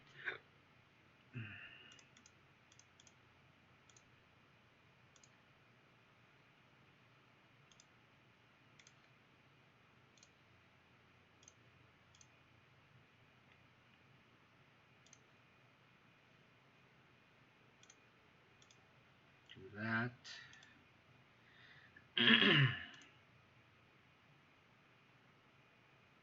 Thoughtseize is not a good draw, but it's okay. Tarmogoyf.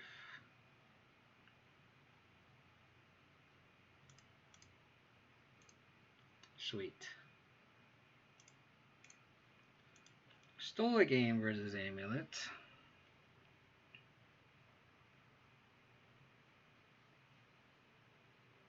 I can see an argument for Engineered Explosives coming in just to kill a bunch of zombies and then bring it back with Lurrus. I actually think I kind of like that.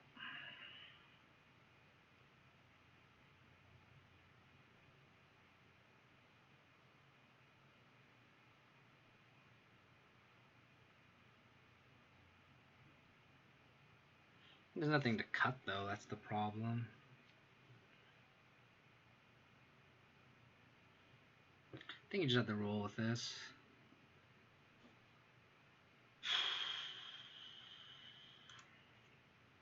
My initial game plan with those trophies was not how it played out in the later half of that game. I wanted the trophy that bounced lands, but I ended up just trophying a bunch of Titans. I don't think I trophied a land. I trophied it, fielded it, I think, that game.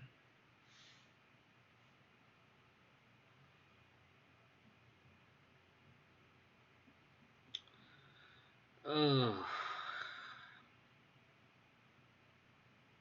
I think it's too narrow. I think it's too narrow. And it's just so slow against actual Amulet.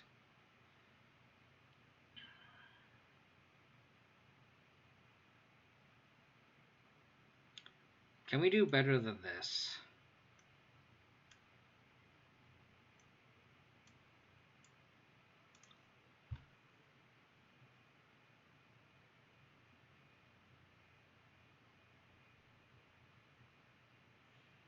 We have a redraw. We have two redraws, but the sword's kind of a dead draw unless we draw a threat.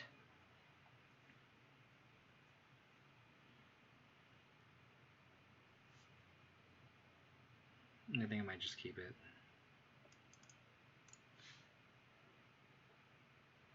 So awkward.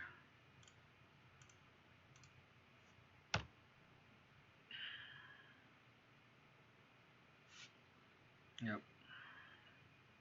Push. That's not bad.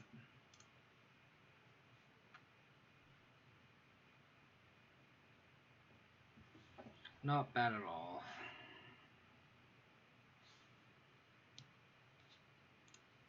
What do they got? Castle.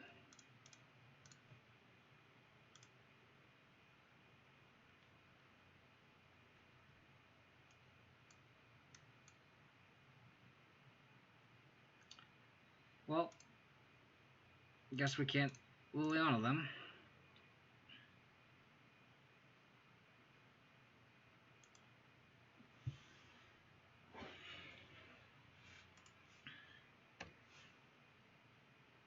So we know all the cards I'm going to draw for the next 2 turns now. I'm surprised they didn't lean on Amulet, but I guess they can afford it. Ugh, we need a threat again. So let's see what the cards that they're going to draw now. I guess I should save my bauble and do the bauble trick. Stoneforge Mystic. Alright, we can do the bauble trick on us now.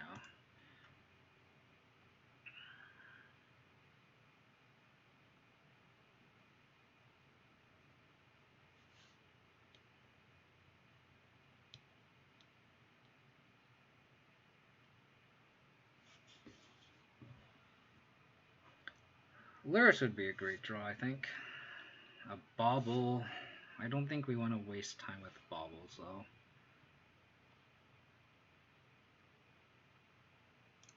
I think it's safe to fetch the other way. I think we want another draw.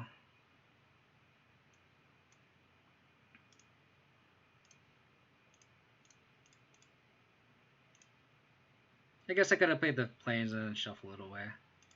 I guess that doesn't really matter. Batter Skull. Since we already have the sword in Feast and Famine.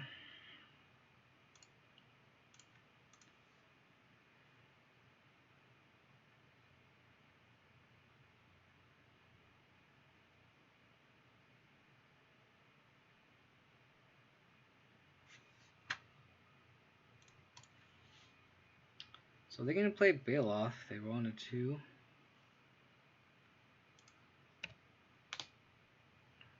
Lurrus.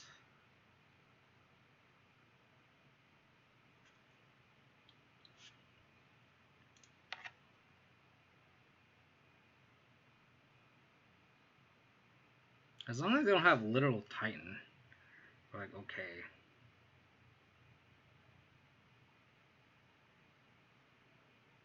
Okay.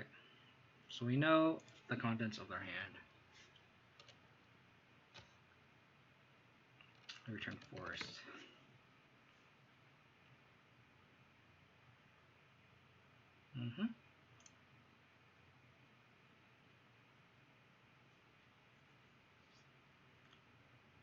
Yep.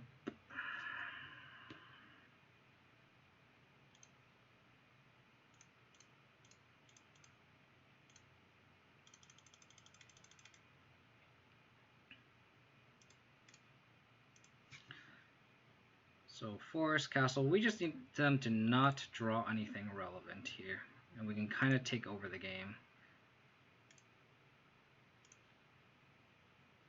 They actually have a lot of deadish draws, to be honest. Another Bailoff is actually fine. Like, I don't care about that.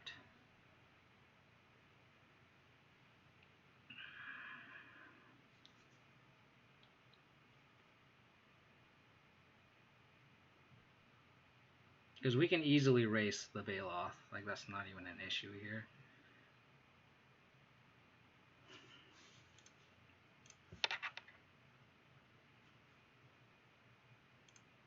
And them having multiple castles is pretty bad for them because now they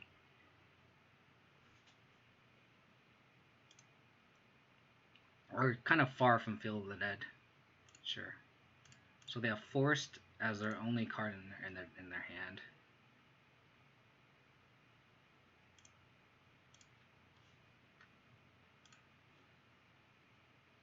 Stoneforge Mystic.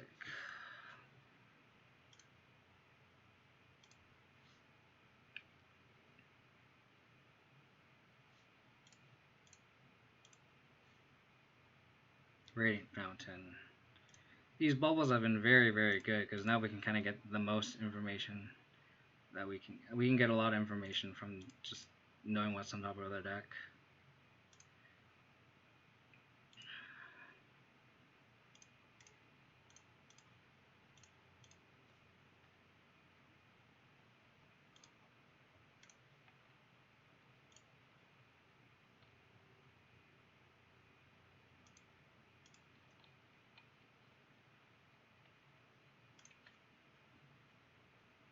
Sure.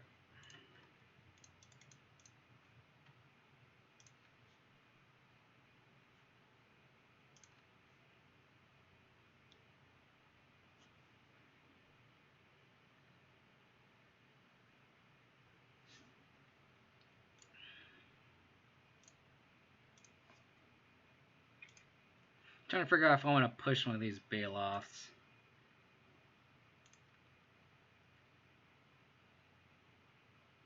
Get a sword. I don't think I care. I kind of want to save for a Dryad. I think that's how we lose this game. Because we're just going to... we can take this 8. And then we can just... and then just gain the 8 back. What's our next draw? Crumbling Vestige. Sure.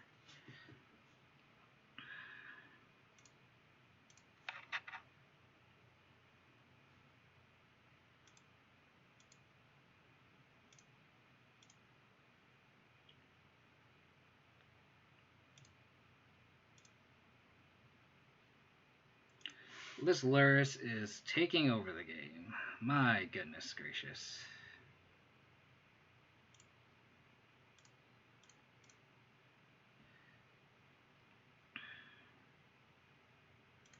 Sword.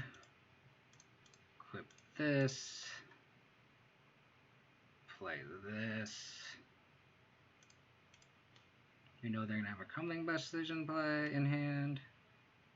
Like this doesn't do anything. We are turning the corner. We can push the Bailoff. I feel like I don't feel the need to right now.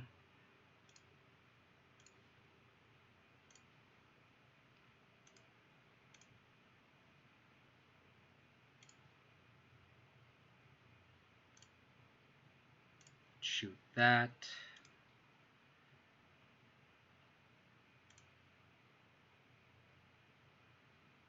Drew another push. So I'm going to Liliana minus them. And then I'm going to crack the bauble on their draw step. Or I guess it doesn't matter. I'm not going to do it on their upkeep. Because I know they're going to have the Vestige. And we know what their next draw is.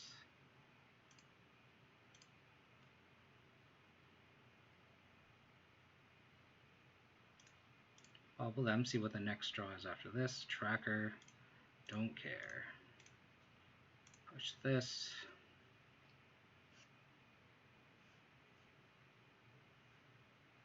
GG's.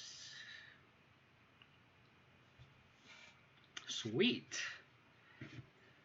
Bad matchup, conquer. Lurrus. Lurrus having lifelink is just absurd. I really wanted to suit up a Batterskull on the Lurrus. But what are you going to do? Sweet. Last match of the league. Hopefully we can finish with a 3-2. Hope everyone's enjoying this Abzan content. Again, if you guys want to support the stream, you guys can follow me on Twitch. That'd mean a lot to me. You guys, that's how you guys can support the channel. Trying to get sponsored by Mana Traders. I just sent them an email earlier this morning. Hopefully I can get some of that sponsorship, and I'm sure all the follows I can get, all the viewership I can get that you guys are tuning into, really appreciate it. I'm sure that's going to help me reach that current goal.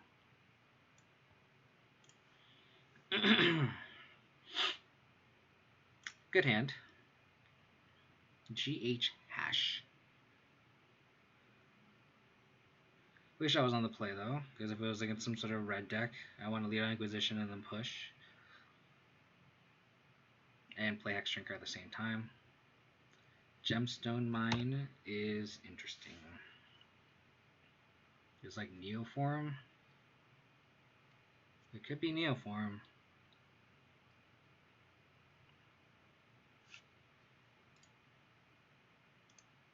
I don't know whether the decks play Gemstone Mine. I think it's just Neoform, right? I know Amulet did, but I don't think Amulet plays it anymore.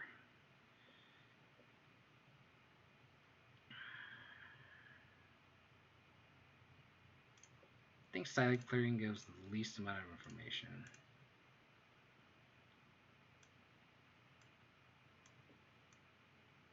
Wow.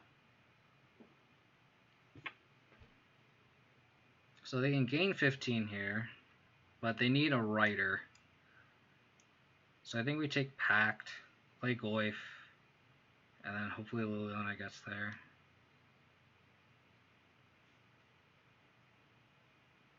Yeah, meme form. They don't have Siege Rhino on the sideboard, so their deck is clearly inferior compared to my Modern Streamers League new form. Yeah, I think we just take the Pact here. For those who don't know how the combo works, they need Neoform plus Allosaurus Rider, and then they can go off, get Gristlebrand, etc., etc.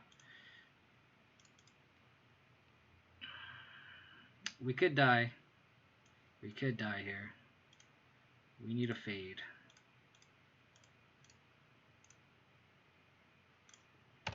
We need them to fade. So we need to dodge 3 packs, 4 riders. Land off the top. Land off the top.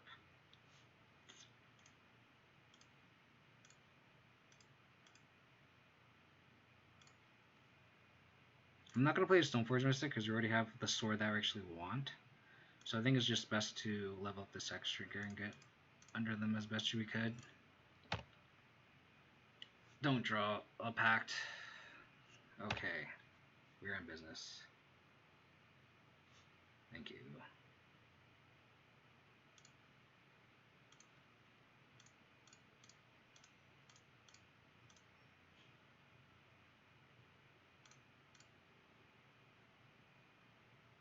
Kind of want to pitch the Stoneforge Mystic just to grow our Goyf.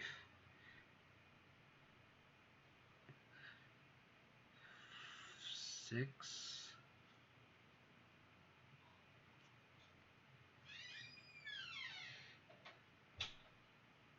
Because I don't think there's a world where we're gonna play the Stoneforge Mystic. I can see push, but I want to get as much damage as I can. And I'm not gonna play the Stoneforge Mystic. I'm going to play the sword. I don't think I'm gonna waste my time with Battle Skull. Like this, the clock I have right now is enough, and I think I just want to pitch the Stoneforge Mystic to get the most damage in, because I'm gonna play the sword next turn. Ooh, Gristlebrand. So that means they are dead. They need Allosaurus Rider as a win con. That's interesting.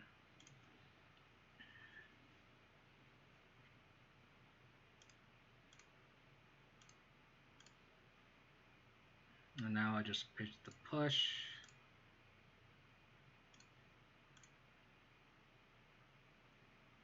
Chancellor.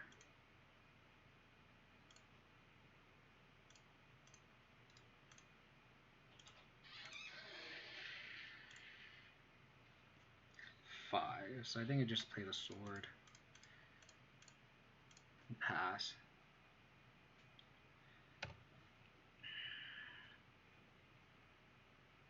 They could. Yeah, I think most Neo-Formless only run one Gristlebrand. So this has to be a Metamorphose, I think. Ooh, okay. Cycle. Sweet. That's match.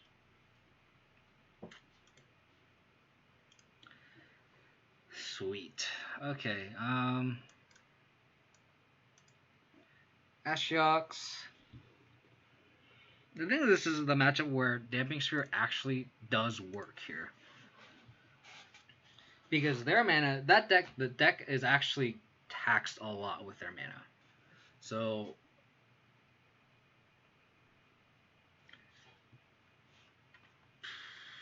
I think Gaddock Teague is good. Shuts off Nourishing Shoal.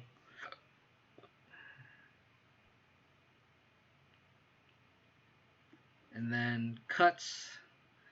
Pushes are kind of obvious.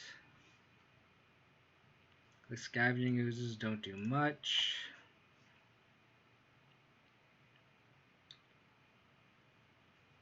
Probably just go like this. The trophies actually are kind of weak as well.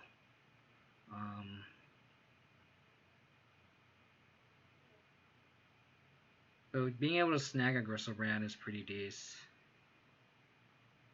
Like if they're gonna Neoform us. I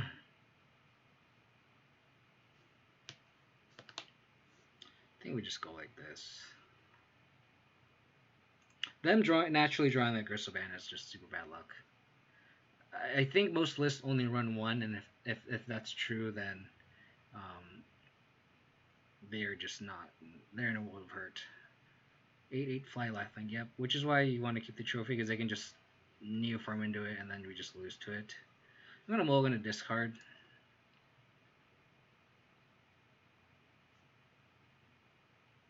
I think on the draw we have to mulligan to discard. I think we just have to. Like I think a turn 2 Damping Spear is just too slow.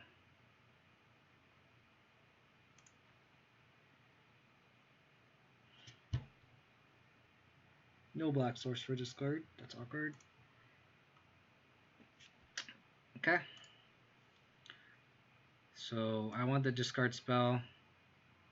I want lands. I want the Goyf.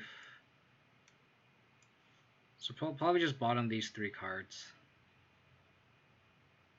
I Put away comments, only run one copy card. If they naturally draw the can, it feels low cost to just run two. Ask whoever invented the deck. I have no answers. Oh, they reveal the Chancellor. He could just die here.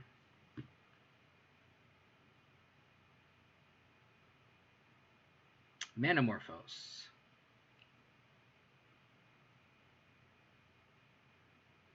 Manamorphose. Pass the turn. Damn it.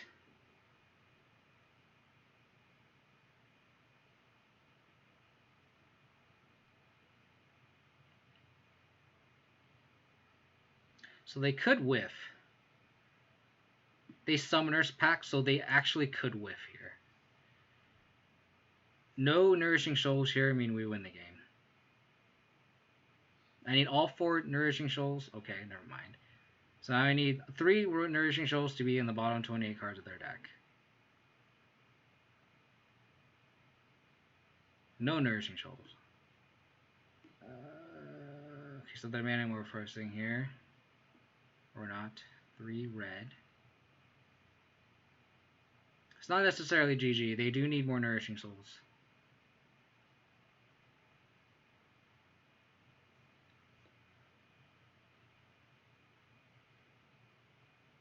So they're digging. Nourishing Souls on the next 3 Nourishing Souls need to be in the bottom 25 cards of the library. Please. Please.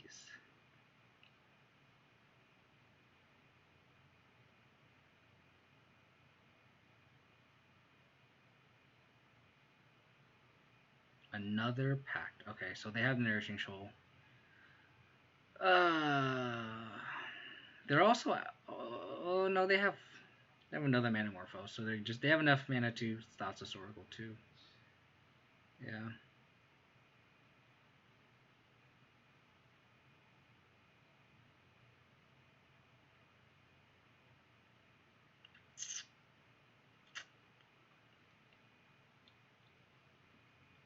Yeah.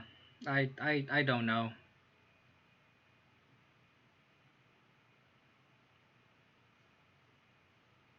There's the last 2 Nourishing Souls on the bottom 10 cards? Because that'd be great. Nope.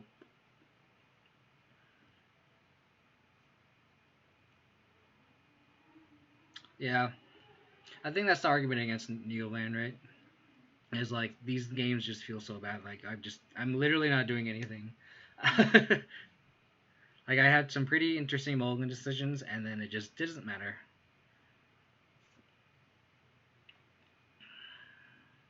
So they need 4 cyclers here.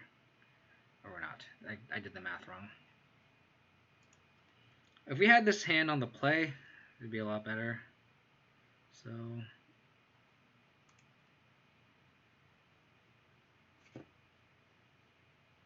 Alrighty.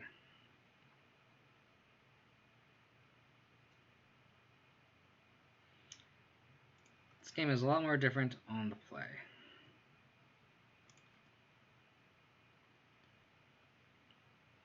Better.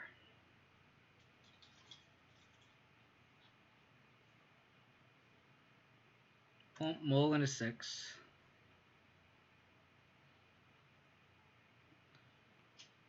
I'll probably bomb the Lurrus.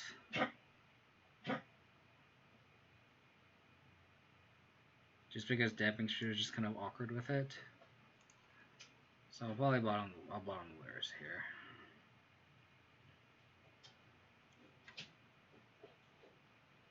So let's bobble. Hopefully they don't have a turn 1. They don't have a turn 1 kill, which is good for us. So they have a Rider on top of their deck.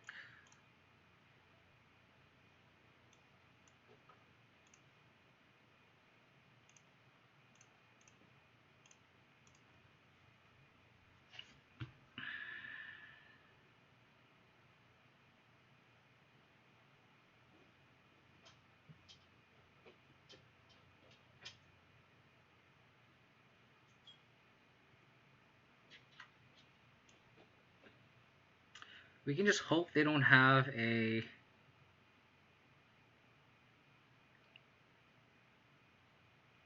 third land, essentially.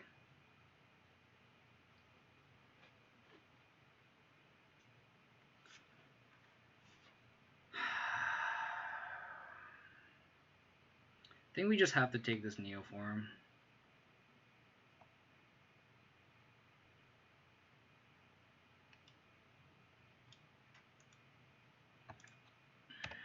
And then we have to play the Damping Sphere.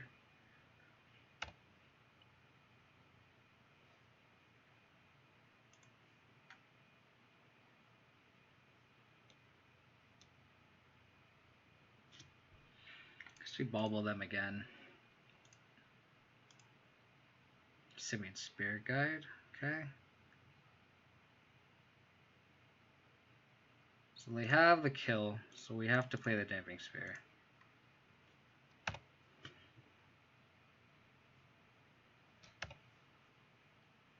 I need an Ashiok off the top. That's what I need.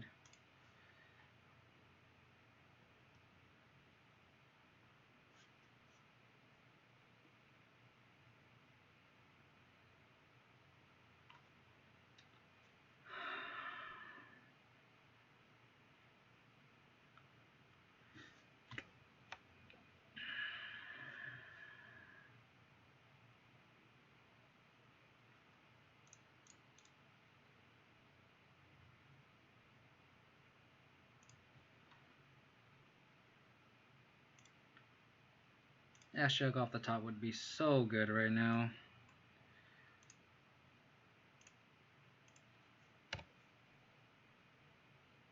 No land.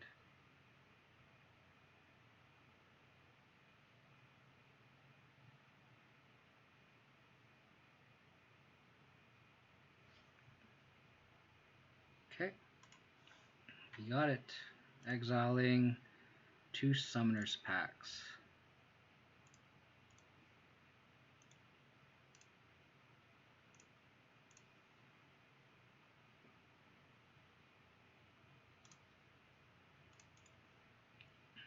This Damping Sphere is doing work.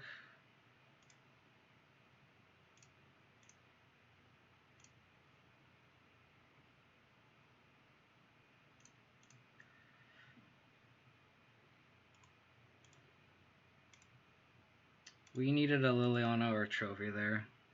Because now they can just evolution into aggressive brand.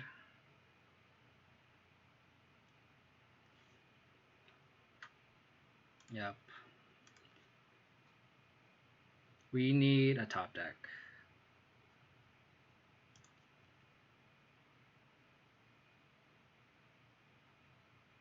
Another -7?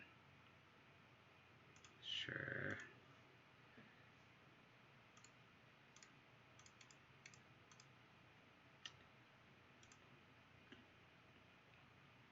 Trophy. Liliana. Liliana. Trophy. Liliana trophy. Liliana trophy. Liliana. Thank you. They could have a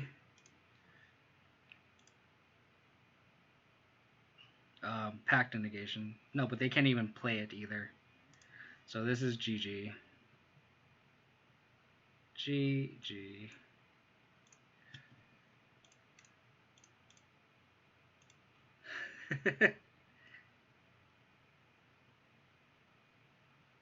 They pack, they can't win. They could, I guess, if they had another Simian Spirit Guide. That's a death sentence. That is a death sentence. Or not.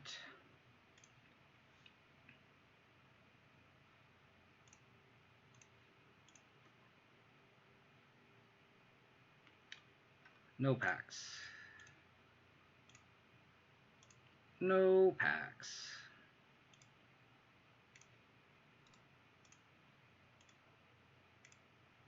Now we can just level up this Hex Drinker all the way.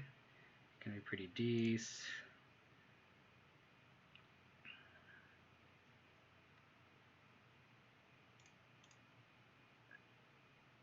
Do note that if you make this texturing to get protection from everything, the sword does fall off.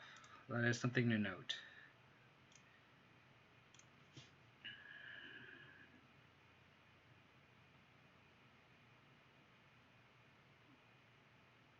I mean, our opponent could Rider here.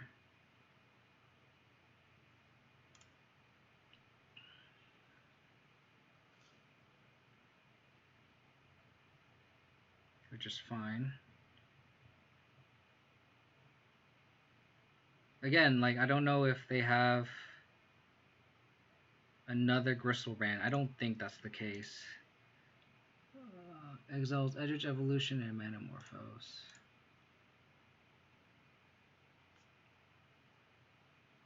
Don't tell me they have another Gristlebrand. That's absurd. They have another one.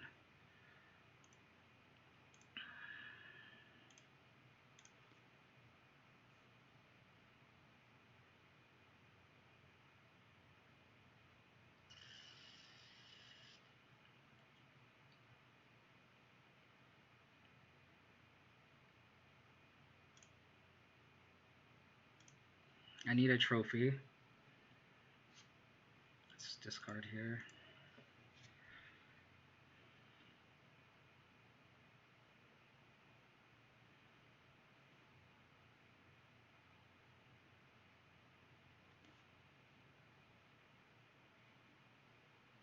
Leyline of Sanctity.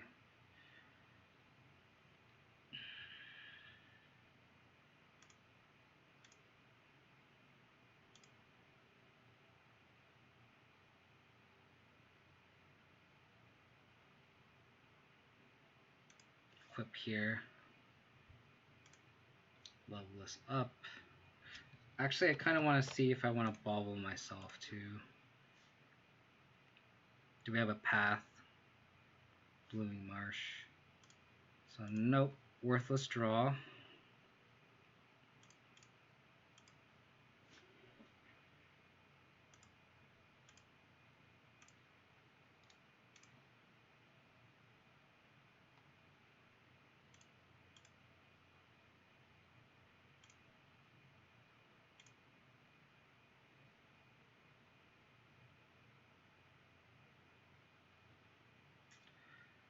Oh, I can't believe I have a second Gristlebrand.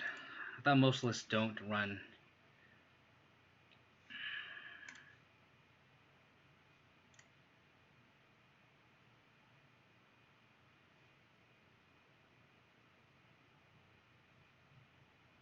I think they have to kill Azaleona.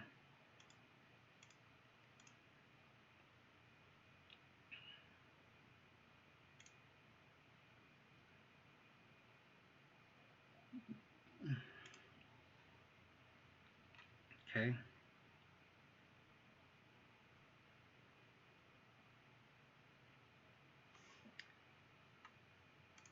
Wow. Are they going for it with through a damping sphere? No way. I think they should have just held back. That's absurd.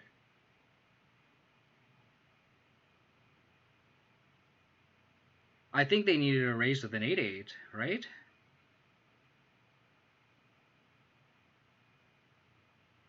Oh, they do have Shoal, you're right. But that's so risky though. Because if you don't draw a Shoal, you're just dead. Unless if they have the Shoal in hand, that makes sense.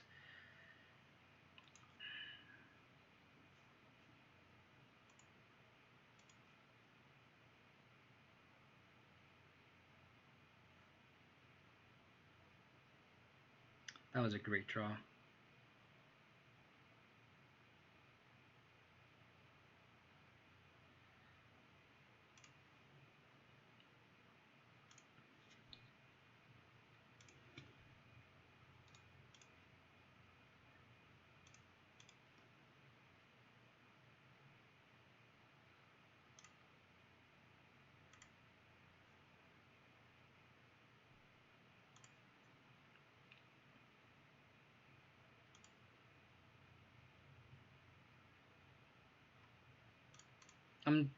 I'm concealing my Tarmogoyf so then they don't block.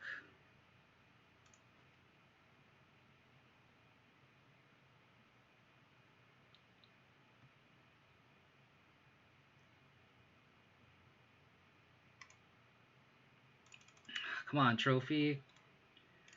Trophy, please.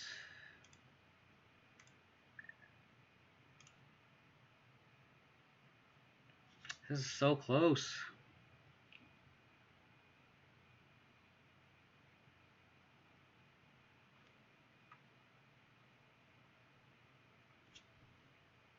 I'm saying I don't want them to. Oh, you're right. You're right. You're 100% right. I was I overthought to myself. A trophy would be nice here.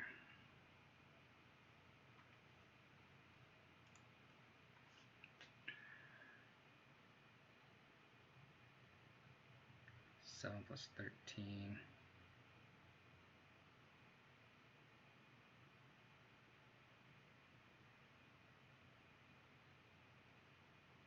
I'm gonna equip the sword to my Tarmogoyf. 13. There, I think they've spent all 4 nourishing shoals. Or not. 1, 2, 3. They have 1 more nourishing shoal left.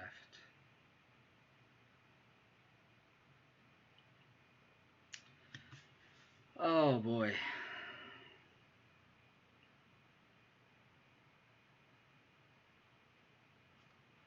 No.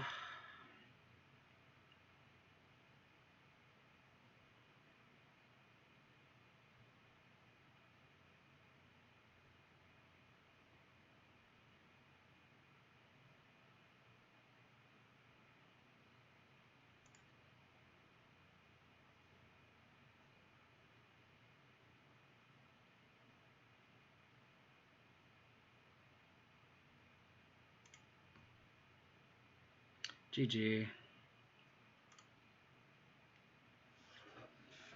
Ah.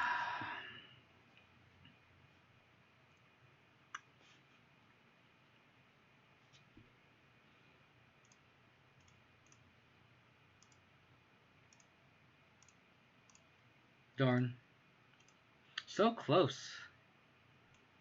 That was closer than I thought it would be.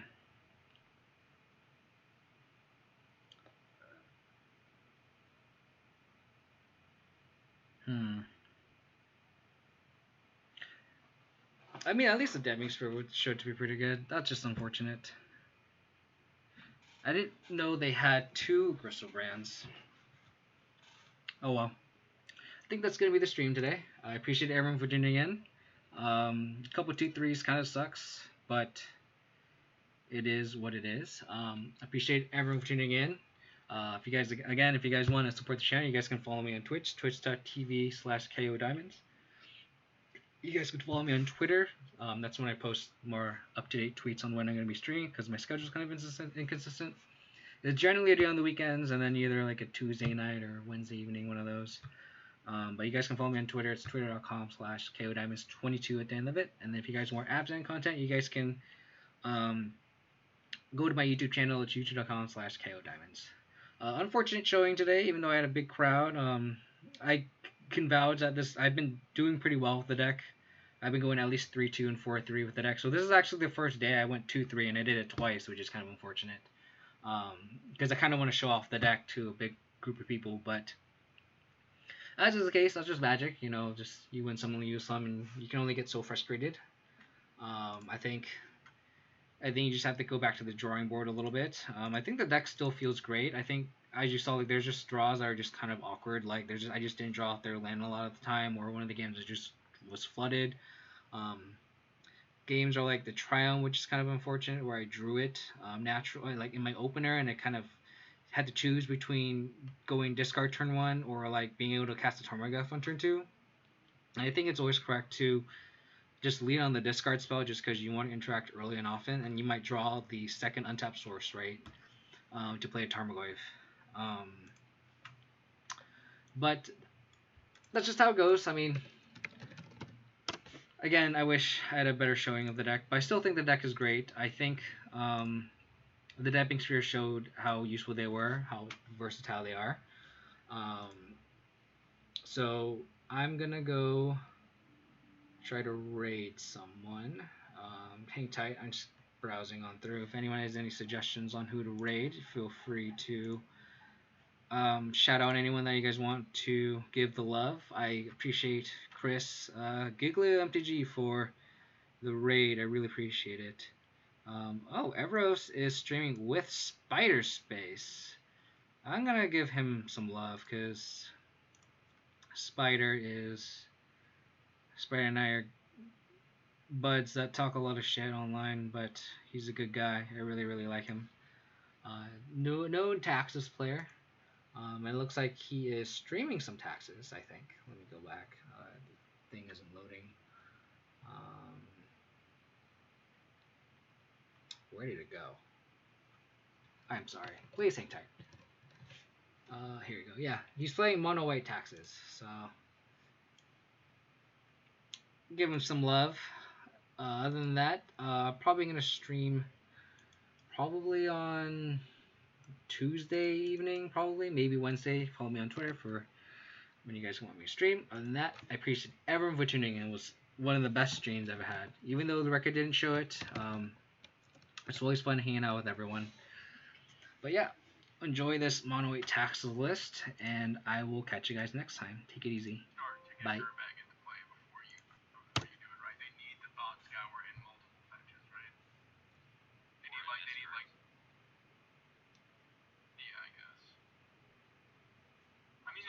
The turn 2 Gurmag is not super easy.